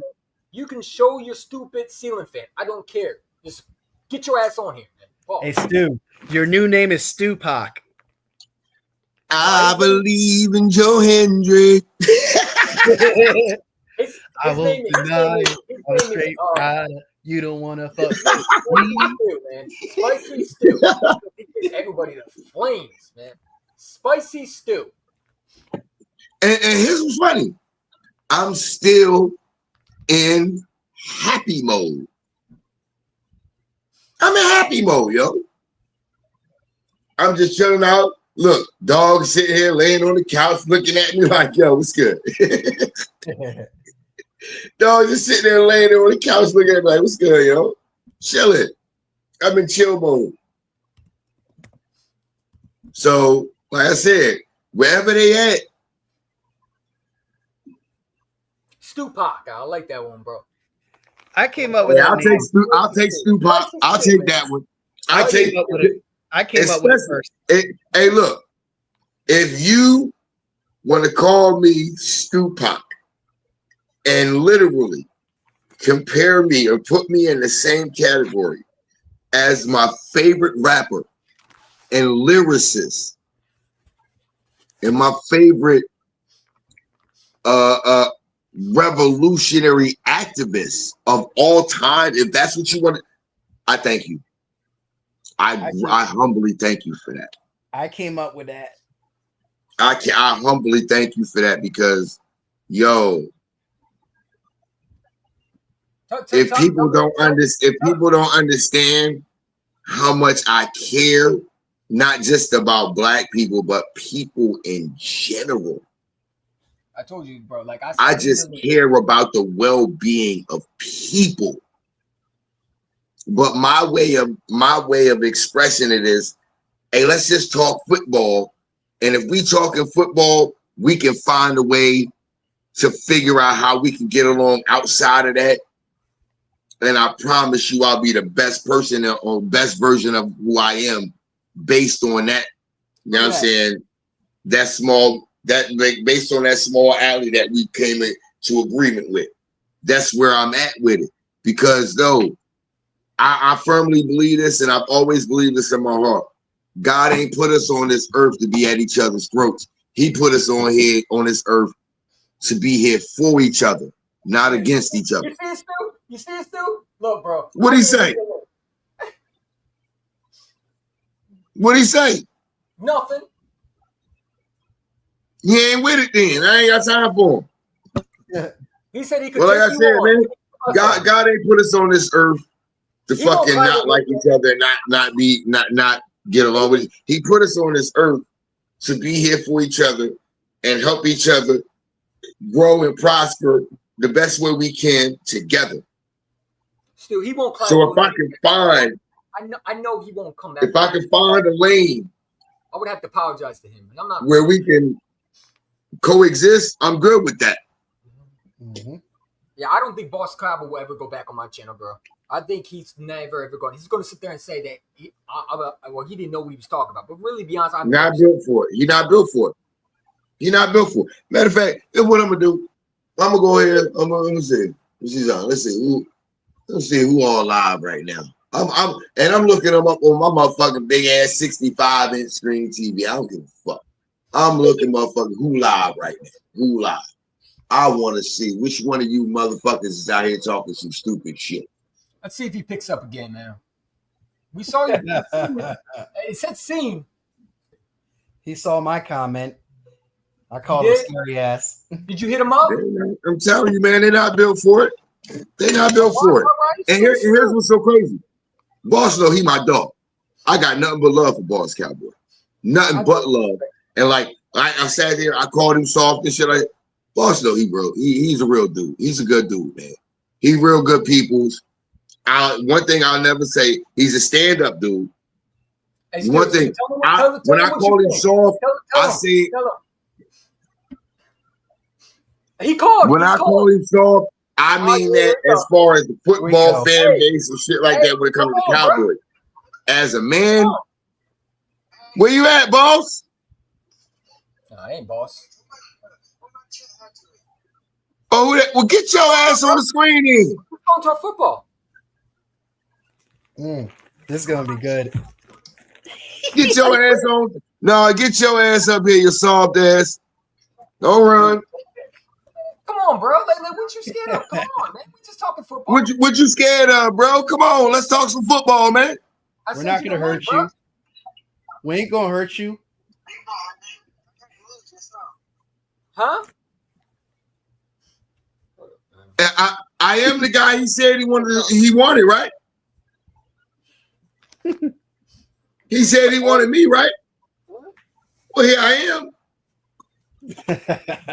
like Mystical said, here I go. Here I go. Somebody said you was looking for me. Here I go. I'm on my Mr. Cal. Here I go. Here I go. Here I go. Here I go. But come on now, I'm right here. The man right here. The man right here. The man right here. Y'all motherfuckers over there. Rumble. Just like keep trying to tell you. One thing you never gonna get me to do, because see, here's what he waiting on, EC1. But you heard him. You heard him. So he, it's like, bro, like, just come on, man. Come on. Like, here's what he waiting on, EC1. Here's what he waiting on. I guarantee you this, EC1. He watching right now. Oh, he waiting on me to leave. He just saw the link, bro. He just saw the link, and he waiting on me to leave. He's waiting on me to leave. Mm-hmm. That's what he doing. I hope he waiting on me to leave. He waiting on me to leave. He gonna jump his ass up here. He gonna run off at the mouth and act like I was scared of him. That's what it is. That's how they do. That's how they do, because they not built for the real. That's like Smokey being afraid to say something to Debo. Bro. Like, come on, man. Don't sit here. Look, this is my thing. This is my thing. One thing about me is if I'm wrong, I say I'm wrong. But if I'm right, nigga, I'm like Vicky from iRobot. My logic is undeniable. He is waiting for me to leave, for him to come up here and try to speak up here and speak with bravado. He's not gonna come up here with me because he already knows he's out of his depth fucking with me. He's not built for this. My logic, I promise you, right now I'm being like Vicky from iRobot. My logic is undeniable. Because if it was deniable, cool, where you at? He gonna come up, bro. I believe that the ceiling fan will show up. They don't know.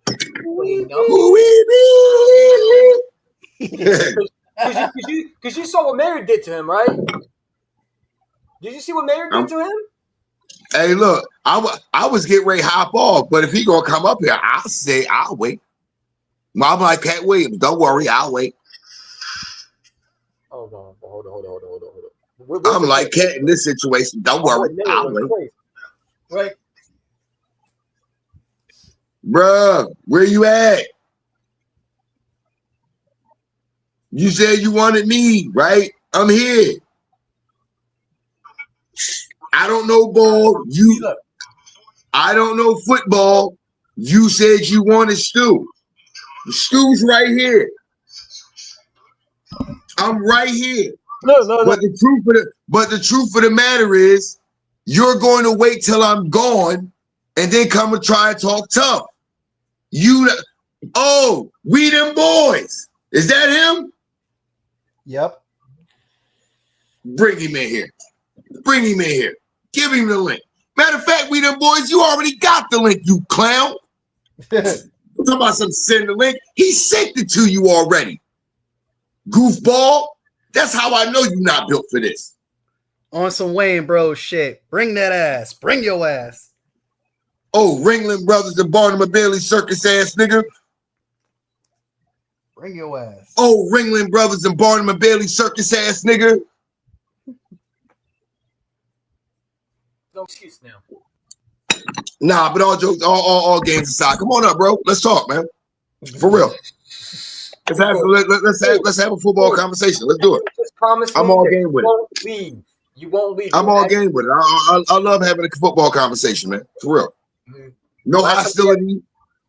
No hatred, no hostility, nothing like that. Piss you off. No hatred, no hostility, nothing like that. The link it's already there. It's right above your comment. Hey, want me to pin it? Like really, it's right there above your comment, bro. Send it. Like literally, no hostility, no anger, no hatred, no nothing. Let's come in. Let's talk football, bro. For real. Here we go. It's all love. Here we go. It's all love. I ain't got no problem. I really ain't got no problem with people of other fan bases and nothing like that. My uncle is the reason why I became an Eagles fan, and he's a Cowboys fan. So it's all good. I mean, it's all love. Mayor did him bad, bro. But I don't know. No, Stu might do him bad. Mayor pretty much said the letter to Jay. Yo, he cracked me up, bro. I did. And what a fitting name. We them boys. Well, guess what? We some men over here. What channel are you on, bro? Are you on the Eagle on my channel? So are you changing from boys to men? like that's what I want to know. Cause y'all them boys, we some men. Are you gonna change from boys to men? What's your number, Jaden? What's your number? Send me your number on IG. I'm gonna text it to you. We'll do it that way. Like I hope I hope he realized, dude. This is all fun for me. I hope he realized this is me, albeit just being funny and goofing around. But I do know the game, and I'm always talking to the top notch and to the best. Send me your number, Jaden. If you coming in here, you can't brag about having 5 Super Bowls, and you probably like 20-something years old. You can't brag about that to me. Just know that. If you under 30, if you under 35 years old, you can't brag to me about having Super Bowls. You can't. Oh, where you hiding? He on your channel? Yeah, I think so. I didn't block you, bro. Yeah. All right, give me a second. I sent second. him the link on IG again, but All right, give me a second. The letter of the alphabet is J for joke. Yo, Mayor got him Good. Like either way, I'm gonna go ahead and say this. Either way, this gonna be all love because you know what I'm saying the fact that he's willing to come in and you know what I'm saying had a conversation and talk. I got nothing but love and respect for that. Mhm.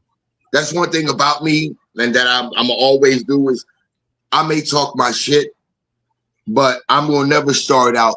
You know what I'm saying? My initial reaction or my initial interaction with somebody being negative.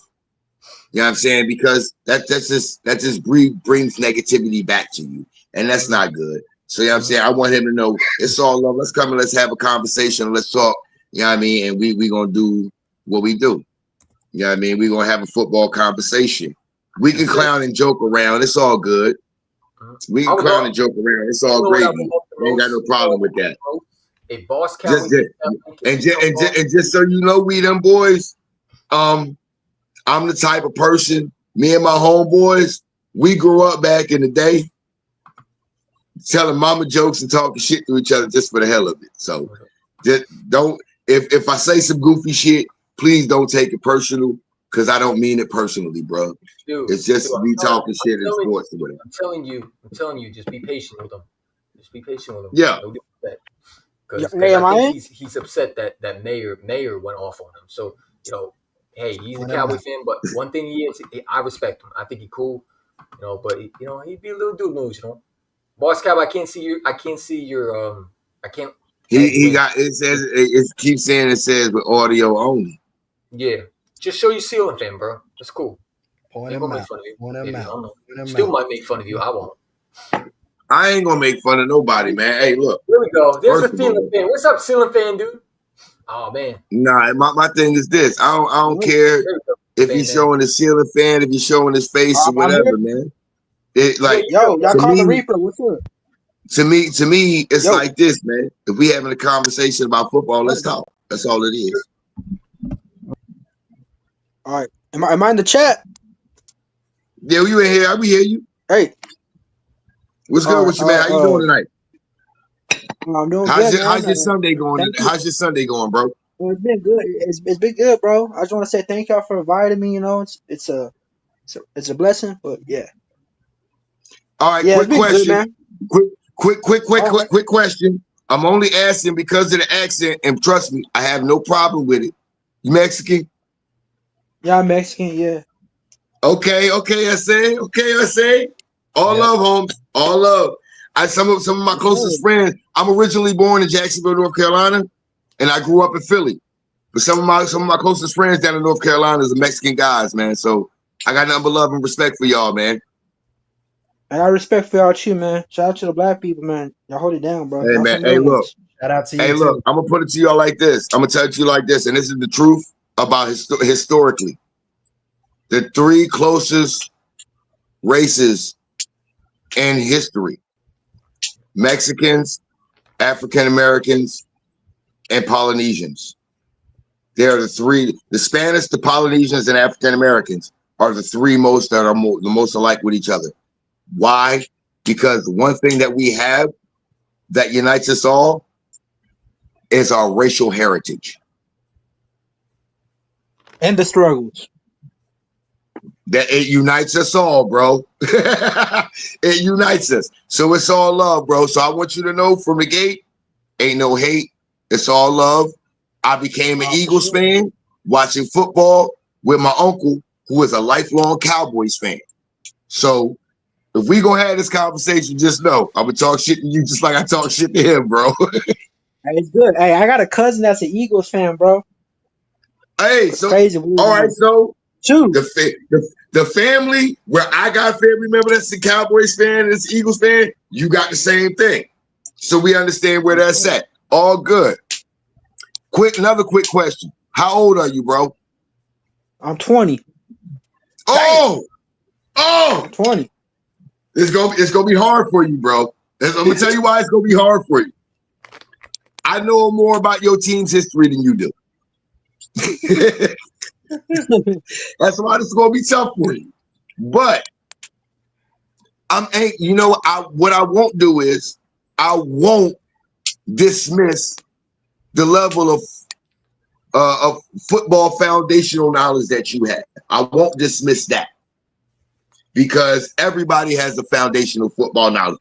As EC1 found, I had to find out about him, and I kept pushing buttons with him because I wanted to see how far it went. What is your foundational? I found out, hey, for such a young fella, he's got hellified foundational knowledge about the game of football. So I won't put that past you having it either. So my thing is this. What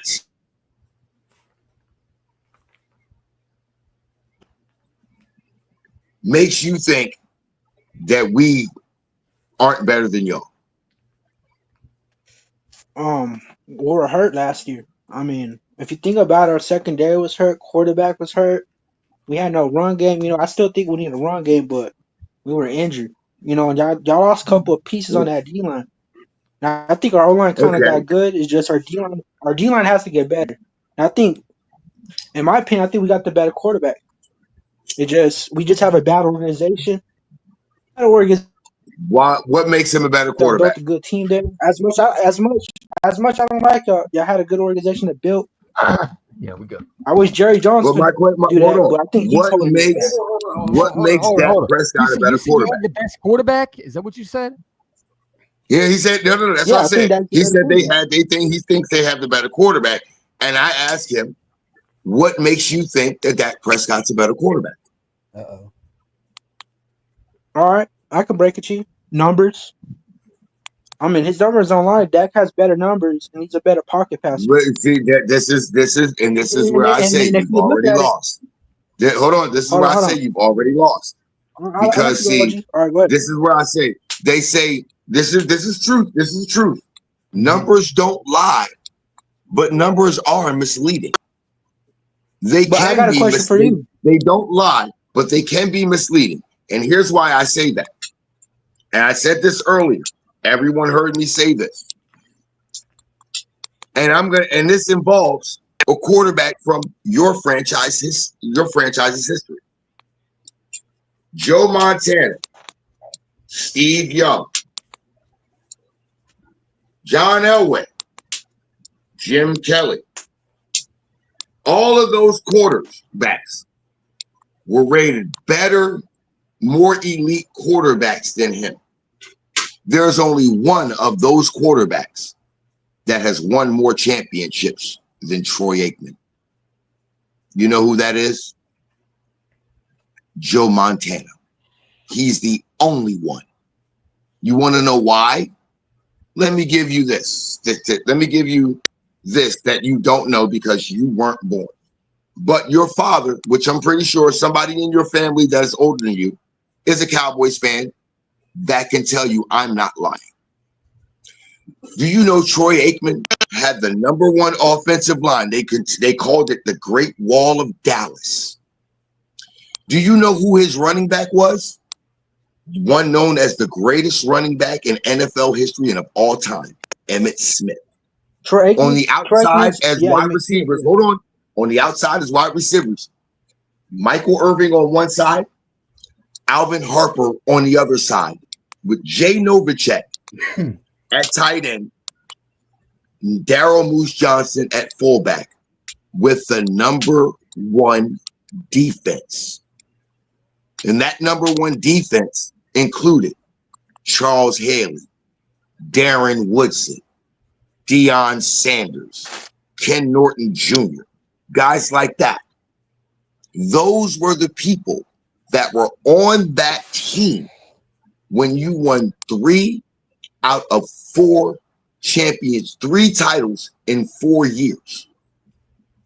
That was your roster.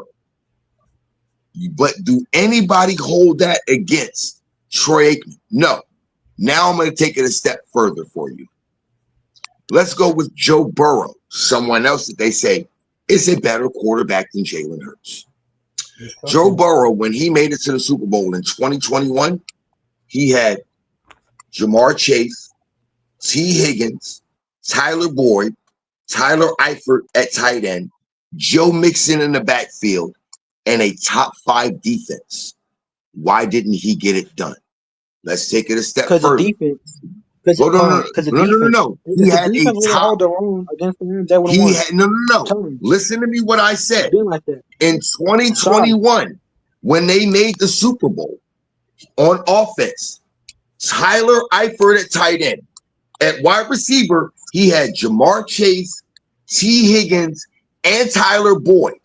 He had Yeah, Joe pretty good Mixon receiver. at running back and a top 5 defense. Yeah, but the defense also cost the game too. The defense Can't did just not blame cost one. them the game. No, the defense did not cost them the game. They The did, bro. defense did not cost them I've that seen the game. Super Bowl. They No. did, You want to know what cost them that and game? I'm sorry to tell you, The game was costing the them because their defense. offensive Son. line had weaknesses in the interior offensive Yeah, the line. line. Yeah, he had the worst line. Yeah, I know. Yeah, the The line. Yeah, the offensive whole line line. was horrible. But here's the He problem, though. carried the ball Here's why line. Yeah, that's for not sure. an excuse. Here's why that's not an excuse. Because if Joe Burrow is such a better quarterback and more of an elite quarterback, he shouldn't need everything that Jalen Hurts needs. Right or wrong? Right or wrong? If I mean, Lamar, Joe Burrow hold is the on. better quarterback than her. If we're talking Okay, so if talent he's the better quarterback, he does not. Hold on, no. Because this is what you're not understanding. If they're such better quarterbacks, they do not need everything. No, stop. You're not listening. If they're better quarterbacks, they do not need everything that Jalen has. If they're better quarterbacks, they don't even need hat. No. You're allowing. No, because I'm not going to let you do that. I'm trying. No, listen to me. I'm trying to teach you on literally the essence of the game of football. Let me tell you something. This is what you're not understanding. What you're not understanding is you cannot go through the history of the NFL and point to one great elite quarterback that won without a team around him, without great players around him. That's why the Eagles came up with the slogan, you cannot be great without the greatness of others. You can't. It's impossible. That's why I'm trying to, look, that's what I'm saying. We them boys, it's all love. And I'm trying to teach you. It's not about me trying to tell you you don't have a foundation. I'm just trying to give you more of a foundation of why. Because here's the thing about it. You keep saying the team around you. Every organization in the NFL had the same and still has the same opportunity to put the same kind of talent around their quarterback and fit them under the cap the same way the Philadelphia Eagles do. The only thing that everyone is so upset about is what they can't quantify how to actually literally analyze who Jalen Hurts is. For example, I'm going to give you a scenario, and it's something that actually happened in both cases. Bro. Cooking. In both cases, this is what happened. I have to let him talk. 3rd and 8. No, listen to me. 1995 NFC Championship game. 3rd and 8. Cowboys got the ball. They need to convert this to continue to drive, to get the points on the board, to take the lead, and then hold it. Troy Aikman completes the pass to Alvin Harper for 11 yards. Cool. They continue to drive. They go down. They score a touchdown. Emmitt Smith runs it in. They have the lead. They run the game out all the way. Matter of fact, they run it. They even put more points on the board to actually win, go on to the Super Bowl, and beat the Buffalo Bills again. Now, that 3rd and 8 conversion that Troy Aikman did, passing the ball to Alvin Harper. Here's what's crazy. Super Bowl 59. 3rd and 7 in the 3rd quarter.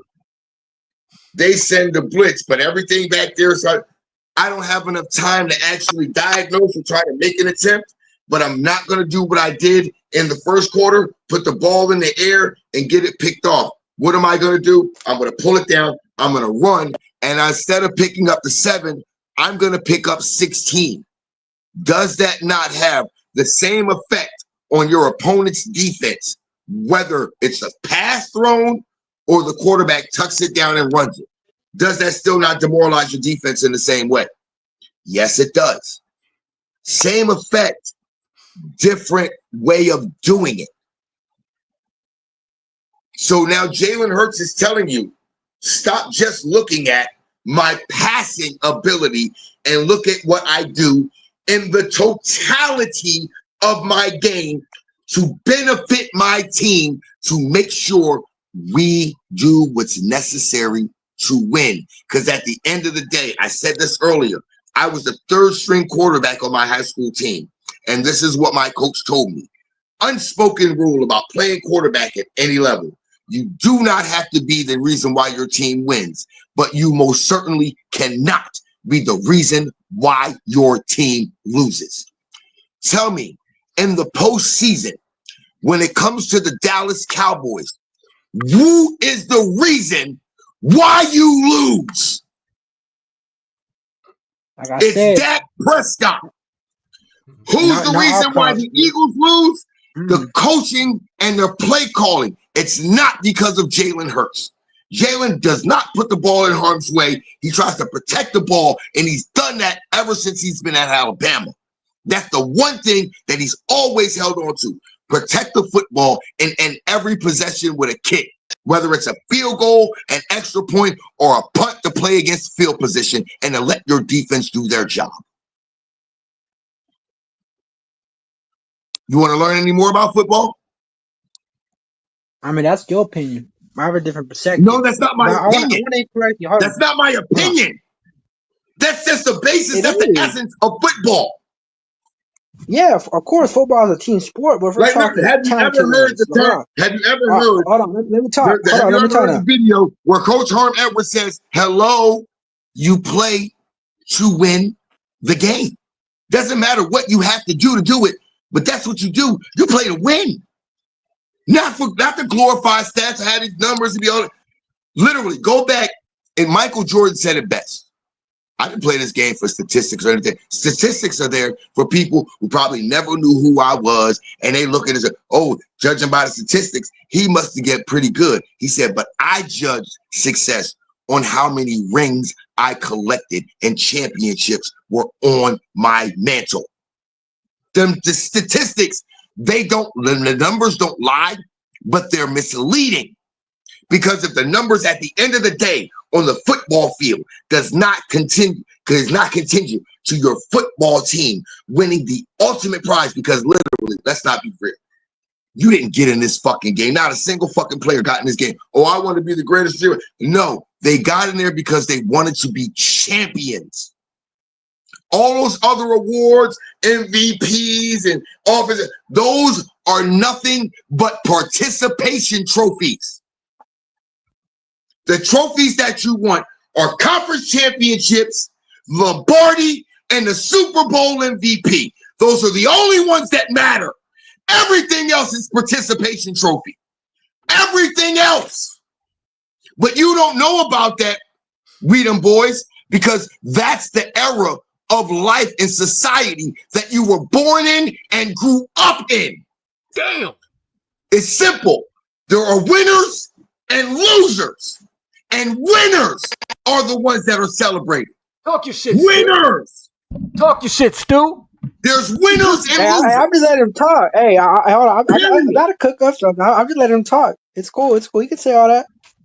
All right. So, and it's the same thing in sports. There's winners and losers, and the winners are the ones that are celebrated.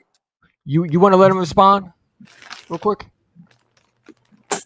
I mean, if he still got to say something, I still got to say something. Stu was cooking, man. Hey, because hey, look.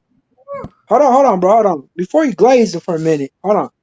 I'm just letting him talk real quick. I'm cooking up something. Don't worry about that. I'm cooking up something. I'm just letting him talk. I'll put myself on mute. Look. You can cook it up, but all you doing is you gonna overcook your grits. I'm gonna tell you that right now. Because I can tell you right now. You sat here, you said you were letting me talk. No, you weren't letting me talk. You were learning the game. That's what you were really doing. You weren't letting me talk. You was learning the game. Because literally, I said so many things to you right there that you never even understood about the game of football. Do you know what the game of football is really all about? The essence of football is one team imposing their will on the other team, no matter what way they do it. That's football.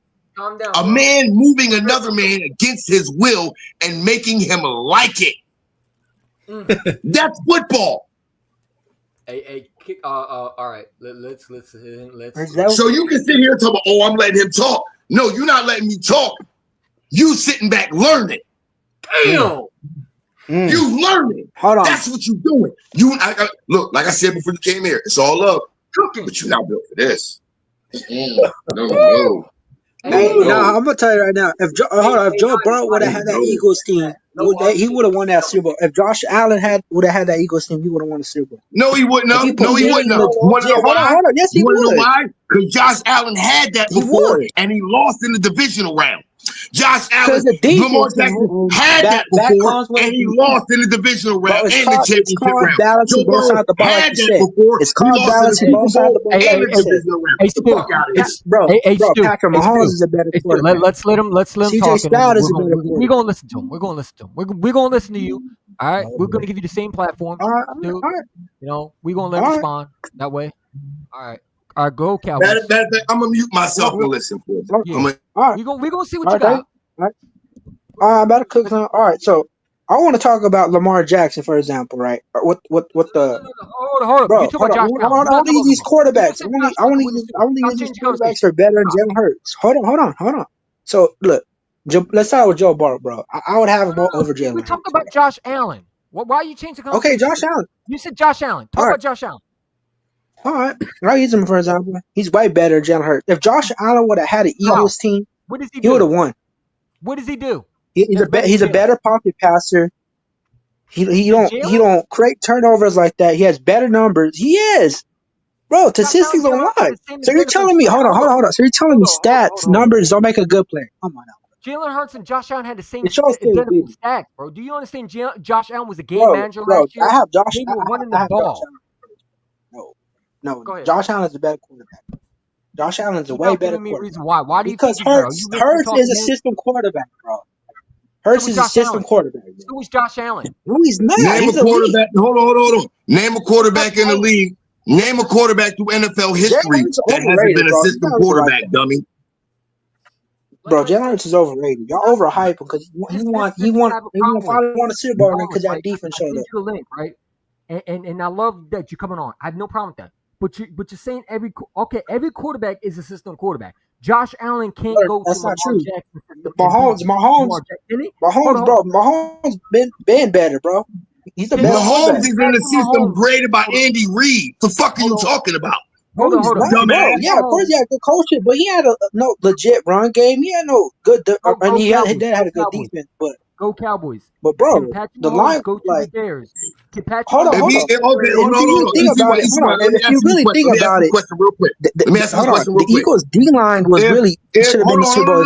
No, hold on, boy. I want to answer this question real quick. You said it's not. Yeah, you said hold on. You just said Patrick Mahomes is way better, right? No, for sure, yeah. Okay, cool. Why is it that both times in the Super Bowl, Jalen Hurts played better than him on the biggest stage? And both times. Okay, both so the times. First one, hold on. He has a coach and play caller who is known as the greatest offensive mind in NFL history. So we can make the point Dak is better than Hurts. Hold on. I got a good point.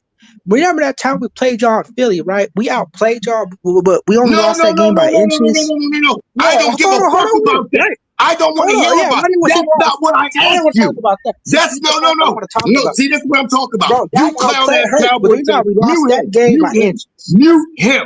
Mute him right now. See, that's what I'm talking about. You clown ass fucking Cowboys fans. I asked you a specific fucking question, you goddamn clown.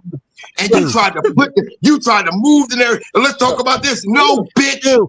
Answer the fucking question I asked you, you clown. He's not worth it. Answer the fucking question I asked you, No, bitch. hold on. Hey, hold on, OG. Look, hold on. Let me talk. No. Okay, the first Answer Super the Bowl. question I asked you. Answer what I asked you.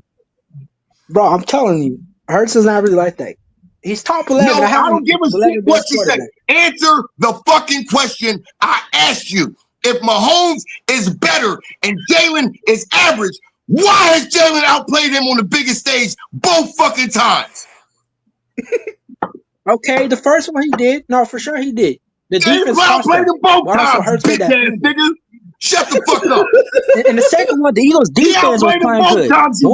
Why you not? See, that's the thing, y'all. Oh my god, y'all not getting credit.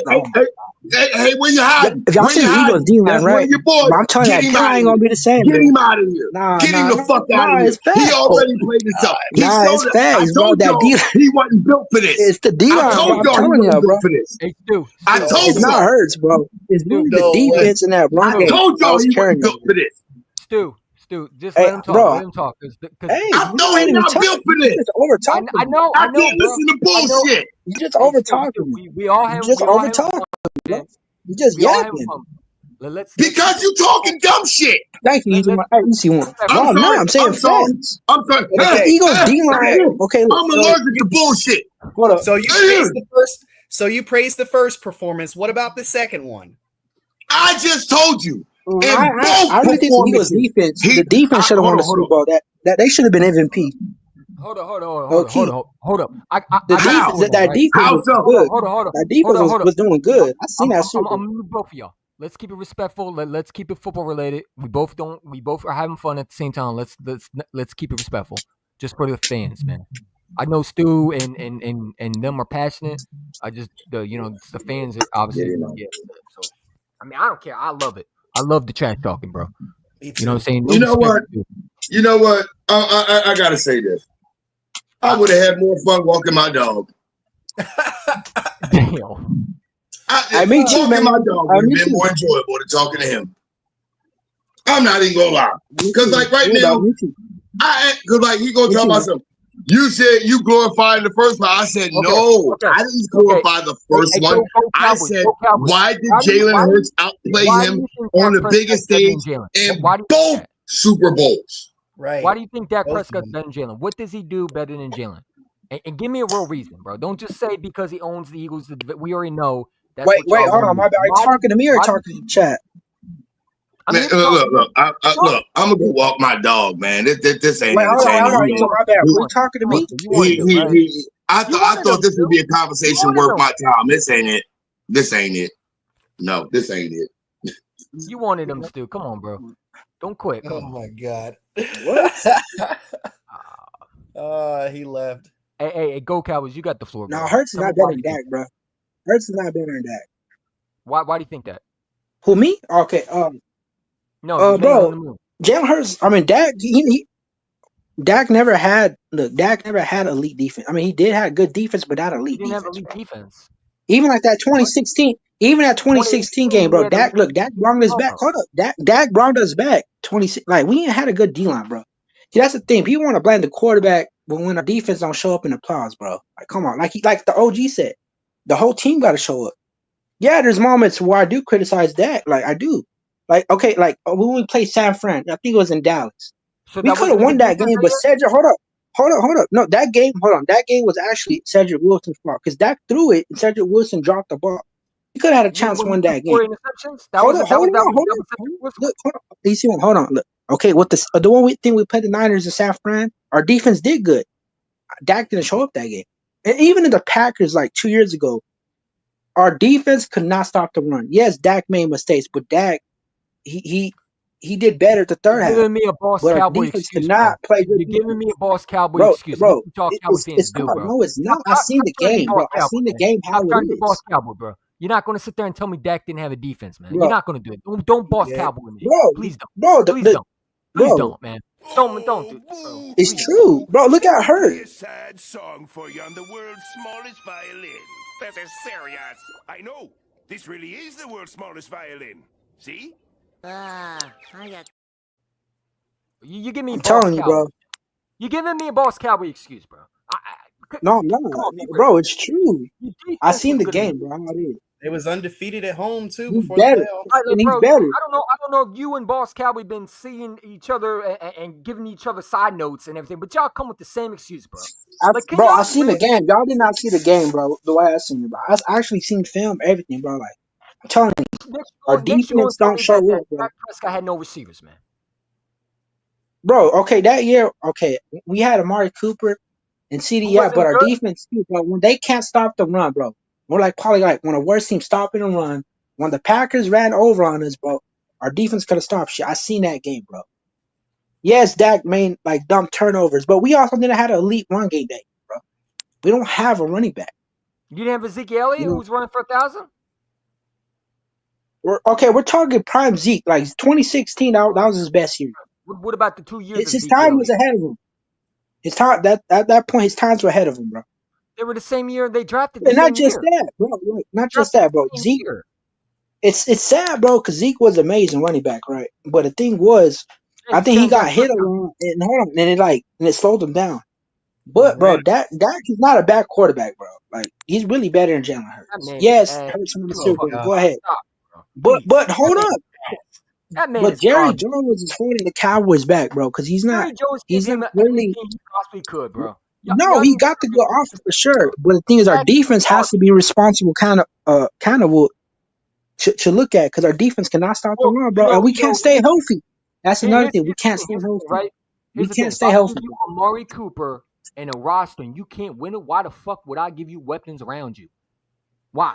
Like I said, our defense And, cannot win and, nothing. and you want to be the highest paid quarterback. He's the highest paid quarterback. As a matter of fact, he's the highest paid NFL athlete. He's the highest paid athlete in the world. What the hell did he deserve $60 million for? He's 2-5 in the playoffs, man.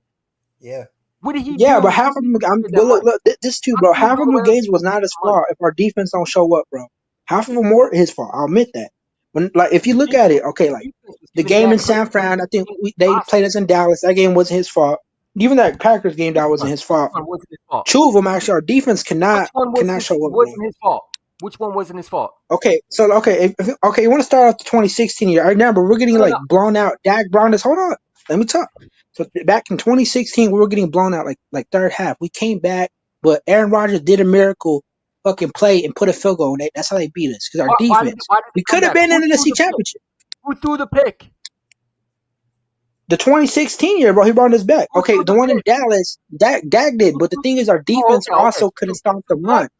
Hold So up, Dak hold turned up. the ball over, right? Okay, so Dak, it's not his we fault. couldn't stop the run. Okay, so in Dallas, right? When we played the That was his Niners, fault, when right? Dak threw it, That's all. Cedric So it Wilson was dropped the his ball. fault, right? Okay. Bro, not every playoff game is his fault.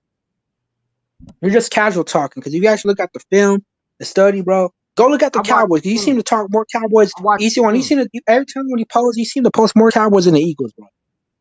Like real shit. Bro, I watched You the do. game. Your quarterback can't I even watched the beat game too, Jordan because Love. seen our Your defense. quarterback can't even beat Okay, so Jordan we can say the Love. same thing, bro. Okay, we can say the same thing about Hurts. Dak owns Hurts. Hurts got He it done. owns Hurts, And bro. then the Eagles, and Dak owns Hurts. He does. Since you want to bring that point. He only played 3 times. Oh, and that's the thing. He's won 2 Jordan out of Love. 1 of No, those hold games. up. Hold up. That's another thing I want to point out. The Rams could have been y'all, bro, but Saquon carried y'all that game, bro. The refs? What did. refs are you talking about? I didn't say the refs. I said Saquon. I didn't say the refs. I was saying Saquon carried y'all to win the game against the Rams. What did you say? I said Saquon carried y'all in that game against the Rams. I seen that game. It was a cold day. And I think Mitchell got the interception. Y'all would have lost that game. Who did Saquon carry? Against LA. Which game? Against the Commanders? Last year. No, y'all better than Commanders. Respectfully, y'all better than Commanders. You're overrated. I'm not worth. No, I'm talking about the Rams and the Packers. Like, bro, Jordan Love didn't have no wide receivers. Hold on. Let me talk. Jordan Love didn't have no wide receivers that game. They were hurt. I remember that. So what did you want us to do? Not play the game? I mean, bro, if y'all beat an injured team, bro, of course y'all gonna win. Like y'all circled back. Come on. So we should have. I know you can come up with some better excuses than that. Come on, bro. It's not. It's true. Jordan Love didn't have no play, but he did not have receivers that game. Hold on one more time, man. Go look it up. Play a sad song for you on the world's smallest violin. This is serious. I know. This really. Like, Oh come on, my- man. Jordan Love, what are we supposed to do? Not play the game? And he beat y'all with no receivers, I guess, right? Because he beat Dak, though. Oh, okay, Right? okay. We can say the same thing about Dak beating Jalen Hurts. No, I'm talking about Jordan Love. Hold on, we can say the same thing about Dak beating Jalen Hurts then. Because Dak we want to point destroyed up Jordan Jalen Love Hurts. beating us. It's How you many know times why did they Dak beat beat us, Jalen dude? Hurts? Because that Wow. defense and because that run game. And How our many times secondary did could not Dak play fucking Jalen Hurts, bro? disappear. How many times did Dak play Jalen Hurts, bro? Just answer the question. I think he's like, correct me if Three. I'm like 7 and Three 4. times. 3 2021 times. and 2 times in the 2023 season, I believe. Yep. Dak has not been able to stay healthy against Jalen. And the last time I checked, Jalen was the one who Yeah, he really got hurt, bro. You can't do nothing when a player gets hurt, bro. Like they cannot just heal. Man, that man Like the pulled a Texans. pussy bone. He didn't get hurt, bro. Stop it, man. Yeah. No, he did. He got hurt. He Bro, wimped you don't know out. football, bro. You He just wimped out. delusional, bro. I don't know Like, football. no, he didn't. He definitely don't. wimped You out. just told me Bro, that no Jordan Love player's not gonna back out, bro. You just that is a narrative. Y'all just point out of the narrative, bro. You don't know what happened, bro. You really I don't know what happened. I watched the game, dummy. No, you didn't, bro. Bro, you wasn't I out wasn't there. watching the games. You wasn't Was I out there watching when the he broke games? his Was I ankle. talking to you when I was watching the games? You wasn't out there, bro. Come on now. He wasn't out there either. Okay. If Hurts gets hurt, look. If Hurts gets hurt, I'm not wishing that on him. I'm not gonna say he backed out. If he got hurt, he got hurt. Or Barkley gets hurt, cause we don't know because he's on the Madden cover. So No. the Madden. Hey, I'm not saying this is real. The Madden curse, you never know. I'm not. I'm just saying. All right.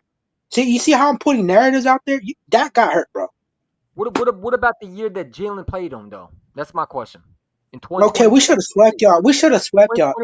I remember that game. 2023. He got What played happened? hurts. The What happened reason in why we Philadelphia? lost that game, because we lost that game by inches. Y'all got lucky. Y'all got lucky in that game. I remember that game. Y'all got lucky. Put food on his Oh, boy. ass. We Stop. outplayed y'all. You're just a Put food on his casual. ass, man. You're just a Your casual quarterback because you're an Ron Eagles Love fan. got destroyed. You're just Stop a casual because you're an Eagles fan, bro. Bro, we beat y'all, I'm man. telling you, Jalen bro. Hurts. And that's just that. If y'all take those weapons away and the offense hurts not winning, bro. Take away AJ. Take away Devontae. Take away that good line. Take away Saquon. Y'all not nothing. I've seen Hurts without weapons. He ain't nothing. He's not really like that. At least He Dak made can the develop playoffs receivers his first season compared to starting Hurts. playoffs without And weapons. guess what? I'm speaking facts. Had a dick. I can't wait till week 1. The only way, look, I can't wait for week 1. I really can't. I'm excited. Why? 20 Y'all ain't winning. Hey, yo, Going home. 2021, You know we that. made it to the playoffs without Going home weapons with in L. 2021. What are you talking about week 1? We're going to blow your Okay, ass the Nick out. Foles year, okay, that year, okay, when Nick Foles came in, I'll give him credit. I'll give him credit. Y'all beat the Patriots, But Hurts is that. I don't think he's top 10. I think he's number 11. That's right. Dak has never been to a Super Bowl, man. Can't even talk about my Yeah, quarterback. because our defense is our Jerry. Okay, yeah, but that's a casual, bro. No, it ain't Like, bro, Jerry. y'all think as a player, hold up, because y'all think as a player won Super Bowl, y'all don't know how to act. One Super Bowl he won. Super Bowl. But How many if we're Super talking, Bowls we had? any quarterback could have won on that Eagles team, bro. And all y'all did was build on Barkley, bro. Come on now, Saquon, bro. That was y'all and Devontae and AJ Brown. I tell you one thing. Jalen Hurts wins that Super Bowl in Dallas in 2018. Yep. Stop playing around. Like your quarterback had talent around. Jalen Bro, beats. yeah, but our defense was not showing up. See that's what y'all don't look. Y'all want to blame one player. Quarterback was ass. Bro, stop trying to make no, he excuses for your quarterback and hold you. We also had bad coaching. That's the thing. We also had bad coaching. Hold up. It's my time. It's my time to turn. Right. I heard you. Right. Okay, and I'm gonna let you respond. Stop making excuses for your quarterback. That's the problem with you Cowboy fans. Every single one of you Cowboy fans. Hey, I said earlier, while you in this game, I said there's some moments where Dak messed up in the playoffs. What I'm trying to say, not every play game was his fault. Man. You keep blaming everybody, and eventually you're going to run out of people to blame. Who are you going to blame this year? George Pickens? He's already. Why would I blame that on him? He's already. Why would I blame that on our defense? I think hold on. I'm going to tell you right now. Hold on. I just want to say this. Our defense, I'm concerned about them because our corners, I don't know if they can stay healthy. Our D-line, we got to worry about Pam Micah. So right now, our defense is iffy right now. That's a scary part about it. But I think we got talent on that defense that help. But at the same time, like OG said, you got to balance it both sides. It's football. Why you what he said. Still in here. It's EC1 and we're hiding. I'm just saying what he said earlier. You got to balance it both sides of the ball, which I do agree on it. But if we're talking pure quarterback wise, I'll take Joe Burrow over Hurts, Josh Allen, Patrick Mahomes, Dak Prescott, C.J. Stroud. Shit, who else I'll take? I'll even take Jordan Love over Hurts. I don't think he's even Ew. like that. They You're all better overrated. than Dak Prescott. You're damn right. It's facts. Oh Jordan my Love, God, Brock bro. Purdy, No, I'm talking about Hurts. Jalen Hurts are all better than Dak Prescott. You're right. And I'll take Joe Burrow over Dak Prescott any day. I even No, I agree with that. But hold on, I agree with that. Joe, Trevor Lawrence is not better than Dak, bro. Yes, he is. He's not. He's won a playoff. No, he's not. Yes, he No, is. he's not. Oh, No, yes, he's he not. is. Oh, yes, No, he's Trevor not. Lawrence. No, Trevor he's Lawrence is a lot you're just better. casual hating. Casual hating Bro, we what? can You just say, you know what? So you want to say, bro, you're just casual hate. I'll give you my top 11 quarterbacks. You want to hear? So 11, I got Jalen Hurts. Hold on, I got 10, Matthew Stafford. Okay. I got 9, Jordan Love. 8, Baker Mayfield. 7, Dak Prescott. Dak Prescott's top 6. Hold up. Shut up. Let me talk. 6, I got Jaden Daniels. I got 5, C.J. Stroud, and I got 4. Who am I missing? Who am I missing? I'm sorry. You already named him. Okay, I called it. Hold on. I'm missing somebody.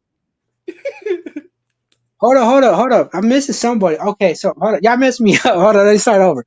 So I got 11, Matthew Stafford. Okay. 10, I got Wasn't Jalen Hurts hold up. last? Okay. No, he's 11. No, he's top 11. I think he's 11. I think he deserves to be top 11. Oh God. Hey, bro, be grateful. I have y'all top 11, bro. Come on. He's not better. Look, he's not better than Patrick Mahomes. He's not better than Burrow. Once again, he's not better than C.J. Stroud. What are you talking about, dummy? Because of Hurts Hurts is not even top 5, bro. He's not. Jaden Daniels is better than Hurts. Dan's He got is. smoked by Jalen. What did you talk about? Jalen Yeah, because y'all had a good team. I had y'all winning that game because y'all were more complete than Washington. Washington don't have no defense. The Commanders. What did you talk about? He outplayed Bro, Jaden. bro, Where did Jaden bro. go to? Because y'all were the more complete team, dumbass. You know that, bro. That's what I'm trying to tell you. Y'all had the better defensive line than Washington. Okay, Y'all had the better run game. Y'all had the better receiver core. I'm gonna get Come in on, with this. I'm breaking football now. If that was the case, why didn't we win with Kenny Come Pickett? on, Hold up. Why didn't bro. we win with Kenny Pickett? Why didn't we win with Kenny That Pickett? game wasn't That game wasn't Kenny Pickett's fault. Devontae Smith dropped it. Quarterback when Jalen got knocked out. Bro, What are you why talking y'all bro? I seen that game, bro. Devontae Smith, y'all. Okay, that's what pissed me off. Y'all blame Devontae Smith, but That's my bad. one Y'all blame Pickens. Kenny I Pickett should have threw a blamed. pick. Yeah, but he Kenny had Pickett y'all threw a winning the pick. game. If That's Devontae one Smith would have caught, play. y'all would have won that game. If I'll Devontae give you Smith the would have caught it, synopsis of the game. He can't bro, sustain drives. Pickens, that was not his fault in that game. It's because the fact that Devontae Smith dropped it, bro. Man, Kenny Pickett. I seen the game, bro. Versus the Commanders, bro. Stop it, man. Stop it. Come on, Stop bro. trying to give false cowboy excuses, bro. I'm not saying he's good. What up, Eric? Of course, Hurts is better than Pickens, but y'all blaming on Pickett. Y'all blaming on him when Devontae Smith dropped the ball. I remember he threw a slant and Smith dropped it. Kenny Pickett, and that's what technically eliminated the season. That's what eliminated our season because Devontae Smith dropped it. I seen that game. Y'all want to blame him? I seen the game. Who is his team? Who is his team, y'all? The Cowgirls. I'm Dallas. Oh my God, he like the bum ass Cowgirls. Hey, I don't see. There's a team called Brother in Love. I don't know if y'all like into incest in Philly. That's what they call it, Brother in Love. Y'all some weird fetishes in Philly. So we're not the Cowgirls. We're the Cowboys. All right. I just want to let that out there. That Cowgirls ain't going nowhere, bro. I'm not saying we're gonna make a Super Bowl, but I'm saying the Eagles are really not going back. I'm telling you, the Eagles are not going back, bro. You ain't going back. Your quarterback ain't going there because he can't even get past the division round. Say something good about your Cowboys. Okay, bro. You got I really blame Jerry. I don't really blame the quarterback here. It's just casual talk. Everything. Dak is just trash. What are you talking about? No, he's not. Bro, he's not trash. So you named a lot of bad about your team. So name something good about your team that's going on. I like our offense. Our coaching is very. I'll say this. Our coaching, we don't know yet. I like our receiver core. You know, as long as we stay healthy, maybe. But right now, I'm not saying we're going to make a Super Bowl. I'm not going to say that. I'm a realistic Cowboys. Are you going to make it past the second round? Are you going to make it? We could, yeah. The talent, we could. But I also think it comes down health because our secondary, like I told you earlier, corners are kind of iffy hurt. your quarterback actually not choking in the playoffs, bro? Oh my God, can this dude just stop yapping, bro? Holy shit, dude. All right, so basically what I was saying, Dak Prescott chokes. like basically I'm trying to say, okay, yes, there's moments where Dak made mistakes in the playoffs, but not every game is true. That's what I'm trying to say. He stinks in the But playoffs, Hurts, bro. but Hurts, bro, y'all can like Hurts, bro. Hurts can like be touched too, bro. Like I seen him suck, bro, without good talent. Bro's a system quarterback, bro. I'm telling you, Dak Prescott's system. a system quarterback, man. Hurts is a Brock Purdy. Hurts is like the white version of Brock Purdy. Real shit. But I have Hurts Get over out of Purdy. here. You got to be kidding me, bro. What are we talking about, man? I'm on some You real shit. you lost your fucking mind. That's the problem, because you be listening to He is. But I'll have Hurts over Purdy. To be fair, I have Hurts over Purdy. To be fair. Stop listening to Oh, Boss God. Cowboy pointers. Stop giving me Boss Cowboy pointers, bro. You sound like him, bro. Stop doing that. Stop doing that. Okay, you know damn well Dak Prescott is trash in the playoffs. Stop giving me nothing right. Stop it, man. Stop giving me Boss Cowboy. Yo, he sound like Mark Holmes. Yo, don't keep it real. Talking Bro. shit. And I'm trying to give you the benefit of the doubt, man. Listen, I'm trying to give you respect, but you make it hard for me to respect you right now because you're not even being real. You're not being real. You sound like Boss Cowboy. Dog. Big stupid excuses. Knock it off. Your quarterback's in Bro, his 10th year passing the division around. Typical Eagles fan, bro. You're a typical Cowboys Typical fan. Eagles fan, bro. I'm telling y'all, bro. When we play out, y'all say you're gonna blow us out. Y'all not gonna blow us out. We're gonna blow you out. That he is. We gonna blow y'all out, bro. No, y'all not. Y'all not. Y'all, bro. Y'all lost y'all D line, bro. Y'all corners gonna get cooked. Hey, Cooper, the G, Mitchell, they better get ready. Tell them. Hey, you know what's fun? Every time when I join this live, every time when I join this live, I'm 2-0 against y'all. I better be 3-0 against y'all. Just know that. Every time when I come on in y'all stream, I'm always on y'all, bro. Dude, Y'all be there. listen, that's why I did the Boss Cowboys. Keep doing it. Hey, get ready for warm up. Keep doing it, bro. Keep doing it, man. Let me play a sad song. You ready for warm up? The world's smallest violin. This is serious. I know. This really is the world's smallest violin. Oh, man. Please stop. I'm trying to figure something out. Hold on. Stop. Because I'm a little pissed off right now.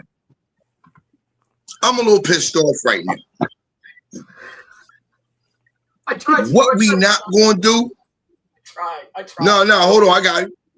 What we not gonna do? We them boys. What you not gonna do is you not gonna come in here talk about what OG said earlier. No, I said that to educate your little bitch ass. Hey, I'm saying you gotta balance both of the team now, my OG. goddamn, shut up, little boy. Shut your fucking mouth. Don't you ever try to use my goddamn words that I use to educate your little bitch ass to try to go against my people. That's what you're not gonna do, you little bitch ass boy. It was all love and peace when we first came in, when you first came in. But now that you're trying to twist my words against my own people, you fucked up, little boy.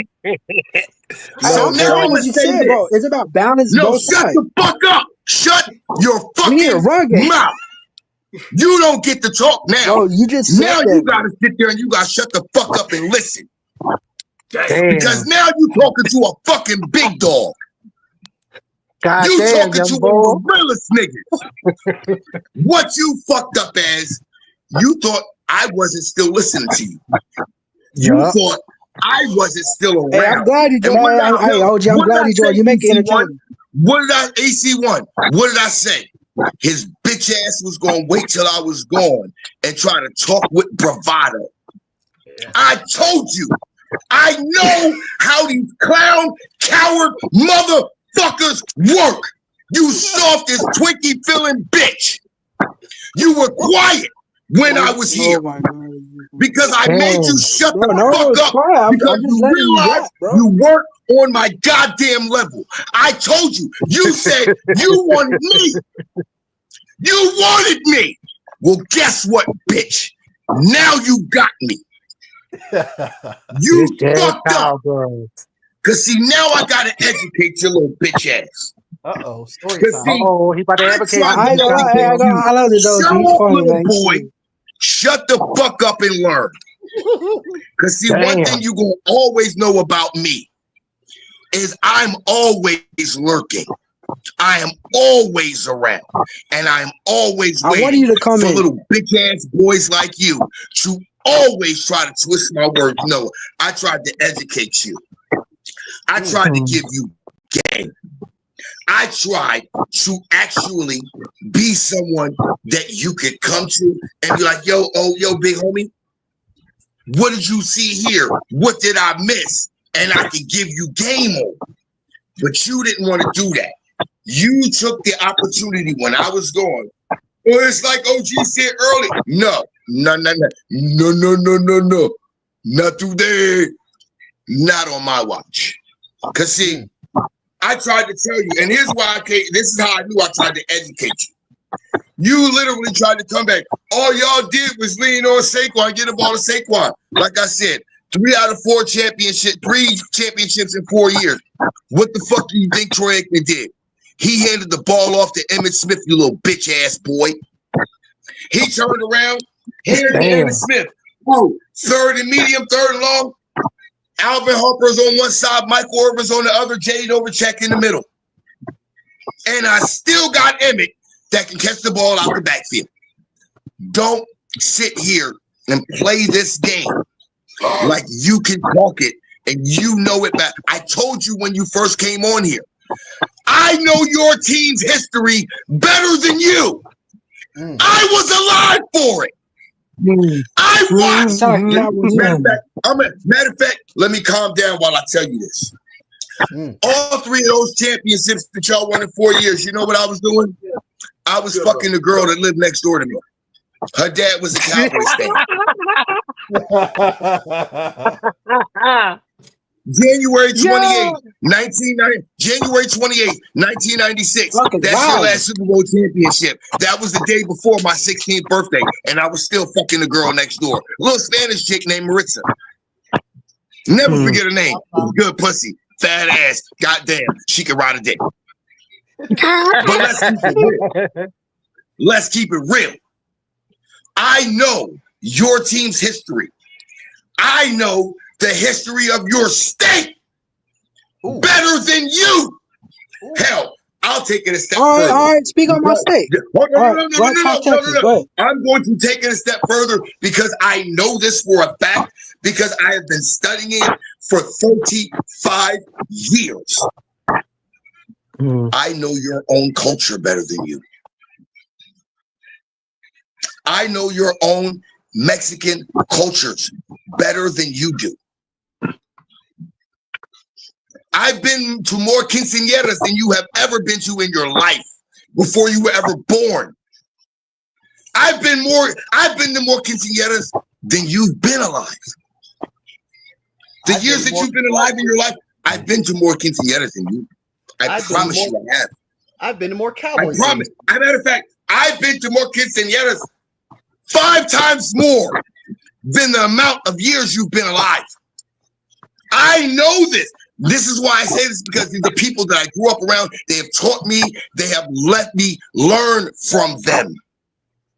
I have been invited and accepted into cultures that I should never have been a part of because I understand there's things that others can teach me that I do not know.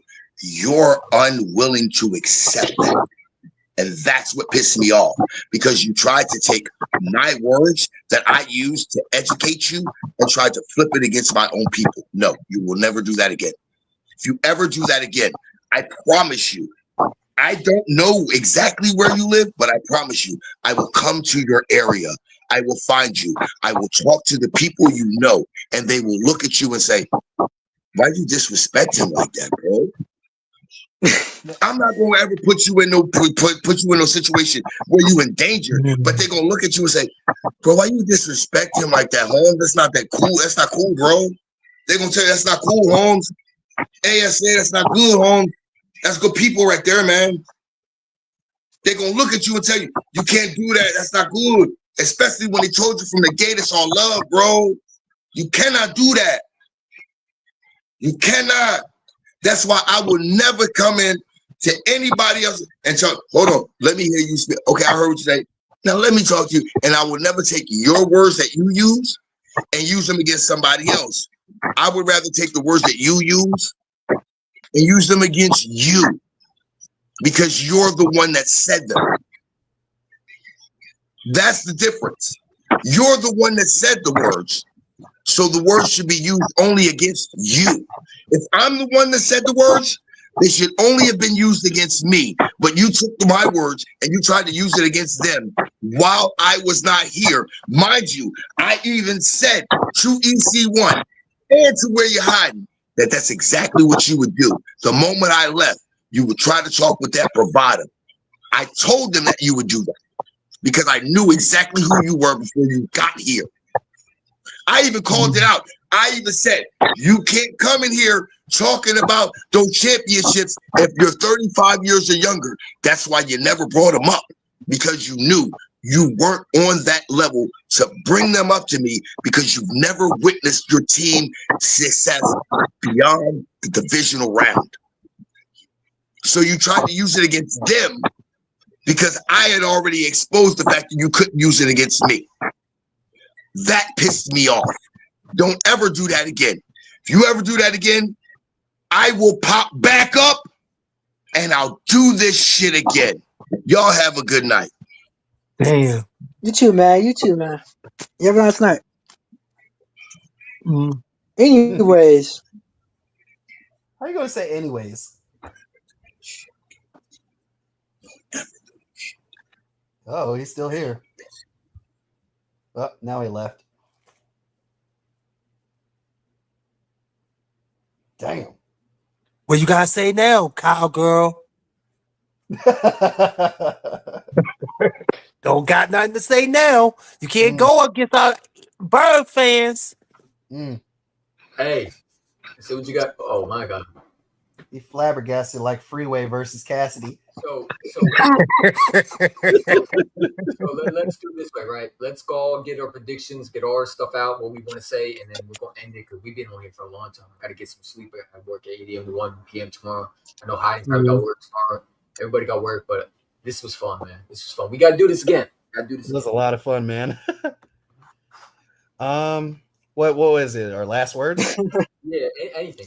Even the Go Cowboys dude can say his final thoughts. Yeah, we'll let the Cowboys fan out first. Go ahead and say what you guys say. Damn. I just want some oh, me? too. Yeah, no, I just want to say, hey, thank y'all for letting me in. I hope y'all were entertained, man. That was a dope stream. Thank you, man. Thanks for coming up. All right, Bentley, shout out to you. I think the score gonna be the Cowgirls 17, the Eagles 55. Damn. Hey man, I'll laugh if that happens. Yeah. You know, I'm gonna go ahead and say this too. I'm gonna say 52-14. Let's go a little bit bolder. Yeah. 52 I'm going 75-17. I'm just playing. They're gonna get smoked. I don't think it's gonna be competitive. I don't. I'm gonna go 35-10 Eagles. That's 35-10. Yeah. I think we start out slow, but I think by then the second quarter we start getting it going, and by then Dak is just gonna do what Dak does, throw a pick. He's gonna throw a pick to Quinyon Mitchell. Interception, pick 6 for Quinyon Mitchell. He's gonna try to force it to CeeDee Lamb. Watch, he's gonna try to force it to CeeDee Lamb, and it's gonna get picked off by Quinyon. EC1, do not delete this live stream. Yeah. Do not delete this live stream. I think Quinyon Mitchell is going to going to have a interception pick 6 to the house, or one of those players. I'm going to say either Quinyon Mitchell or Cooper DeJean is going to have one of those interceptions. Yeah. I would love to see that. Yeah. I would love to see that new defensive player get an interception too. Jahad Campbell. I'm telling you, Jahad Campbell put Dak on his ass, man. I think he's going to sack. But any final thoughts for y'all three? Might as well get it out now. Forever hold your peace. Go Birds.